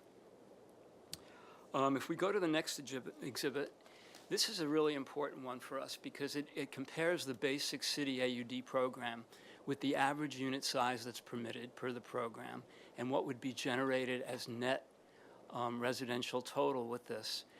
The required parking under the AUD program, the height at 48 feet, but the 60-foot is allowed with community benefit per 3140-100, which this program will clearly be with the significant affordable amenities. It does allow us incentives per the AUD program, and the open yard requirement is 15% of the site area. Now, when you employ the state bonus density per SB 330 and the state bonus density provisions of the state, we're including 9 very low units, 15%, and additionally the 6 inclusionary units that are required by the city. Still, the average unit size would be maintained at 811 square feet. That would generate a residential net total of almost 73,000 square feet. And parking per the AUD and bonus density provisions, the state bonus density law requires, when you're proximal to transportation like this site is, you're only required 0.5 spaces per unit per state law, and with the commercial, that would generate a total of 57 spaces. And the height would easily reach 60 feet, either through community benefit or the state incentives that are allowed.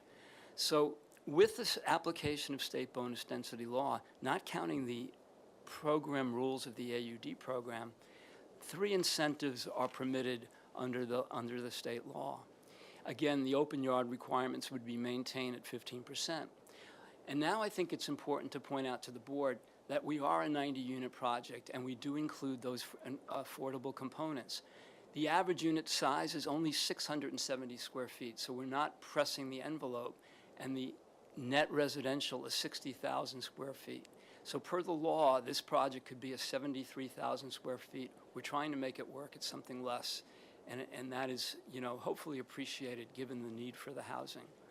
The parking delivered is 69 proposed, and the height is at 57 feet. We're only proposing one very limited incentive, and that is a slight encroachment into the solar setback. And then we're also delivering with courtyards and on-grade space. 24% of the site area is open space. And I might add that really, other than that one concession, no others are proposed. So now getting into a little bit of discussion about the project. If we go to the next slide here, you can see the east property line there along Gutierrez and the significant vegetation. Much of this I described. You can see the utility core for trash pickup along the vehicular access easement, the parking and how it works, and the access on the north back and forth to the commercial space and to the stair access elements. And then as we go up, if you can go to the next slide, please. This shows that section in two spaces as you go north along Milpas. The one at the top is further south, and it's taken right behind Rusty's Pizza there, shadowed on the left. And you can see how the building steps back significantly on the east property line there. And that's truly a wedding cake solution. And then you can see the interior Paseo courtyard serving the residents. And then, you know, just to the left of that is the vehicular access easement that's being utilized to access the site. And then as you go below, the section a little bit further to the north is through the commercial space. On the Milpas frontage, you see the vegetation right in front on Milpas. And again, there's a series of courtyards going through over the parking. And so now I'll go to the next exhibit. And this is the podium level, and you can see the circulation in blue. And the circulation takes advantage of exposure to the interior courtyard Paseo, and also is somewhat exposed over on the left there over the vehicular access area. And we studied several variations of this to get the most efficiency, and the efficiency is driven by the exposure on the street frontages, exposure on the vehicular access, which has to daylight to the sky, and the east property line, which has the solar setback. So that's how we're able to deliver the density and get the exposure. And also there's consideration to solar exposure.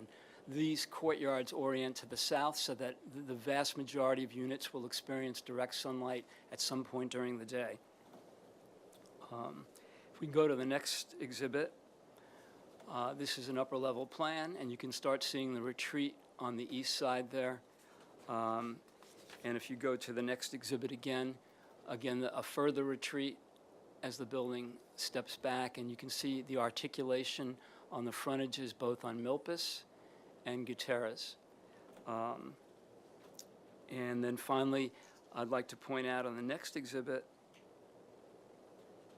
that we're really pursuing a very Santa Barbara style of architecture. We made effort to avoid flat roofscapes and utilize a pitched clay tile, which we think is germane to the texture and theme of our community.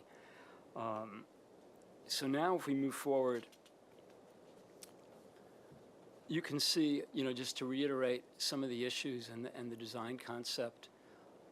Again, the solar ordinance really drives a lot of that step back, and you can see some fine dotted lines up on the right. If you go back to right there, there's some fine dashed lines, and those represent the only encroachments into the solar setback which are permitted under the incentives granted by the state bonus density. And you'll see those on the elevations as we move forward in this exhibit. And if you can advance to the next one. So one of the things that I really like about the site is the way that the vast majority of the project is interior, wrapping around the interior of the block, because it's an L-shaped site. And the foil of the existing 7-Eleven building and all the vegetation that's in that parking field, plus the street vegetation, really helps set up the project nicely.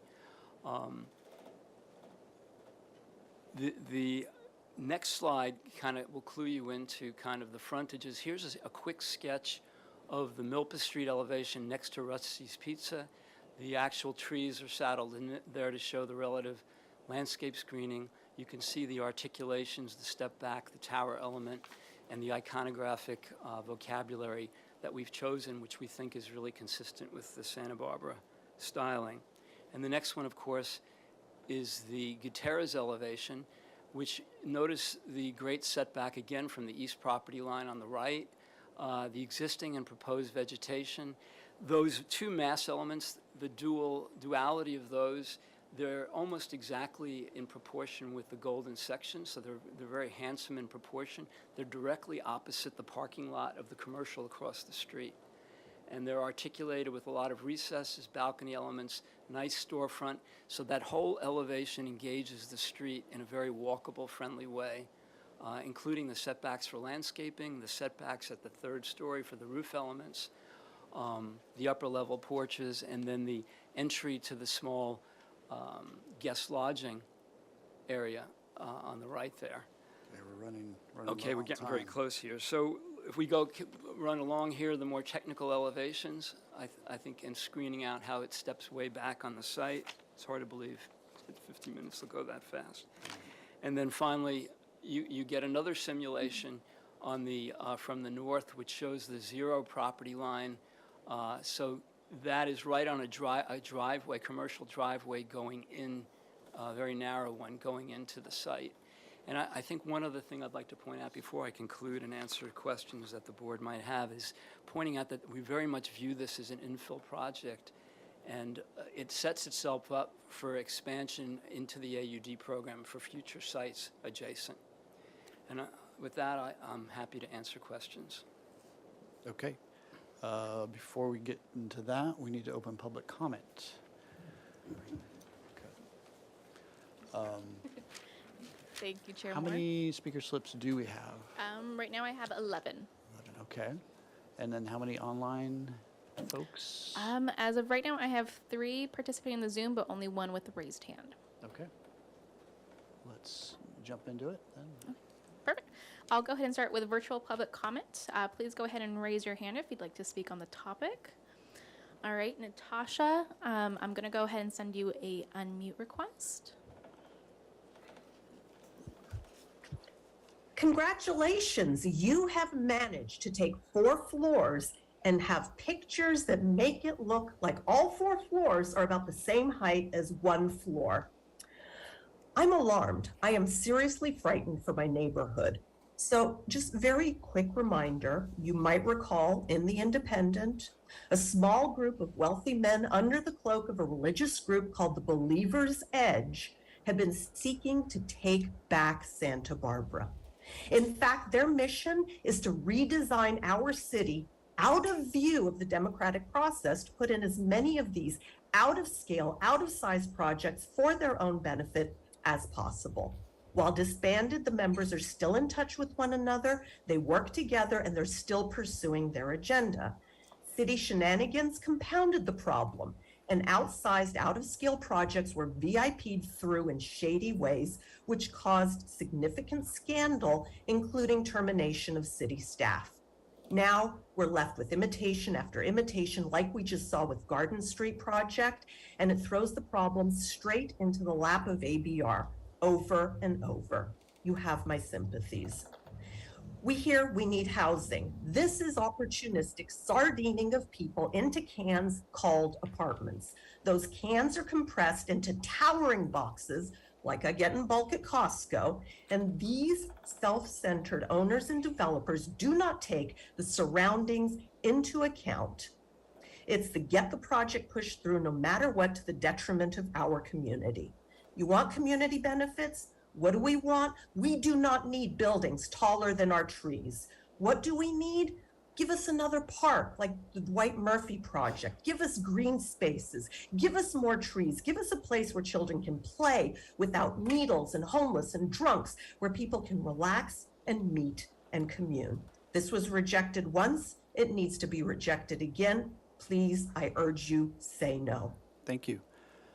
And do we have any other online commenters? Thank you, Chair Moore. I do not see any other raised hands. Okay. Then we're going to move to the in-person speaker slips. So what I'm going to do is I'm going to call 4 folks at a time just to speed this along. So if you hear your name, you could kind of position yourself close to the podium here so you can be ready to speak.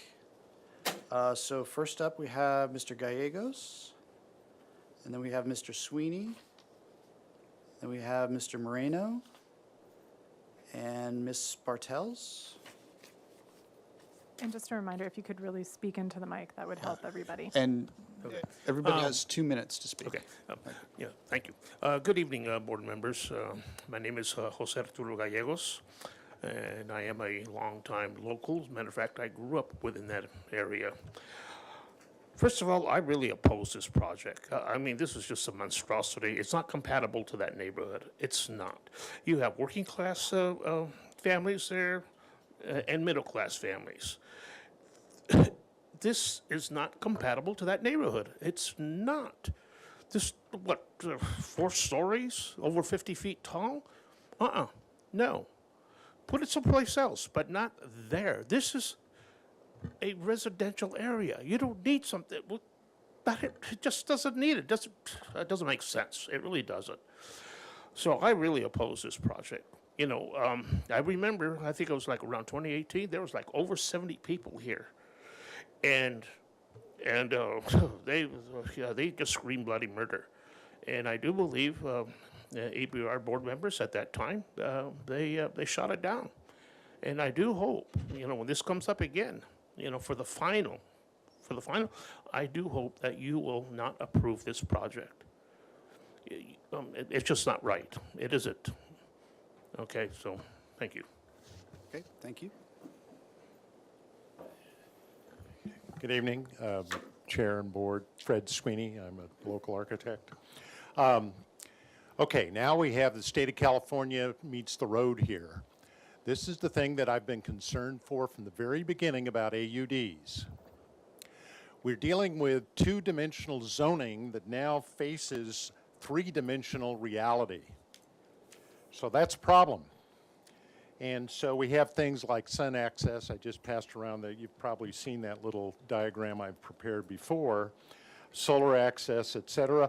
But the scale of this project against the neighborhood is a real issue. The issue of compatibility, by definition, is very subjective.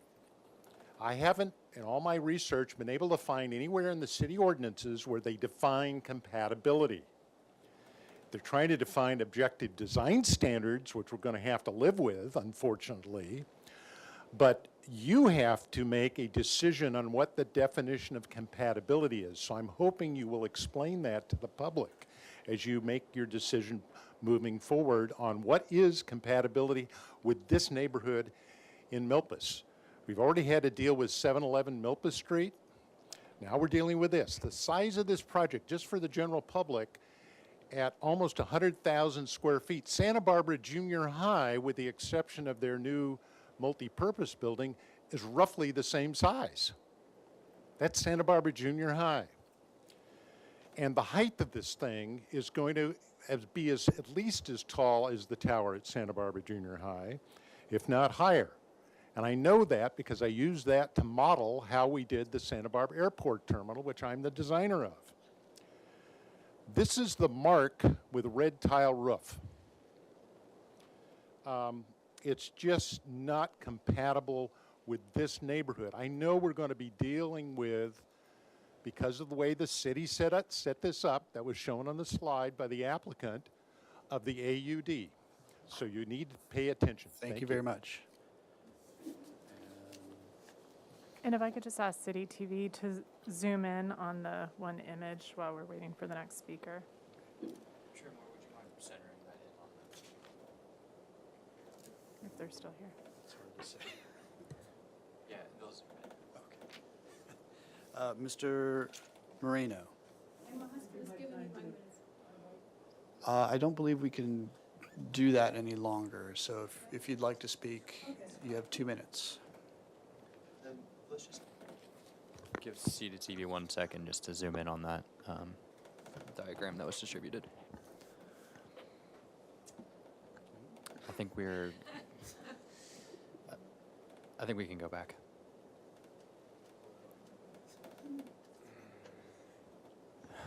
Sorry, thank you. So my husband and I, we own the closest property to the wall of 418, 8.5 North Milpas Street. So when we have our tenants in Unit B upstairs, they will be totally in the shade if this building will be placed there. We had already issues in the past. The city approved 2 buildings 6 feet away from our other side of the building. We have had black mold issues in our upstairs bathroom since 2006, which we have been working on with Clorox, and we potentially have to renew the whole bathroom. Then the flowers all died because we had a beautiful, like landscaping to be mentioned. We had to go to plants that don't need sun anymore. And now we are facing another blockage of the sunlight going to the other side where there's also a bathroom on the 2nd floor. And I don't think we're looking forward to having people staring down to us from their balconies, probably also smoking on the balconies, smoking marijuana maybe. So we get all that smoke over. There's not much space to escape for all that smoke.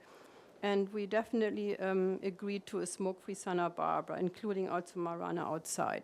So we didn't see our house at all mentioned on one of the sites, but we are only 6 feet away from the wall. So I would like to know if that building will be built on the wall or courteously enough away from us at 918 East Haley Street. I shouldn't mention the parking, but I feel really upset about the fact, I did some calculation, so you can look at the parking spaces. I calculated that if every studio, 1 bedroom or 2 bedroom will have the most capacity of cars, we are looking at 146 to 180 more cars in the neighborhood, while we only have 69 parking spaces on the premises. So where are all the other cars going to be parked when there is a serious parking crisis, not just a housing crisis? Thank you. Thank you. Then, Mr. Moreno, would you like to speak or no?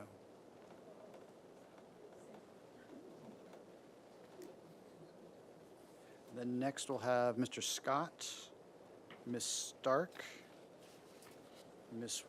Thank you, board members, for allowing me to talk.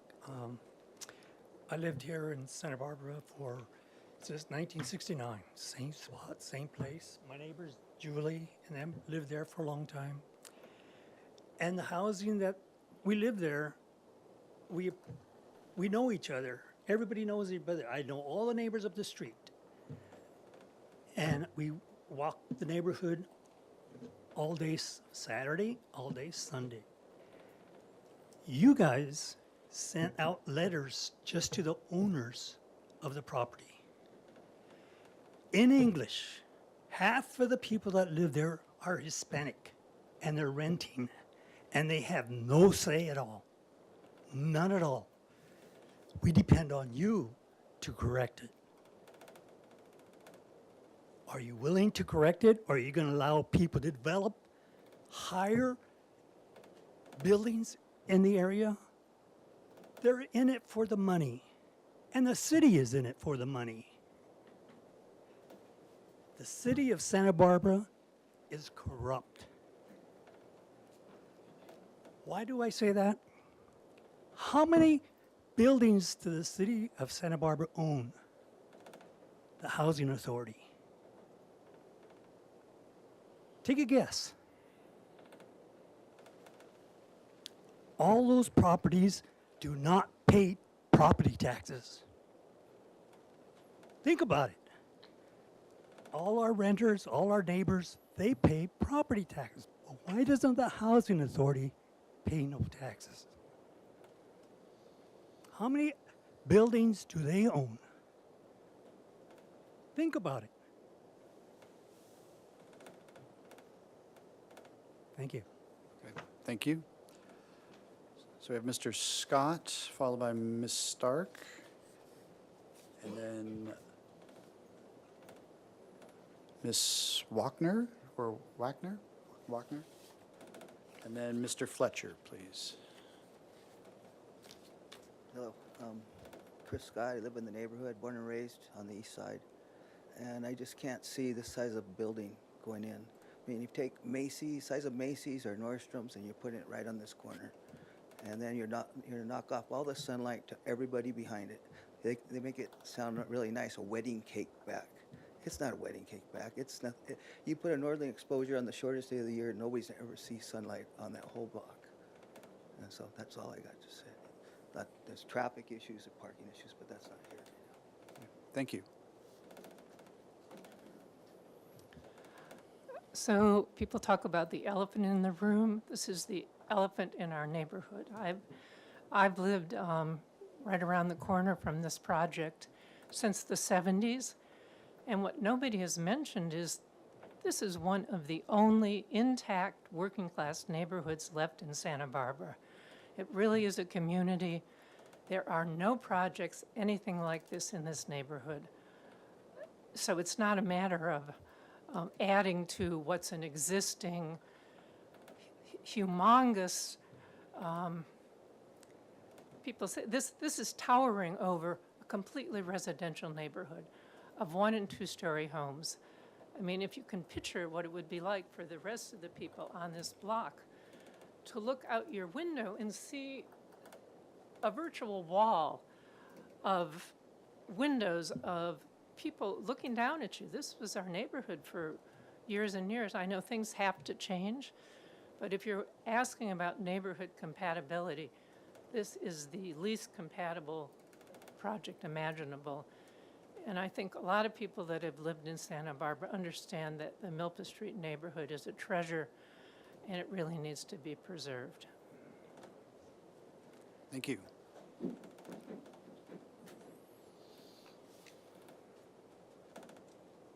Good evening. I've lived in this neighborhood since the mid-'80s, and I was hoping that the development would improve Milpas, and I see it as the opposite of that. It's going to turn it into like a canyon, and the beautiful view of the Riviera that you could see driving on Milpas is going to be totally blocked out. I feel really bad for the people that live in the immediate area. Their homes are going to be dwarfed. There's a problem that I have in general with infill. When you think about it, infill, they talk about how great it is, but actually the developer is getting the massive benefit of not having to abide by anything but 6-foot setbacks. And he has that on all 4 sides of him. Now we're talking infill, residential for other projects, but they don't have to honor all the setbacks that the regular residences do with a setback to the front yard, to the street, easements. They get to build just on all 4 sides right up to their neighbor's property. So infill in general, I think, is a bad thing unless they start having to abide by larger setbacks.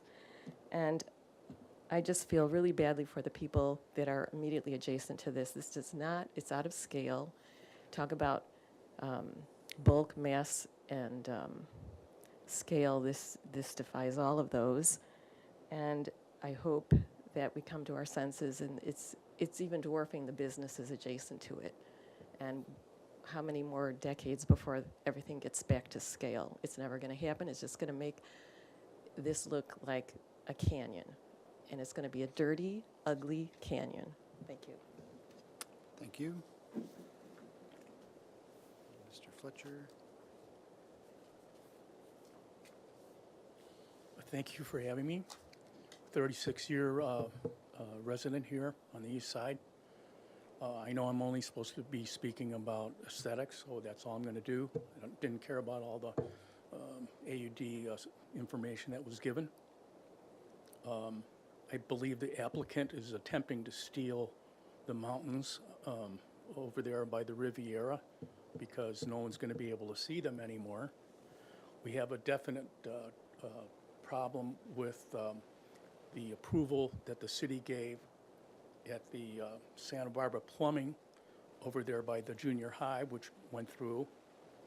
So we've got that going on, and now this thing. So the question that I have is, what are we doing with the Sears building?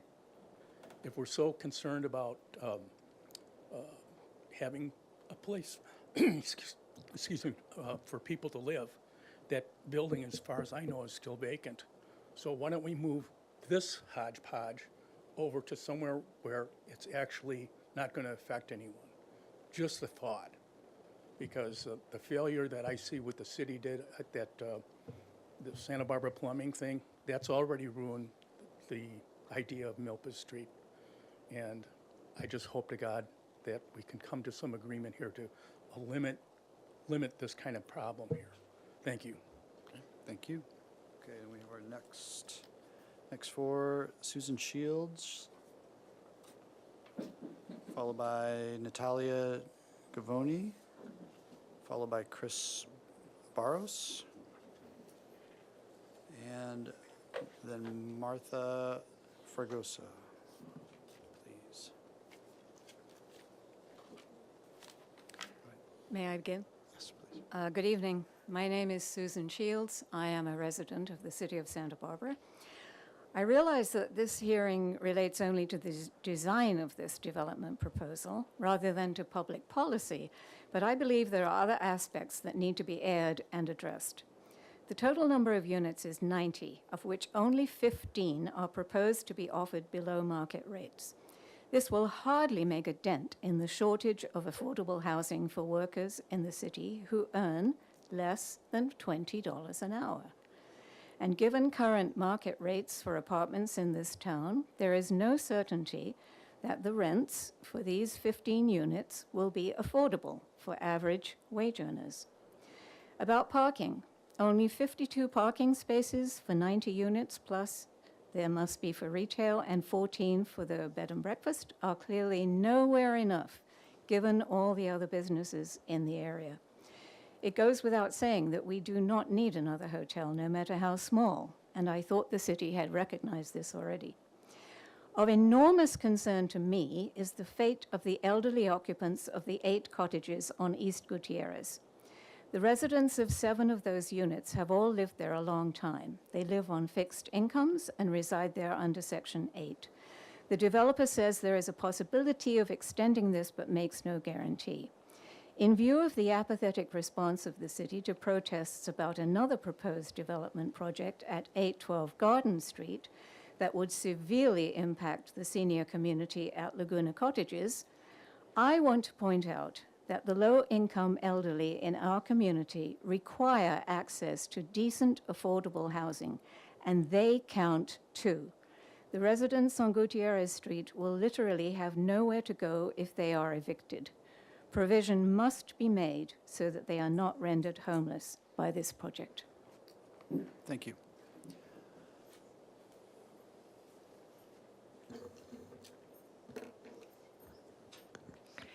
Good evening, Chair Moore and board members. Since the outcry in 2018 regarding the project, nothing has changed. It was Legoland in 2018, and it is still Legoland in 2022.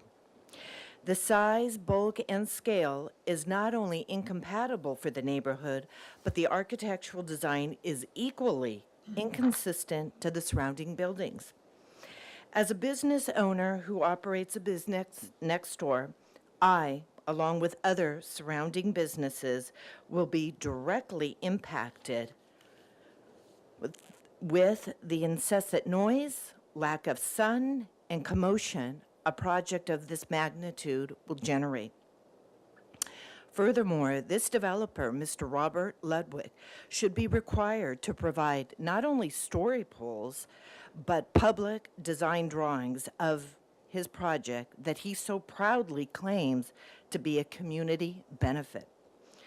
So I urge all of you here today to please consider that such a project would devastate our neighborhood. This city already allowed developer Alan Bleeker to destroy Upper Milpas with his monstrous project. So please don't allow another one. Thank you. Thank you.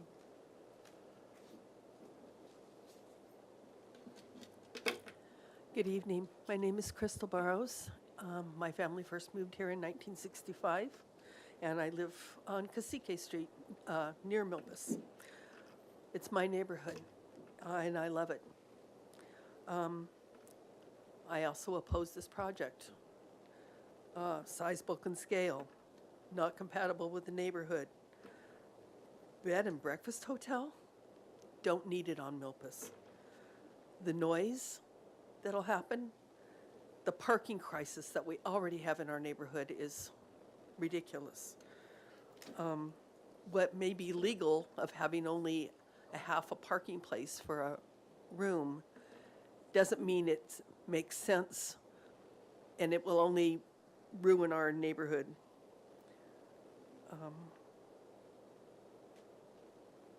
The adjacent residents, I feel sorry for them if anything like this goes in. We heard about the black mold. We know about the shading, that they won't get their sunlight. And having people looking into your backyard, I can't even imagine. So that's my comments. Thank you. Right, thank you.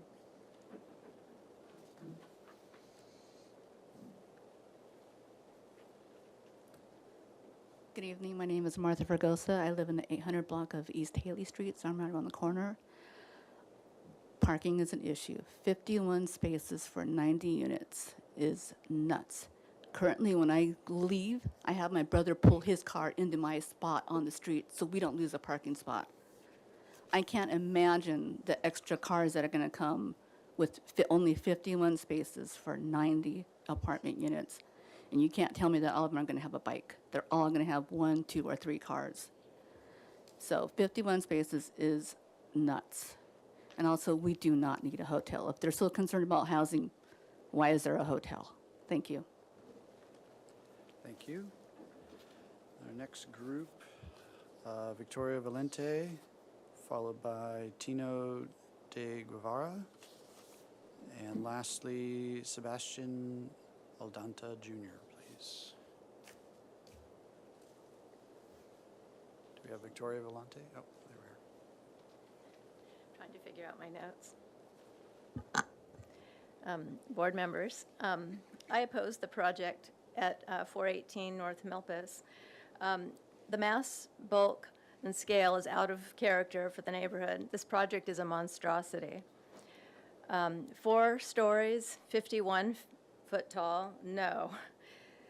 90 apartments, only 52 parking spots is incompatible with the neighborhood. We don't have the vacant parking spots at this time. Where are these cars going to go? Where there's inadequate parking and solar encroachment, community pushback will be brutal. This project is too large and will destroy the livability of the neighborhood. By taking advantage of the ill-conceived AUD program and supplying 15 quote-unquote affordable units, they would then bulk up the project with 75 market rate units that are unaffordable to the existing working class residents. In the process, adding to existing congestion and destroying any remaining livability of the neighborhood. Where would these renters come from? Not likely Santa Barbara, and definitely not the east side. We don't need a hotel at this location, bed and breakfast or otherwise. I urge you to reject the proposed project. Thank you.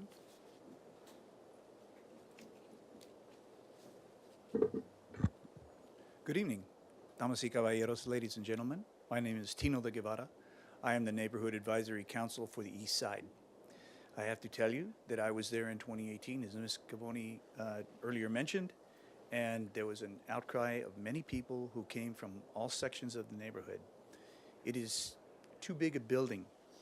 The height of the building and the bulk of the building is going to displace people who are there now. They will not be able to see any of the mountains. They will be impacted by the traffic. There will be increased people that will be in and around the street, and it is going to create a very unshalom-like atmosphere in the neighborhood.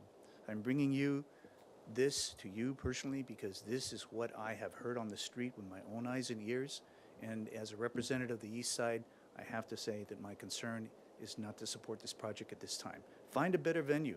down by the beach somewhere, but not in the middle of a neighborhood. Thank you. Thank you.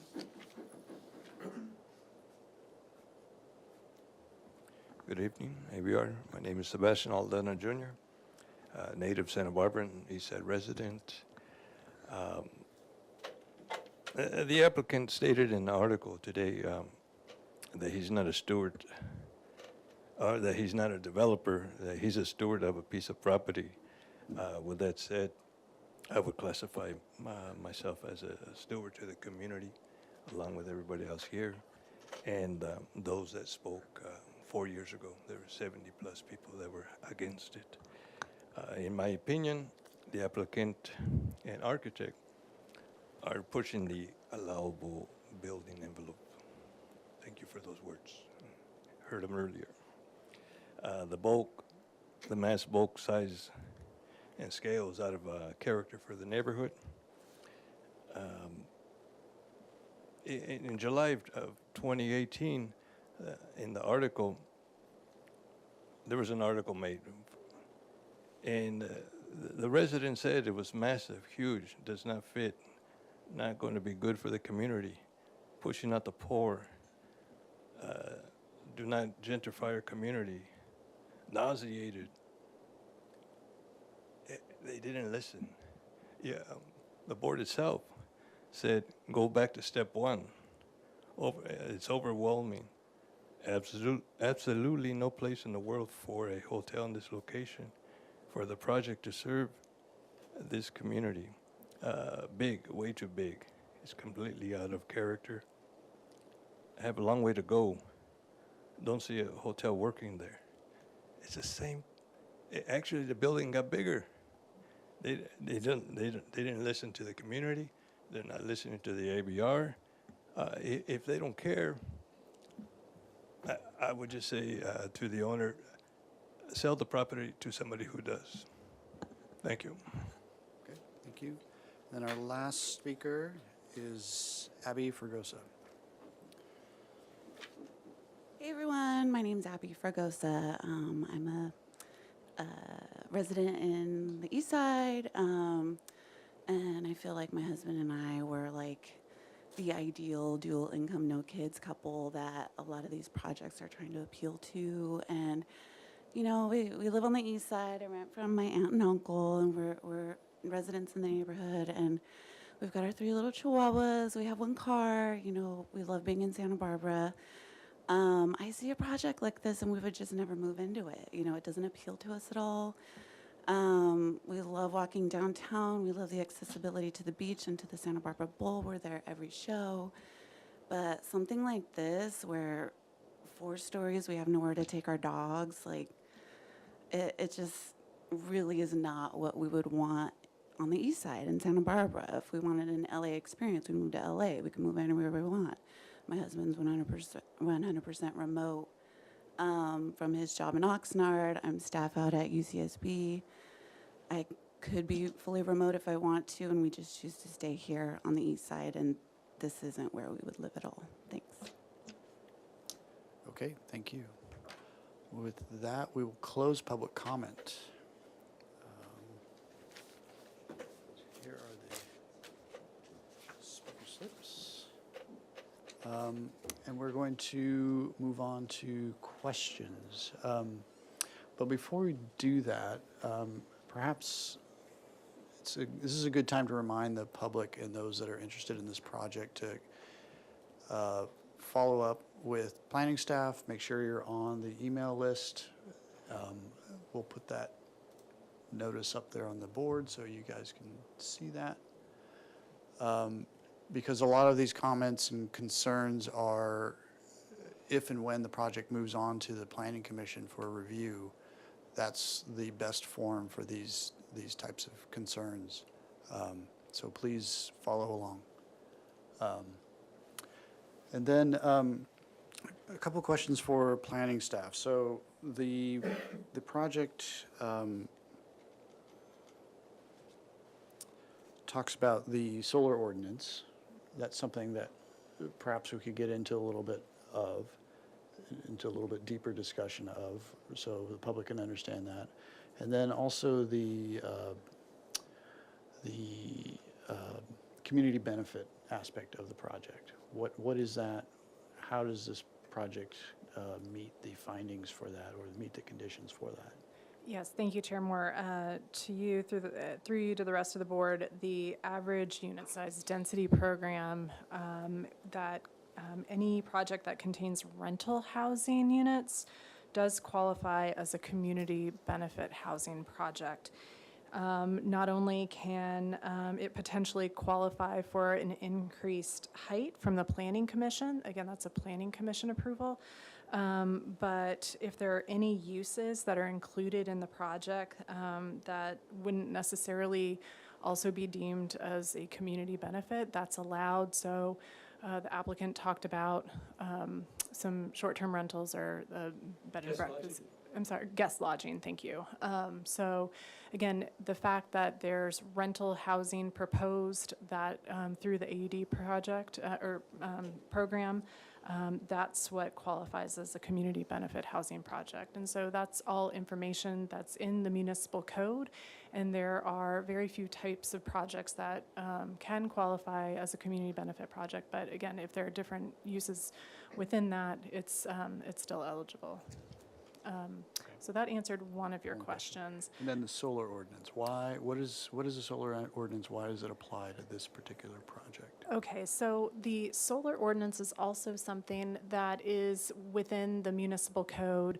And generally speaking, if you have a north-facing lot line, there's a limitation to the height of a building, and that's really not to shade your neighbor necessarily, because we want to try to, through the zoning ordinance, we try to protect that. And so that's what the solar ordinance does. But you'll know that, again, this is a one-time pre-application, so it didn't have any zoning review. We haven't looked at, yes, we know what they're asking this is a state density project, a state density bonus project, which allows the applicant to ask for certain concessions or waivers. So in this case, this is one of them, one of the concessions that they're asking for. But again, nothing has been verified through zoning. We haven't done any kind of formal review. I can't really say, what ultimately the request will be once we do go through the review, and that might change. So it's hard to say at this point in time. So it's really just technicalities for this moment. Again, just to remind the board and to the public that the purpose of this hearing is to really, for the applicants to get input on the design, the architecture of what's being proposed, the massing, the bulk, the scale of the project, again, how it fits in with the neighborhood. Yeah. Okay, thank you. Any other questions for staff before we jump into our own questions? Yes. Chair Moore, I've been on several attempts for adjusting the housing program, like the FARs that went away, FAR program and the design, objective design guidelines, considering doing different things in different areas. And I remember somewhere that the housing priority overlay, as it was along Milpas, was questioned and considered perhaps inappropriate, and was going to be downsized or challenged. Am I incorrect in that movement or that concern? Mr. Chair, through you to Vice Chair Six's question. So the density along Milpas has been under review at different points in time. And again, as part of the zoning review of that, we would identify to what is the density on site. And I wish I could be more specific answer, but I don't have anything that would, just without having more information, I'm not going to be able to accurately answer that. Thank you. Okay, well, let's get into questions for the applicant. Let's start down here. Ms. Anderson? Sure, can we go to the site plan, please? And then can we zoom into the Milpas frontage? Are you proposing any updates to or improvements to that walkway, sidewalk? I mean, this is a very conceptual project at this point, but I would expect the curb and gutter to be improved and updated, certainly with the frontage of that project, the 49 feet along the frontage there, and maybe more, depending on Public Works and input issues from the design boards. Okay. Can you, also on the site plan, and maybe it's on other plans, can you point out your open yard locations? Okay, so on the Pardon my interruption to the applicant. Can you speak into the mic to make yeah, sure that sorry. everybody can hear? So on this plan, if we go to the next plan, well, let's stay on here for a minute because the solar ordinance requires a growing setback as you move up in height in a purely north-south direction. So that generates a step back as this building goes up in height. And on the grade level here, it's 15 feet and more as you move along those property lines that adjoin residentially zoned properties. So we are using that setback not only for the guest lodge, little private open spaces for the guests of the visitors, but some of the amenity space for the project. And so that does count per the zoning code towards open space. Then if you go up to the next plan, the podiums on this level count towards open space, the linear Paseo courtyard, the two of them, the smaller one and the one to the right. And then if we go up again in height, there's an outdoor terrace on that side, step back from the property line. And furthermore, when you go up to the top level of the project right there, there's terrace on Milpas Street that you see there. So all those open to the sky spaces that are non-vehicular count towards the project open space. And we did not provide the board with a calculation for private open space and balconies. That's in addition to that. So just so everybody knows, the open space requirements of the project are more than met entirely by the common open space, but there is the additional benefit of private open space, which helps the project. Thank you. And along this north elevation, how come you don't have to do the solar ordinance or comply with that along the north? It's a commercial property. It's immune from the solar ordinance. Okay. And along your Gutierrez entrance and frontage, can you tell me what your setback is and what? Well, 0 is required, but it's between 0 and 5 feet and 20 feet, depending on where you are. Okay, and then you also mentioned that you had affordable amenities, and can you talk a little bit more about that? Well, when I say affordable amenities, I might have misspoke. The project has amenity spaces that serve the resident population. Okay. So common lounge, there's some small office workrooms. Being that the average unit size is so small, 6'11", having those amenities is key to a successful living environment. Can I add to that?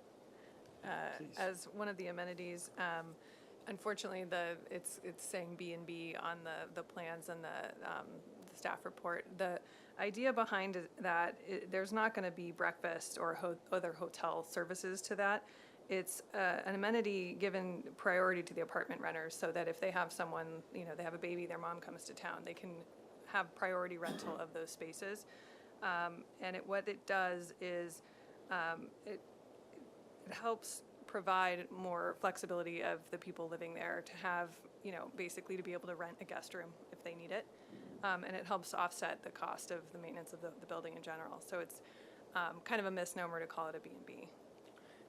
Yeah, and although it is available to the public to rent, the priority is to the tenants. Oh, and if I may just add to another question that was asked, I forgot, if you can go back to the section exhibit, that exhibit there. I think I might not have made it clear, but essentially the entire elevation along the east side there is represented by, that upper drawing and the wedding cake effect. There are two small gable roof elements that protrude out of that you can see on the elevation drawing. Sorry, was this Yeah, I thought you part had of your asked about- question? Somebody had asked about the solar ordinance. Okay. Yeah, go ahead. I was talking about the north property. Yeah, I just thought I left it out, so if you don't Okay. want me to elaborate, I don't. Just want to make sure we're staying on track with what the Okay. question is. All right. Okay, and,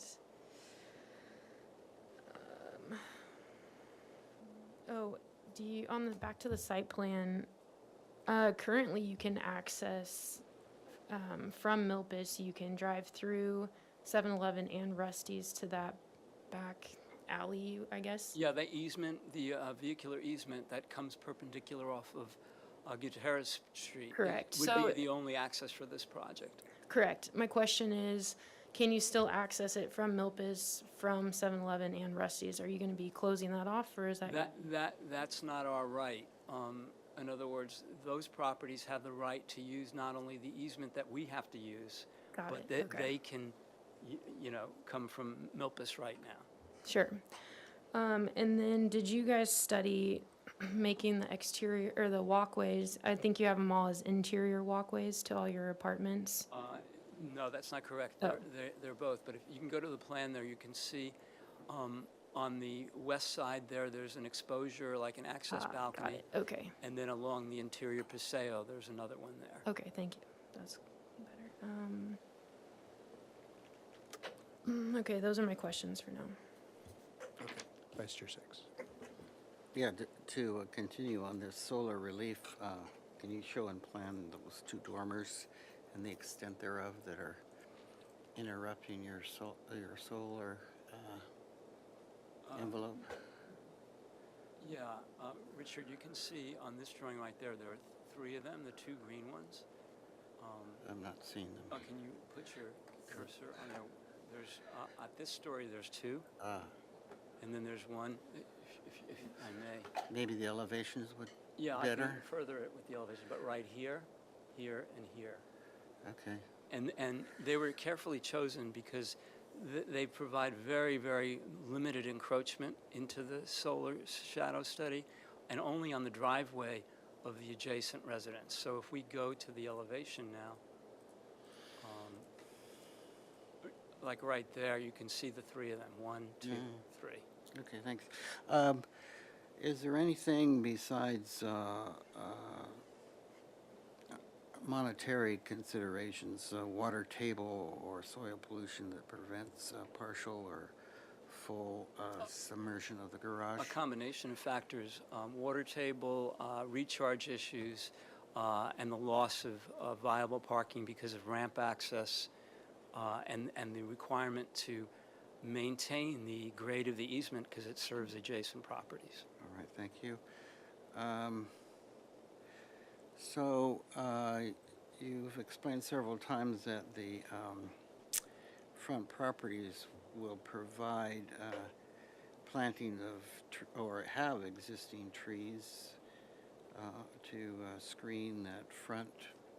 The Milpas Street elevation? Yes. Can we go to? If you go to the Google Earth exhibit, you can see all that. And then perhaps zoom in on the existing. You go back to the existing, there you go. You can see the trees in the middle of that parking field adjacent to Rusty's. So my question is, are those trees, those are totally the responsibility, health, and the future of individuals not under this. That's control, correct. That's correct. Okay. That's the existing context Thank for the you. vegetation there. Just a minor thing. A reason for the two dormer structures and the highest ridge eaves of your roof. Are those new volumes or? I'm sorry, on which elevation? Let's go to a general elevation. You have, yeah, right there, these these long pop-up dormers. Yeah. are those, what is the utility of those? Well, that's part of the roof over the units at that level. Why the pop-up? Well, you mean why a gable instead of a hip? No, why is there an extension, Oh, additional height over the I see. main?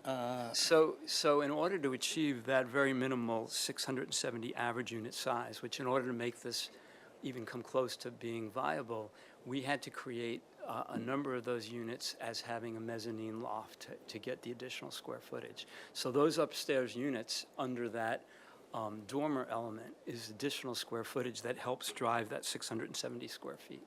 Okay, thank you. I think those are my questions. There it is, Richard, depicted again. Ah, got it. Okay, thank you. Okay. Mr. Noon? I don't have any questions, just comments. Okay. Mr. Olson? Could we go back to the site plan, please? So there's a sidewalk along the east side there. Correct. What's the value of that? What is that leading to? Well, it allows residents who use the amenity room there to access the street. It allows a bicycle pedestrian access from the rear stairwell exiting to access the right-of-way. So it's just, to make use of that open space for the residents. Somebody mentioned a dog walk. I mean, all kinds of features in a more refined landscape plan would come about through, how that space is utilized. But it's significant in square footage. Thank you. So we are trying not to become accustomed to these 50-foot buildings and their impact on the neighborhood, because here they are. And so what would you say consideration you've given to the neighborhood compatibility with this project? Can you tell us and them why we should consider this favorably in that regard? I could certainly make an attempt at such a statement. So I think, when you consider the neighborhood, I mean, Milpas Street is a commercial corridor. And this owner, an applicant, and this has double-checked and triple-checked the fact that the city wants to encourage housing. And in spite of Richard's comments about the questionability of the AUD program on Milpas Street, it stands very much in place right now. And Milpas Street is considered a viable and strong future corridor to deliver housing, economic growth, jobs, opportunity for commercial activity. It's certainly a major bus route, and that's an important feature in any bonus density state consideration. So the table is set, whether people like it or not. That's part of the program that's going to help generate housing. So its compatibility with the Milpas Street frontage, to me, is a comfortable thing. I don't know why people wouldn't be happy having another commercial business, another restaurant, who knows what in the commercial space, and having pedestrians come and go through a commercial frontage on Milpas Street. The frontage on Gutierrez Street, in terms of context, is across the street from a pretty significant commercial parking lot. So the concerns about comfort and neighborhood compatibility really are the project's boundary to the east.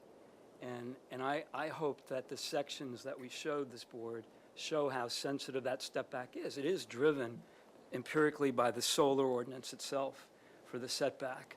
But it seems to me to be a great opportunity to provide lots of landscaping, buffering.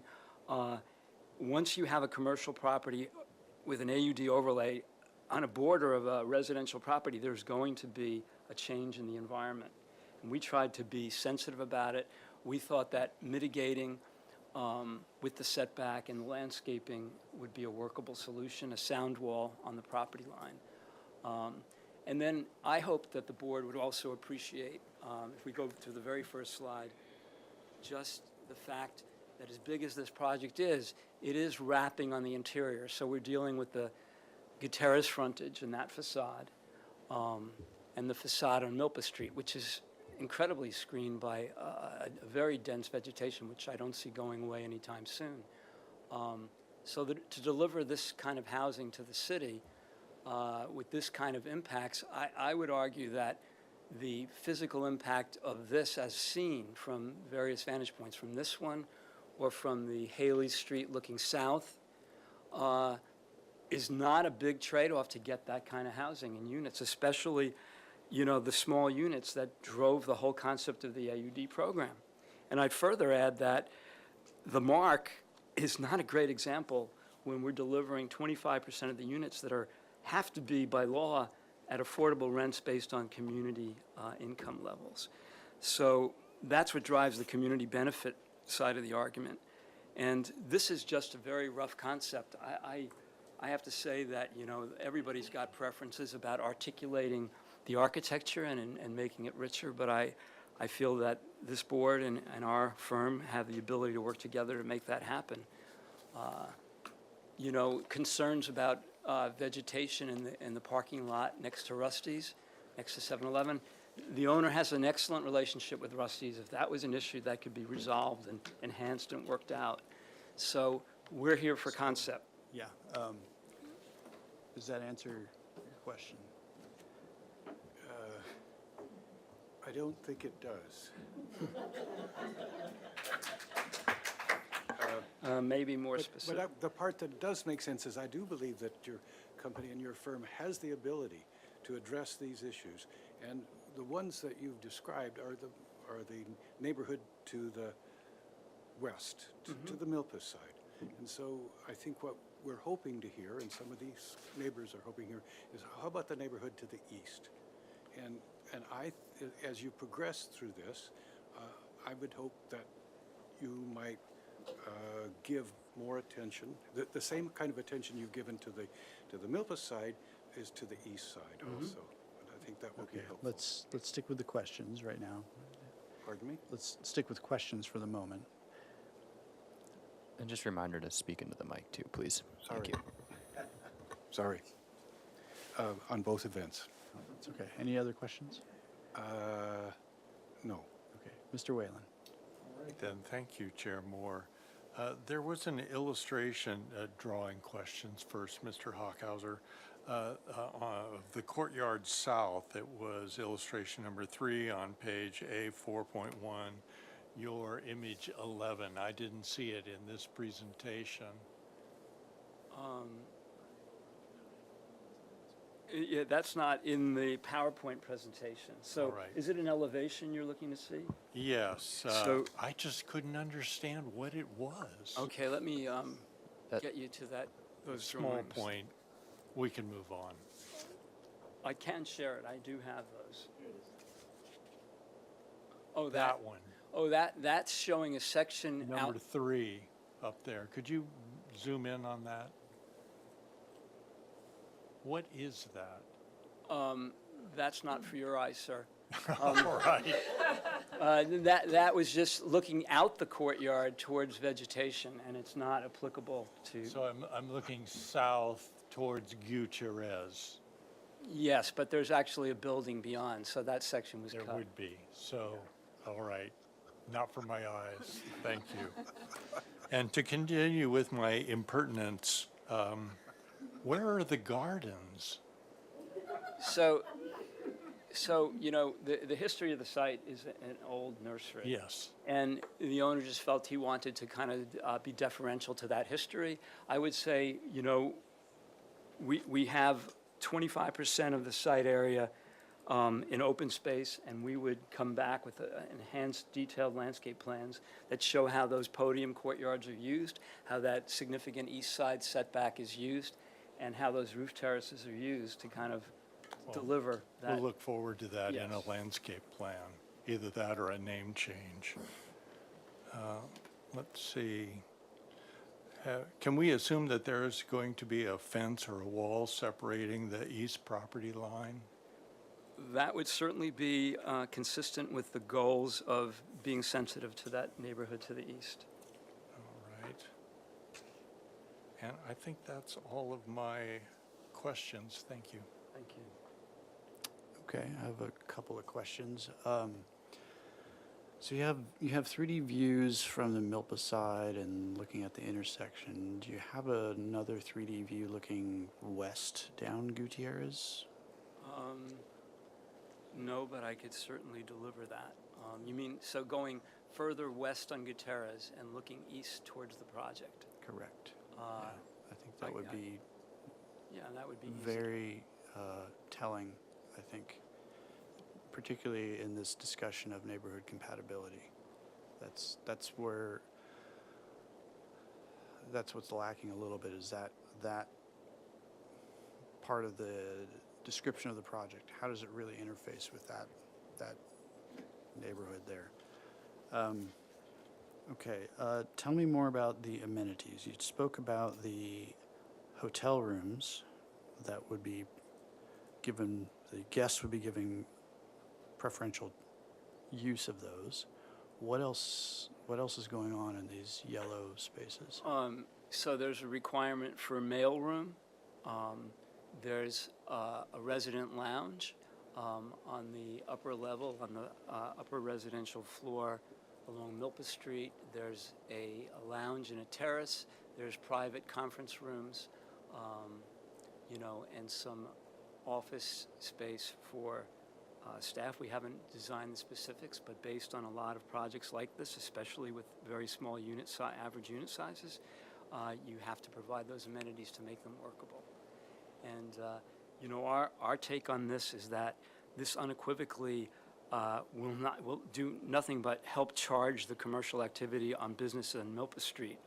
Our experience is that we don't threaten that by people not wanting to go out in this location. So, okay.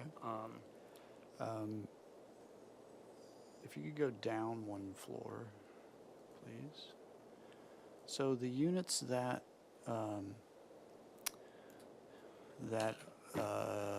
along just behind the Milpas frontage, there's units that kind of look inwards. right. So being along the property line, they don't have windows looking outwards, is that correct? Correct. Over the roof of the Rusty's Pizza would be a building code violation in terms of having any regular or significant openings because of fire protection requirements. In order to make the AUD program work, we had to be very efficient with how we use those spaces, so that it generated the north-south courtyard concept with the frontage on Milpas exposure, and then the interior courtyard exposure. Okay. And then there's various other yellow spaces. So what's in the upper left corner? What is that yellow space? So that in fact is an outdoor terrace, partly due to the step back of the solar ordinance from that property line. That is kind of like an outdoor space. And you can see the emergency exit stair off of that relieves the circulation. Okay. And then lastly, on the, I think the initial 3D image looking at the corner. Page 1. What is in the pyramid shape roof? That's your elevator and stair tower core for that end of the project for exiting and vertical circulation. And the same with the other one? Yes, Okay. exactly. And also that's partly a part of the community space that's available for them to enjoy that roof terrace. Okay. Okay, those are my questions. Any follow-up questions before we go to comments? Mr. Whalen? I'll give this one a try. Mr. Hockhauser, this is certainly a challenging program, and you've met the requirements or the capacities by law. But as all good architects, I'm sure you explored a number of schemes. Why is this the best one, and were others seriously considered? Well, in other words, I really believe that Bob Ludwig, the owner and steward of this property, really wants to do a good project for the city. He could have done a 60-unit or even a smaller bonus density, but based on his, I think, knowledge of the community, and he's been around the community for a long time, he believes delivering this many units in this time of housing crisis is the right approach. He did emphasize to me and wanted to point out when you said we met the requirements, we actually are below the requirements by quite a bit. If you noticed our chart, we were kind of like right in the middle with what the state would allow and what just a simple 60-unit bonus density project would allow. So it was like more or less 10 to 12,000 feet more than what we're proposing for a state bonus density project. And we're about 10 to 12,000 feet more than just a straight 60-unit project. And that's a lot to gain. And to gain 90 units for that 12,000 square feet to us is a very meaningful thing. This is the time, as far as he's concerned, to deliver a project like this. And if you have confidence in our team, we're certainly confident that we could deliver an outstanding project. I understand there's a lot of fear in the community, but I think many of those things could be carefully designed to address those concerns and deliver a much more meaningful contribution. Okay. Well, let's move to comments. Who would like to go first? I think I already went first, so I can pass. Okay, you started. Would you like to continue? Okay. Okay. I'll go, Chair Moore, if you'll allow. I'll try to be quick.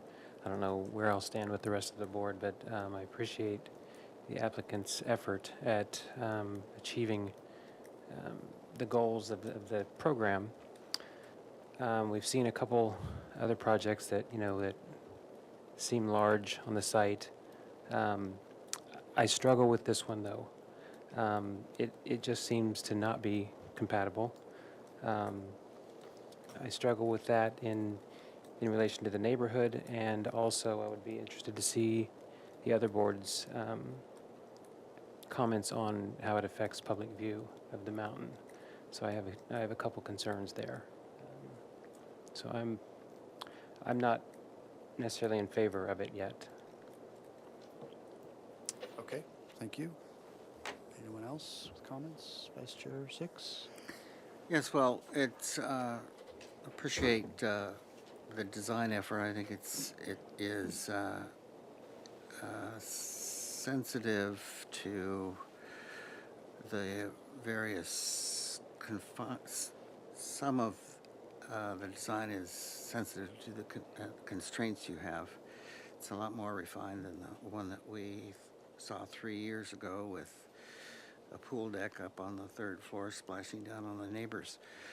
But, I still have significant concerns about it being compatible with the texture of the neighborhood.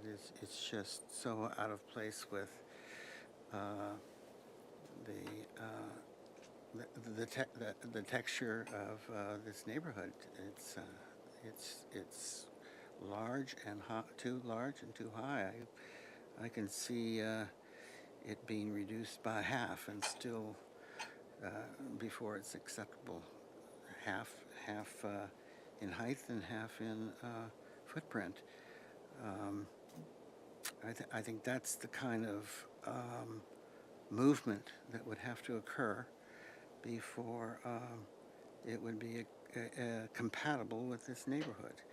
I think that we're, as I alluded to, I think there was a mistake done in the priority housing overlay, which allows this type of size development along Milpas, and that size is inappropriate for the Milpas corridor. And I still believe that, no matter what standing the laws are, and no matter what the pressure from the state is. I think that the blank, and more specifically the blank walls on the north elevation are just not acceptable. I think that the streetscape right at Milpas, even though there are trees to block it, I think that the real Consistent built structure is at 3 and 4 stories at the frontage of Milpas is not compatible with the language and the rhythm of the street front. And also, I do believe that in future meetings that we have, there's needs to be a lot more documentation of the condition of the neighbors to the east, and including the 3D elevation that who are you? It's that late? Yeah, I'm tired. The chairman suggested. That's my comment. Okay, thank you. Ms. Anderson? Sure, I'll try to keep it brief too.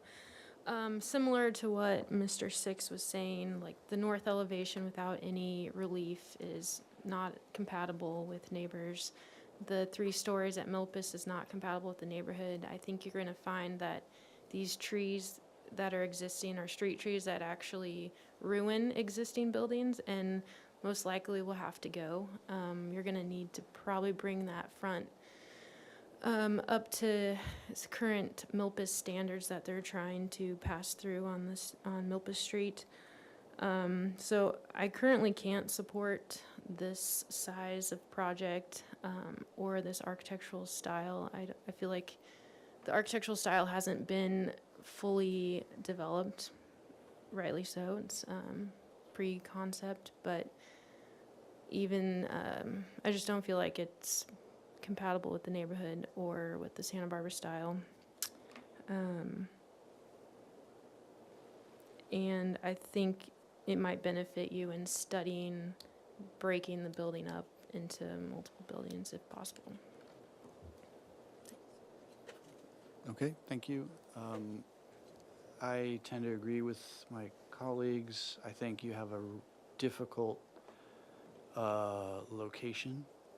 You know, these edge conditions where we have, you know, an allowable zoning density that's quite high right next to these existing residential, smaller scale residential zone areas. It's a really difficult situation. So if the project comes back, I would suggest studying that condition very carefully and figuring out how you can juggle that massing to better address that sort of contradiction there, and how you can, you know, you might have to give a little bit more along those edges in order to make room for those other existing houses. So at this point, we don't need a motion either, do we? Mr. Whalen. Oh, I'm sorry, Mr. Whalen, go ahead. Not at all. I'm used to going last anyway.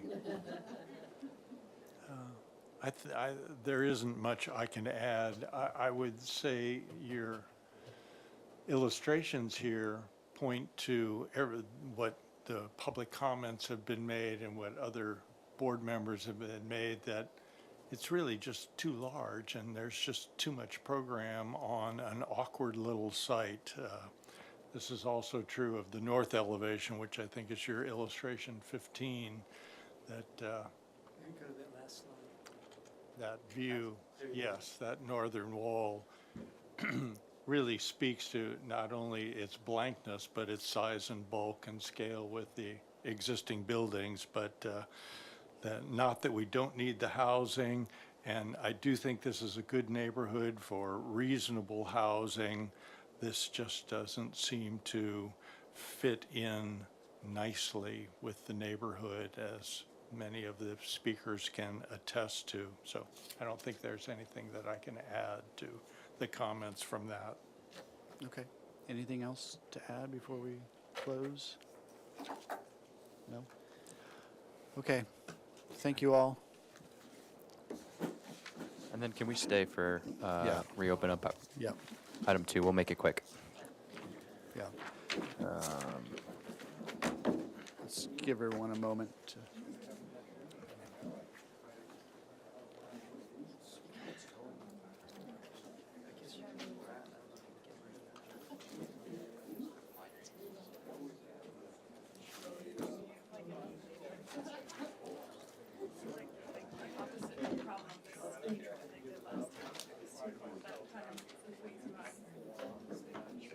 And perhaps if I could ask everybody to head out outside, because we still have the meeting going on.